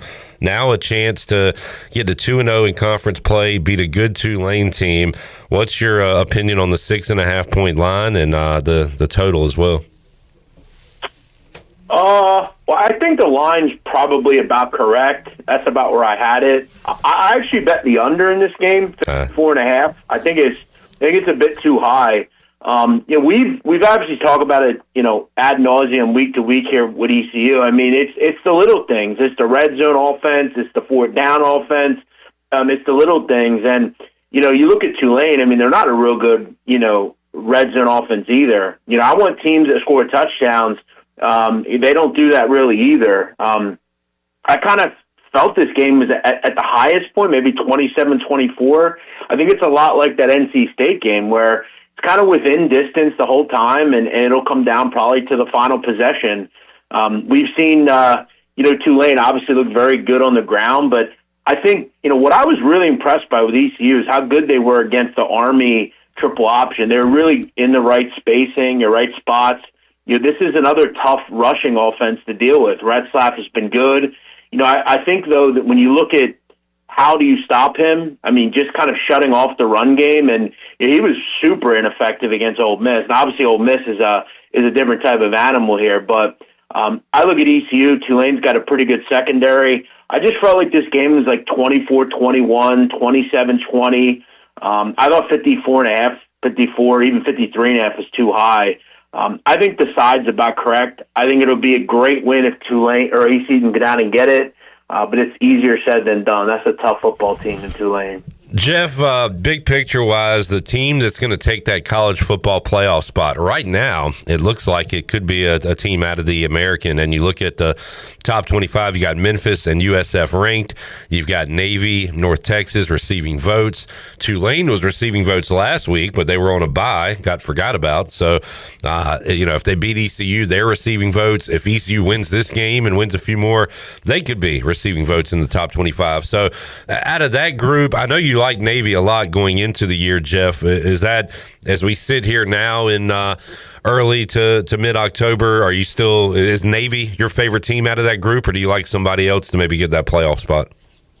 Yeah, I love this conference. I mean, there's a lot of talent here. I do still like Navy. Keep in mind, they don't have to play Tulane.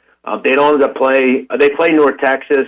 That's a road game. That's a tough one. But you get South Florida at home as well. Look, this is a tough schedule for really everybody in this conference. It's not easy. There's about 4 or 5 really good teams.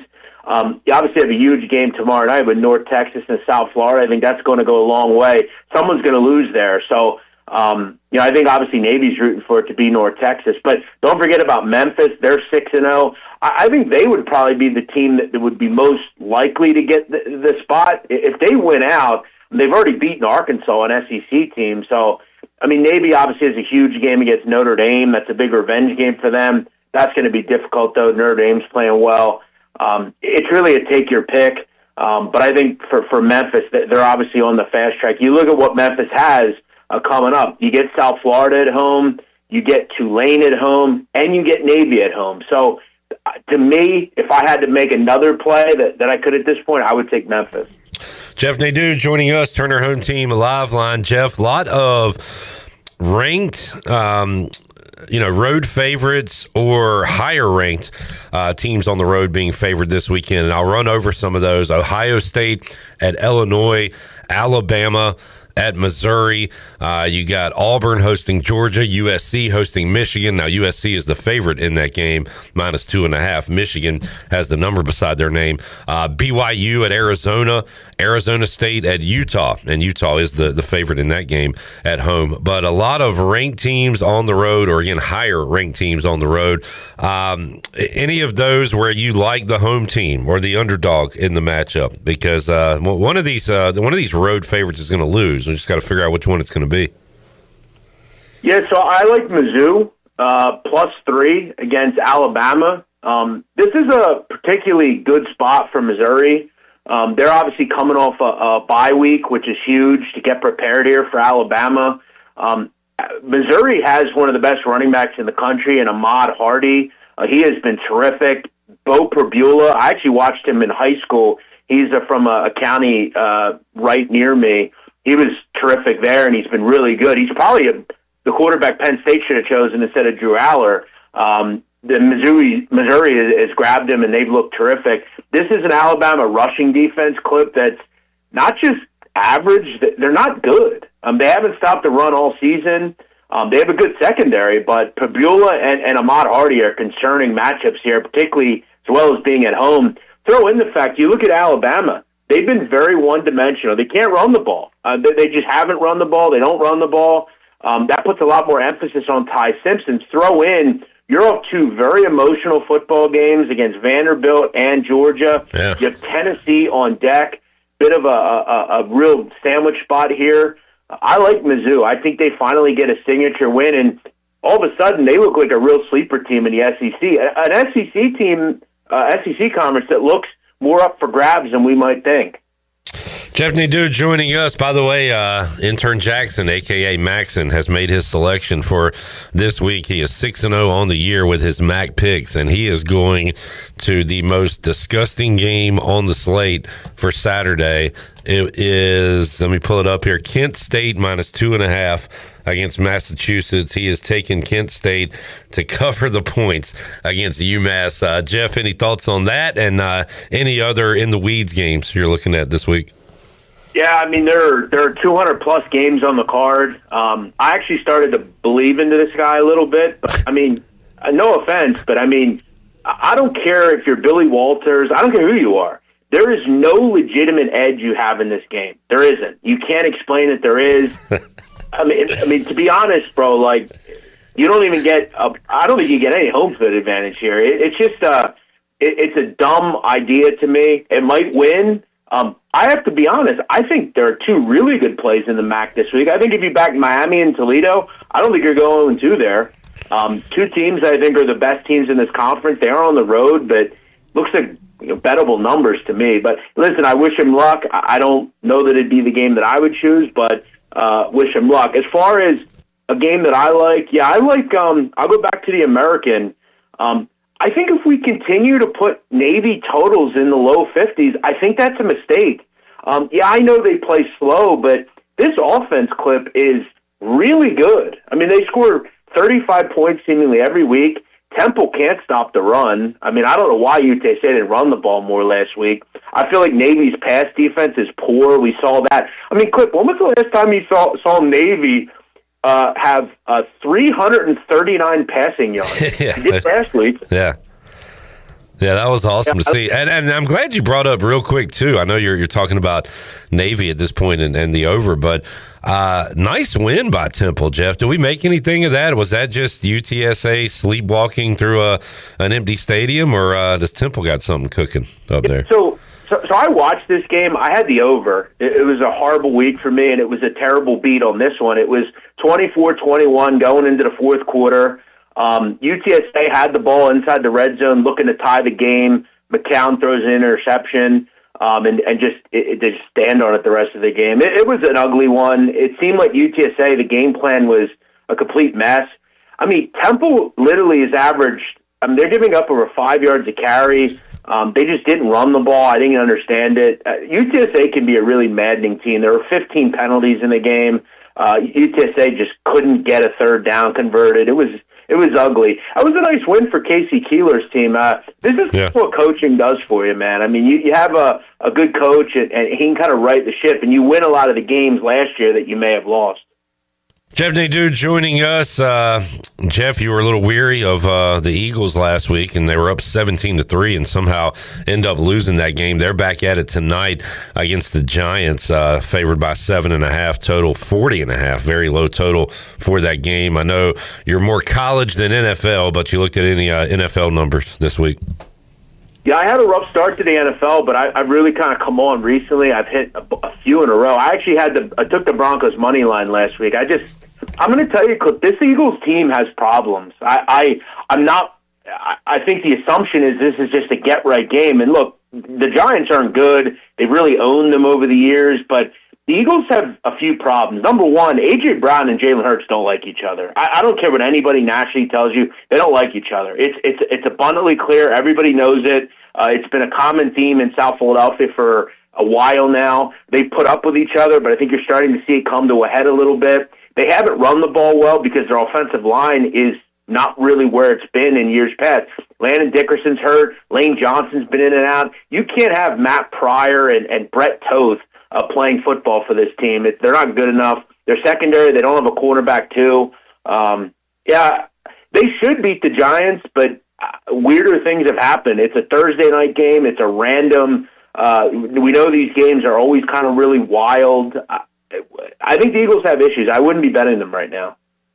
Jeff, good stuff, man. Appreciate you joining us. Our weird ECU schedule continues. We got another Thursday night game coming up next week, and then a bye week. So we'll finally get back to Saturday football once we get into November. But we'll track you down next Thursday on the Bud Light pregame tailgate. Talk more football.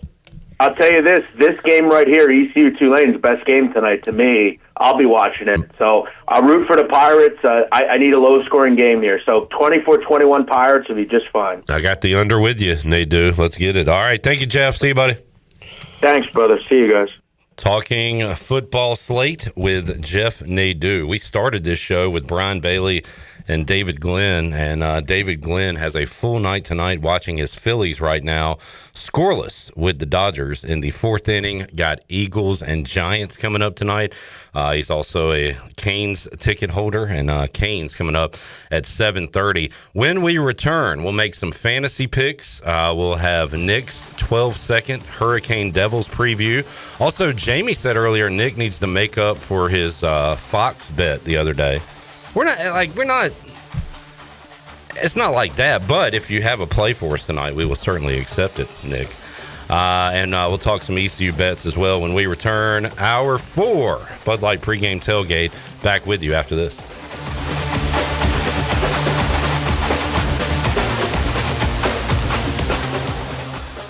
Fast, reliable, affordable.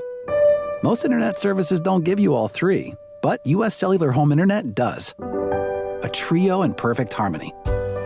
Fast speeds, a solid network, and just $39.99 a month when bundled with a wireless plan. Built for us. Terms apply. See uscellular.com for details. This is Brandon Tate, owner and operator of Atlantic Wireless, an authorized agent for U.S. Cellular since 1997. Visit AtlanticWireless.com to find the store near you. We go beyond the call. Greenville Motor Company and Greenville Auto World, two names that are synonymous with top quality sales and service in Pitt County for over 47 years. And Brian Cook joins us now. And Brian, talk about your philosophy when it comes to previously owned cars, trucks, SUVs, even hybrids now. Yeah, we're going to shop all over the Southeast trying to keep a good mix of inventory. And from there, we want to offer a top quality product to use through warranties and finance that we can provide. Try us, trust us at driveherenow.com. Michaels & Gateway Cosmetic and Family Dentistry has been Greenville's premier dental practice for over 40 years. I am Dr. Chris Gateway, and our mission at Michaels & Gateway is to provide exceptional dental care with compassion, integrity, and innovation, ensuring every patient leaves with a healthy, confident smile. Doctors Michaels & Gateway are committed to providing an outstanding patient experience with every visit. Not only do we offer all your dental needs under one roof, in most cases, we can take care of those needs on the same day. Bring your smile to us at Michaels & Gateway Cosmetic and Family Dentistry. Homeowners can face many challenges throughout this season,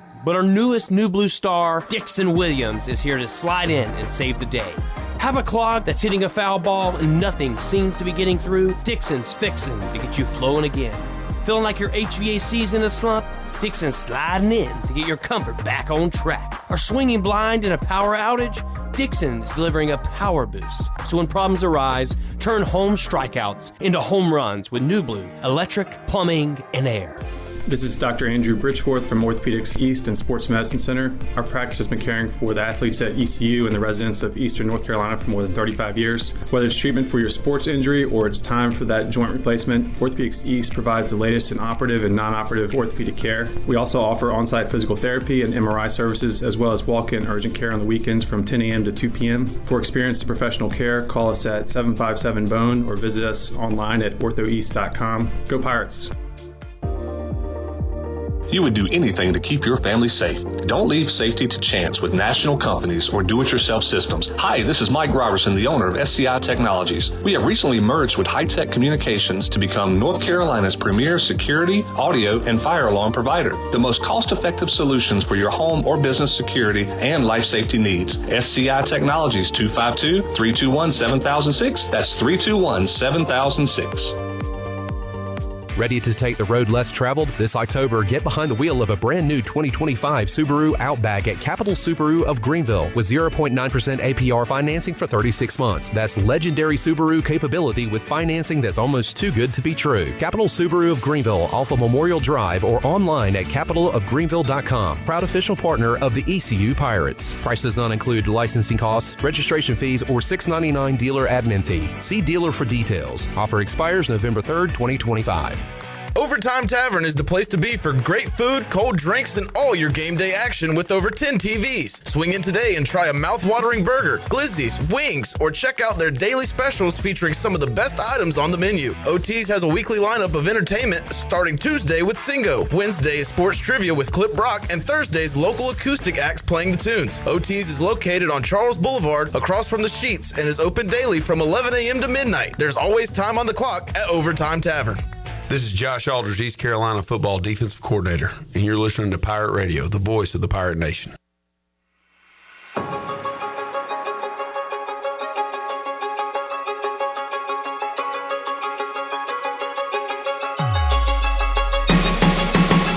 You're listening to the Bud Light Pregame Tailgate on Pirate Radio. Now, back to the show. And welcome back in. The Pirate Radio app is here. Download in your Apple or Google Store today at your all-access pass to everything Pirate Nation.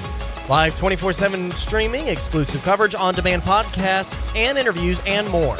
Stay connected and stream the Pirate Radio app wherever you go in your vehicle with Apple CarPlay and Android Auto. Download the Pirate Radio app today, powered by Flatlands Jessup Insurance and Carolina Caliber. The voice of the Pirate Nation is now in the palm of your hand. Now let's take it back in. Here's Clip. Back with you, hour 4, Bud Light Pregame Tailgate. Clip Brock, Maxon, Nick the artist, Shirley Rhodes.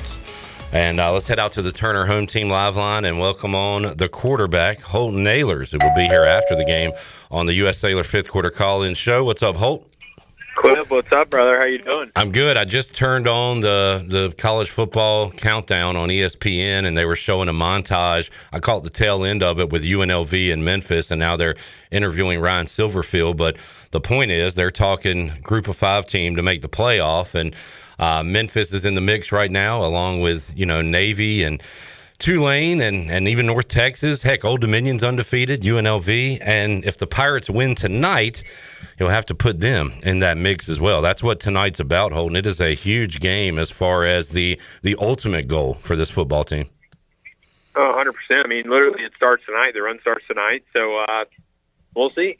Both teams had a bye week, before this game, so it's a huge one. Clip, obviously there on a Thursday, so it switches things up a little bit. That's always a weird place to play in general. It's a hard place to win at, to be honest with you. But it's a huge one tonight, so I'm excited, man. I feel good about it. I have Pirates plus 6.5, so man, we'll see. I'm with you there, Holton. I asked Coach Hudd and Alex Harper this earlier. When coaches, you're on a bye week and they say, all right, first part's about us and then we'll focus on the team. My thought is why not just focus on Tulane for 2 weeks? But Hud said it kind of depends on your situation. If you're terrible and the wheels are falling off, you really do need to evaluate yourselves. But, it depends on the circumstance. So how about when you had a bye week, Holton? Was it really like that? Is that just something coaches say? What's the focus on the other team compared to yourself? Yeah, it's a great question. We actually talked about with Josh Aldridge this week on the podcast about what their plan was. They actually interviewed him last week, released it this week, and he kind of said yeah, look, for one, and I agree with this a lot, is you look at your tendencies that you have on film to make sure that you're not going to get exposed the second half of the year. You can fix some of those tendencies. But I think doing that also is preparing for other opponents. So I think that it's kind of a little bit of both, but I promise you, look, Tulane's probably the biggest game of the year, at least, under Blake Harrell, other than the state game in the bowl game. This is the biggest game he's coached under, and I promise you, they've been looking at Tulane for a while now. It's going to be a big one. I'm excited for it, and it's a big stage for us, so hopefully we play well. Josh Aldridge received high scores on our Jack Powers report cards, last 5th quarter. But he's a coach, so nothing's perfect, and he wants to improve upon things.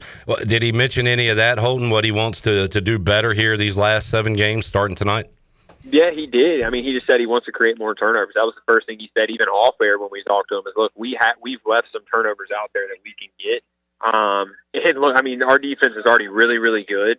I would expect, I mean, if we go and get turnovers, we're going to be a top at least 20 defense in the nation. So I'm really excited to see that. I know they focused on it over the bye week, and looking in a big game like this, turnovers are going to be huge, especially how fast our offense moves the ball. I mean, turnovers are bound to happen offensively, but if you can get some of those back or create more defensively, those teams are the ones who win games.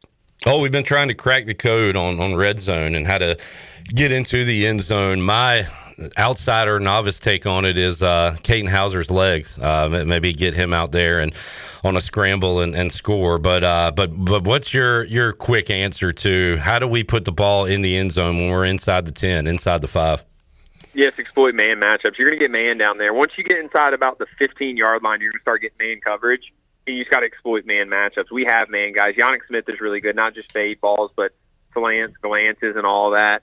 Then you got Brock Spalding, too. Put Brock Spalding in the spot, let him run some corners, some slot fades. Like, the more you get man coverage, the more you got to exploit it. And that's what the great teams do. That's what any NFL team that you watch, Clip, that's all the NFL is about, is seeing your best receivers and getting your best man guys in man coverage. You literally manipulate the defense through motion, through pre-snap motions and movements, to get them in the position you want to based off of film, make them play man coverage on your guy, and then you go win and you score touchdowns. That's what the great offense coordinators do, and hopefully we see some of that tonight. Finally, Holden, you like the ECU plus 6.5. Do you like that in a high-scoring game or a defensive game? That's what I don't know. I think it's going to be a high-scoring game, but I feel like I've said that all year, that I feel like our offense is going to score a lot of points, and then vice versa. Our defense always goes out there and plays really, really well, too. Yeah. I think if the Pirates win, we got to score a lot of points tonight. Tulane's going to score, and that's no knock on our defense at all. I just think Tulane is going to be the best offense, at least running the ball, most physical offense we've probably played all year. So I'm excited to see the matchup. I really am. It's a huge test for us. It's huge. It's the marker of Blake Harrell's first time in this conference. Yeah. You know what? We're here, and this isn't a fluke. How we're playing right now and the hype that is around this team. And look, you heard Tulane's coach talk about ECU in his press conference. He said this is probably the best team, if not one of the best teams in this conference. And hopefully we got there tonight and prove them right and beat them. So it's a big one. It's a big one for Blake Harrell. It's really a big one for Caden Hauser, too. It can kind of be his welcome to the conference, too, and kind of put the conference on notice. I'm really excited for him. And, man, if the Pirates get it done, we're going to have a really fun U.S. Sailor fifth quarter call-in show. Holden, we'll have the Cuccinellas and the Ranch here waiting for you. Come on, Ranch, maybe. Yes, sir. See you, Holt. Thanks, buddy. See you, man. Holden Ahlers, Turner Home Team Live Line, joining us. All right. We got a couple things left to do. Let's do it right now. The Hurricanes about to face off in a few minutes with the New Jersey Devils. And let me get my clock ready because I'm going to give – it was 10 seconds. Bailey or somebody said you needed more. So we're going to give you 12 seconds. Thank you to whoever who said that. Yeah. All right, so 12 seconds to Nick, who is at Canes Prospects on X and other platforms? Mainly that, but I also do canesprospects.com. Okay, check that out. All right, Canes Devils preview starts now. Big debuts for Nikolai Ehlers and Keandre Miller on the back line and the blue line, respectively. Alexander Nikishin will play his first regular season game. Freddie Anderson in goal. The Devils are 0-9-1 in their last 10 visits to Lenovo. The Canes are going to win, and Seth Jarvis is scoring a goal. Canes and Devils coming up. Wow, that was amazing. That was great. Seth Jarvis scores a goal. I did hear that at the end. Yep. Got that in the nick of time, but some new in the nick of time. That could be what this segment's called. There we go. You like the Canes to win? Yes. Devils not good in Raleigh. 0-9-1. According to your numbers there. All right, let's take our final break. We'll come back. We'll tell you what Pirates are going to get in the end zone and wrap it up on a Thursday. Jamie says that was great. That was a really good. Well, you've had 4 hours to work on 12 seconds, so I'm glad you had something prepared. Back with you to wrap things up after this.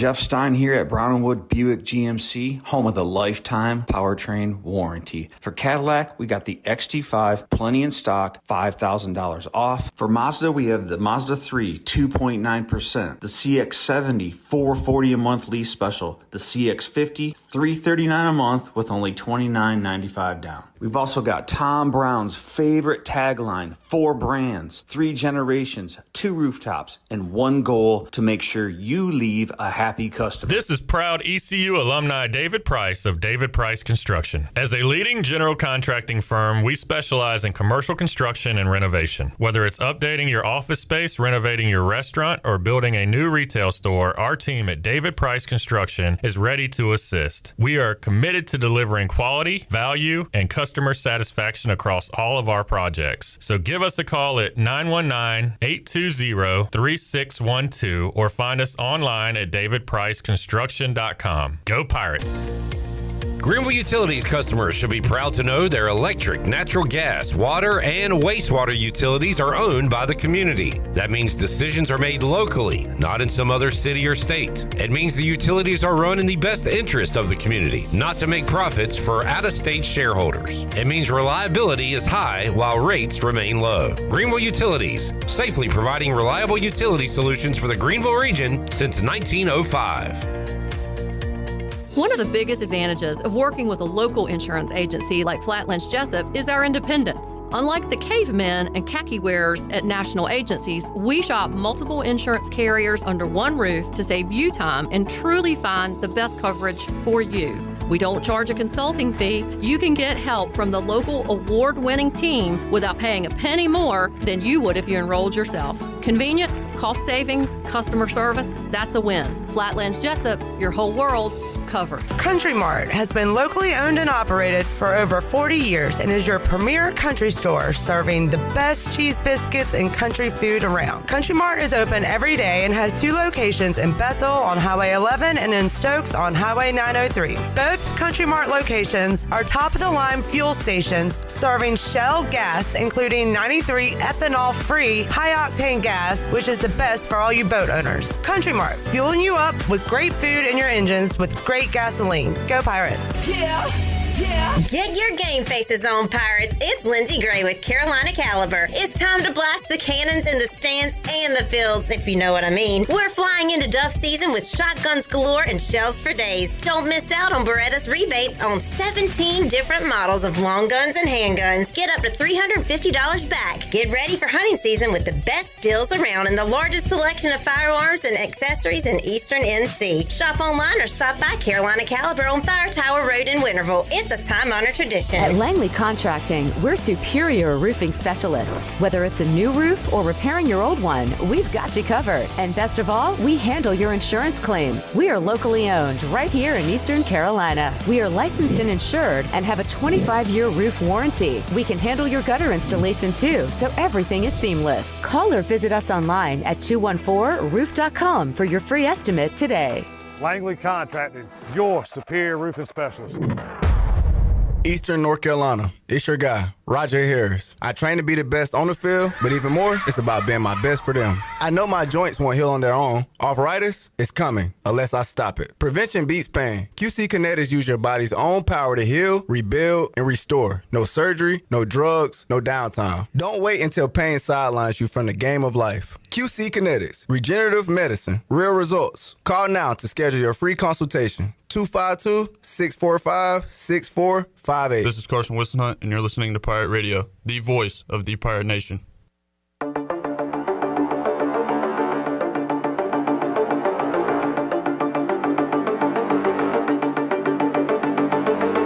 You're listening to the Bud Light Pregame Tailgate on Pirate Radio. Now, back to the show. And welcome back in. The Pirate Radio app is here. Download in your Apple or Google store today for your all-access pass to everything Pirate Nation. Live 24/7 streaming, exclusive coverage, on-demand podcasts, and interviews, and more. Stay connected and stream the Pirate Radio app everywhere you go and wherever you go in your vehicle with Apple CarPlay and Android Auto. Download the Pirate Radio app today powered by Flatlands Jessup Insurance and Carolina Caliber. The voice of the Pirate Nation is now in the palm of your hand. Now let's take it back in for the wrap-up of our show. Here's Clip. All right, getting ready to wrap it up. Shirley Rhodes joining me, left side. Strong side. I can't do it as well as Chandler does it, but That was pretty good. it wasn't too bad. All right, let's pick Pirates to get in the end zone tonight. And we'll go ladies first, Shirley. What Pirate scores a touchdown? You know, I want to go with one of the Smith guys, but I think with the way Tulane plays defense, we're going to have to do something a little bit different. So I'm going to go with Brock Spalding this time around. All right. Just because, he's been a little bit quiet. Everybody's been kind of focused on Anthony and Yannick, and, of course, our stable of running backs. So I think Brock might be our X factor tonight. All right, Holden mentioned him previously. Maxon, who you got? If it ain't broke, don't fix it. I got to go Ant Smith. I mean, he's gotten it every time. For every time that I've picked him in fantasy, he's always won, so might as well just bank on him for a touchdown tonight, too. All right, the go-to guy, Nick. Show me Yannick Smith. Show me Yannick. All right, I'm glad y'all left me this guy. I'm going to, and I put my money where my pick is. I'm going with Caden Hauser to get into the end zone at some point tonight and score. Wait. Did we ever take Caden off the board? Because usually we take the This is quarterback not off the board. fantasy. This is scoring a touchdown. Oh, scored a touchdown. Yeah. Okay, Yeah. never mind. Yep. Okay, I got you. And this is not a passing touchdown. He has to cross the plane with the ball in his hand. Well, So- I know what scoring a touchdown entails. I was just confused as to why you picked the quarterback when typically we don't do that. Stay tuned for me and Shirley bickering. We're going to do that after the pregame show. Fifth quarter call-in. All right. Thank you so much to Fifth Street Hardware for the awesome pregame food. We had scores on the Buccaneer Music Hall scoreboard. This is the Bud Light pregame tailgate. Proudly distributed by Carolina Eagle Distributing since 1989. We had our Caroline Cook Pirates in the pros. Our Celsius fifth quarter recap will be available this weekend. You can watch that on our social media sites. The Chili Water Chat Gang was loud and proud the entire day. We appreciate you guys hanging out with us for 4 long hours.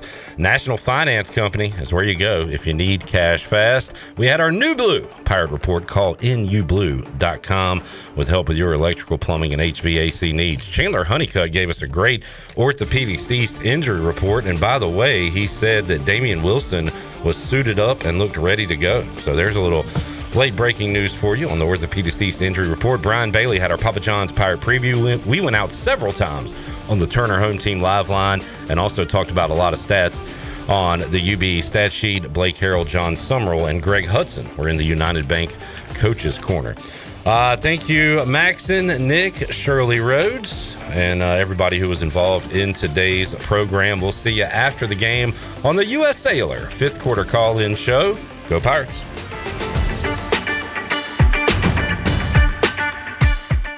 You've been listening to the Bud Light pregame tailgate, powered by Bud Light, the official beer of the ECU Pirates. Stay tuned and join us after the game for a complete recap and your phone calls on the U.S. Cellular fifth quarter call-in show, right here on Pirate Radio, the voice of the